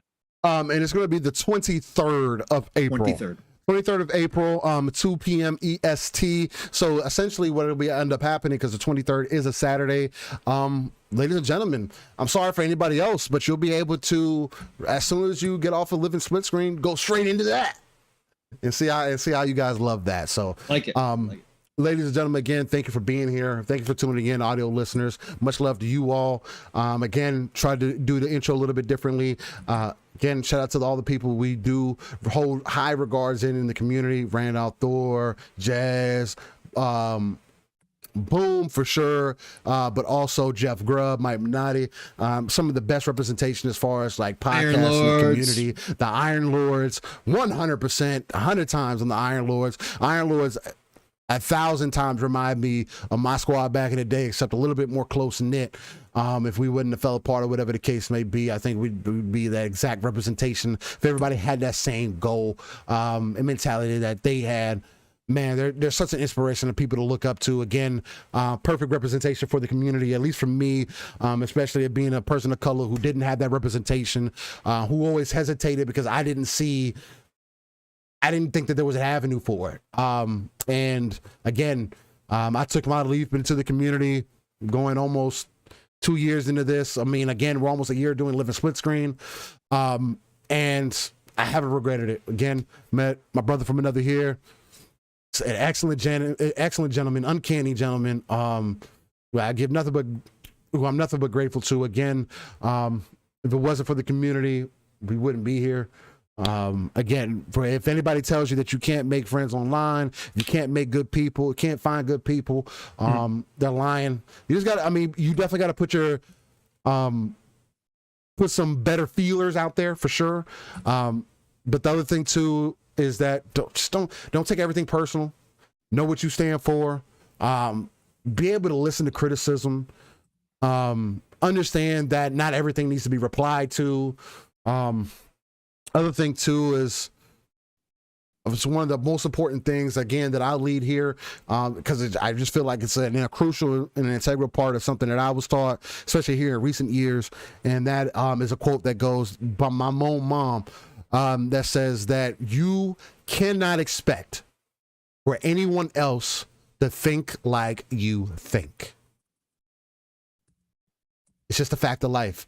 And I feel like if you take that and take that into consideration and move through life with that, I feel like you'll go a long way. So definitely take that. Other than that, you can find me anywhere that has a search bar. Steel Rain, the T is a 7. Steel Rain, if you don't know by now, Steel for short. Type it in that search bar, you'll more than likely find me. Xbox, PlayStation, even though I don't have a reason to invest there yet. PC. Again, if it has search bar, type it in, you'll find me. Hit me up in the DMs. Let's talk games. Let's get some gaming in, whatever the case may be. I'm all about that Elden Ring PvP. Back in the Godfall right now because they got all that content in there. Tiny Tina, again, excellent event that's out right now. Got to get some awesome guns in there. And then I've been jumping in and out of Batman. I need to finish that up. Again, so much out there to play, ladies and gentlemen. Just enjoy it. Keep it live, raw, and uncut. And we'll see y'all on episode 52 of Living Splitscreen next weekend. But Pong, you got to tell the people where they can find you at, man. What's going on? Absolutely, man. Fantastic show. As always, brother, what a great start to the Saturday. Despite the blips in my brain that don't always function correctly, I am here. I am live. I'm now energized. I am awake. And I hope all of you are too, because Steel and I love doing this each and every week. Thank you all for everything that you bring to this show and for being a part of it with Steel and I. Again, like he just said, this is the reason why we started this. Shout out to everybody that he mentioned, all the people that have been doing this gig for a long time in this community and who have set great examples for us that jump in and try to do this podcasting thing. There's so many people that you can look up to that really do bring the right energy, the right outlook on this industry to this community. And that's why Steel and I actually decided to do this, is because a lot of those people. So thank you for all of that. Again, thank you, just like Steel said, to the Midweek Mix-Up Collective, all the support. Thank you to Wandering Dutch and all he does behind the scenes, and all those guys over there. And obviously, again, like I said, CIS 2022, again, the amount of work he puts in to make that happen and doesn't get paid. Again, we talk about it all the time, passion for this hobby. Yeah. That's why we're here. That's why we do it. That's why you all are in our chats listening to us. It's because you all have the passion too, but Dutch definitely puts that in to everything he does over there. So shout out to them. Otherwise, it's been a great week, Steel. We rolled credits on Tiny Tina's. And again, people be like, oh, it's just Tiny Tina's. You roll credits. Cool, whatever. Hey, look, I don't finish games. Okay. I'm a grazer. I don't finish games, but we rolled credits on Tiny Tina's. Got what, 50, 60 hours in it. 50, 60 hours in it. More, you know, max level, myth level 62, I think I am right now already. Love that game. You know, we talked about Godfall, but please, just to end this, please do go try Tiny Tina's. If you like Borderlands, you've been on the fence, it is worth every penny. It is one, again, the overwhelming consensus is that this is the best game since Borderlands 2 that Gearbox has done. And I gotta say, I agree. It sits right next to Borderlands 2. And Borderlands 2, if you make me do a top 15 games list, it's gonna be somewhere in there. Okay. Borderlands 2 is that high on my all-time list as well. That's how much I love Borderlands. Tiny Tina's is right there with it. It is fantastic game. So please go play that. But otherwise, you can find me, Pong Soul, of course, Xbox, Twitter, you know the drill. Follow me. I just passed 2,500 this week followers on Twitter. Absolutely incredible personal milestone. Never thought I would ever see that number or anywhere near that number. Crazy. But shout out to all of you that do follow me. If you don't already follow me, I retweet a lot of stuff. I'm not doing as many tweets during the day as I used to, just simply because of work and where I'm at there. I can't be around as much as I am, but I do try to retweet out important stuff happening, and I'll add little comments here and there. Please follow me. I'll follow you back for sure. You can hit me up in the DMs. I will get back to you when I do have the time for sure. And then otherwise, you can find me tonight on the Shop podcast. That's right. PTK Blam's channel. PTK. You gotta know. You should know PTK by now because he has been doing this game, like we just talked about, people to look up to for over 5 years, man. Again, It's a great show. It's a great way to end your Saturday night, and we have a good time over there. It's me, PTK, of course, and Fuzzy Belvedere. And I was just looking real quick. I was trying to think if we actually had a guest this week. I can't remember if we are having a guest or not. God dang it. I always forget. I should check that before I go.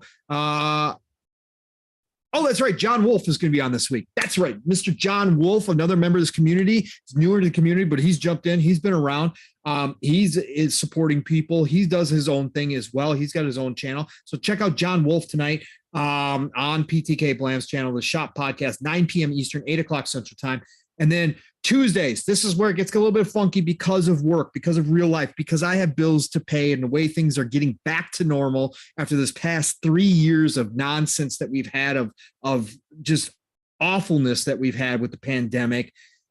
Things are getting back to normal. I am still a panel member on the Xbox Factor podcast. However, I'm going to frequently not be there on Tuesdays. It's going to be hit or miss. Obviously, I'll always let you guys know when I'm going to be there, but it does not matter. Xbox Factor is a great show. All the good things green going on with Xbox. You know the man. He was in here earlier. He may still be listening, or maybe he's going to listen to us later when he does more chores. Mr. Boomstick. Double Barrel Gaming is the channel, as you all are aware. Tuesdays, Xbox Factor Podcast, 12 p.m. Eastern, 11 o'clock Central Time. Mav is there when he can be there. Boxenberger is there most weeks. Got Miss Joanna Dark, got VJ, got Boom the man himself. This week, I probably will not be there on Tuesday, but please drop in there, check them out. It's awesome. It's a great way to spend your afternoon on Tuesdays. Thursdays is PM in the PM over on Fun Speculations channel. Pong and Mav in the PM. This last Thursday, we just had 3-Bit on, and like Steel talked about earlier, we had 3-Bit on to talk about the Unreal 5 stuff and, of course, all the other news that we covered. Great conversation. Go check that out if you haven't already. Normally, it's Pong and Mav on Thursday nights. We do have guests from time to time. We may have one this week, too, a special guest. We will wait to see on that. 7 p.m. Eastern, 6 o'clock Central Time, PM in the PM, Fun Speculations channel, and then Xbox Ultimate back over there on Friday nights, 9 p.m. Eastern, 8 o'clock Central Time. If you tuned in last night to Xbox Ultimate, Mav had his nose full of snot. So he couldn't do the show, right? So he was there, but he couldn't do the show. So guess who was in the lead chair? That's right, me. I took over Xbox Ultimate, ran the ship last night. It was fun. We had a great time last night. We had a member of the community, Drawn TJ, showed up and was a guest last night. So please join us Friday nights, 9 p.m. Eastern, 8 o'clock Central Time. Otherwise, folks, it's the golden age of gaming. The golden age of gaming. I want you all saying that in your dreams. It is the golden age of gaming. Okay, you can even sing it if you want to. It's the golden age of gaming. Whatever you want to do. Hey, look at that. Look, you just get it through your heads. It's the best time ever to be a gamer. So please get out there, enjoy it. Go play whatever you're going to play. Godfall, Tiny Tina's, Elden Ring. I don't care. I don't care if it's Candy Crush. Play some games, man. Enjoy it. Be happy. Have positivity in your everyday, because you know you're getting more content than's ever been out before in history. And if the one game isn't for you, you got 100 other games that probably are for you. So please play what you love what you play. And I'm going to talk to you all real soon. Thank you for stopping out. Steel, get us out of here. Ladies and gentlemen, as I stated, be tuned in for year one wrap up with Living Splitscreen next Saturday morning, 9 a.m. Central, 10 a.m. Eastern, 3 p.m. UK time. Let's see if we can make it our biggest show ever, man. It'd be awesome to get 100 viewers live. I don't know. We'll talk about some things throughout the week, see what we can do. Again, I know we typically don't do like giveaways and things here just because we want to be grow it as natural as possible. I don't want people to just be here because of giveaways. But we'll see what we can get figured out, man. See what we can put together. I know life isn't the easiest all the way around for everybody, but we'll see. If anything, you'll definitely get the same energy, the same content. That passion, and us just breaking down our first year and how we feel about everything. So, and of course, what's going on in the industry. So, but with that being said, again, ladies and gentlemen, be tuned in for episode 52. We'll see y'all next Saturday. Much love. Get some lunch, get something to eat, because I know I am. So am I. Y'all stay easy. Peace.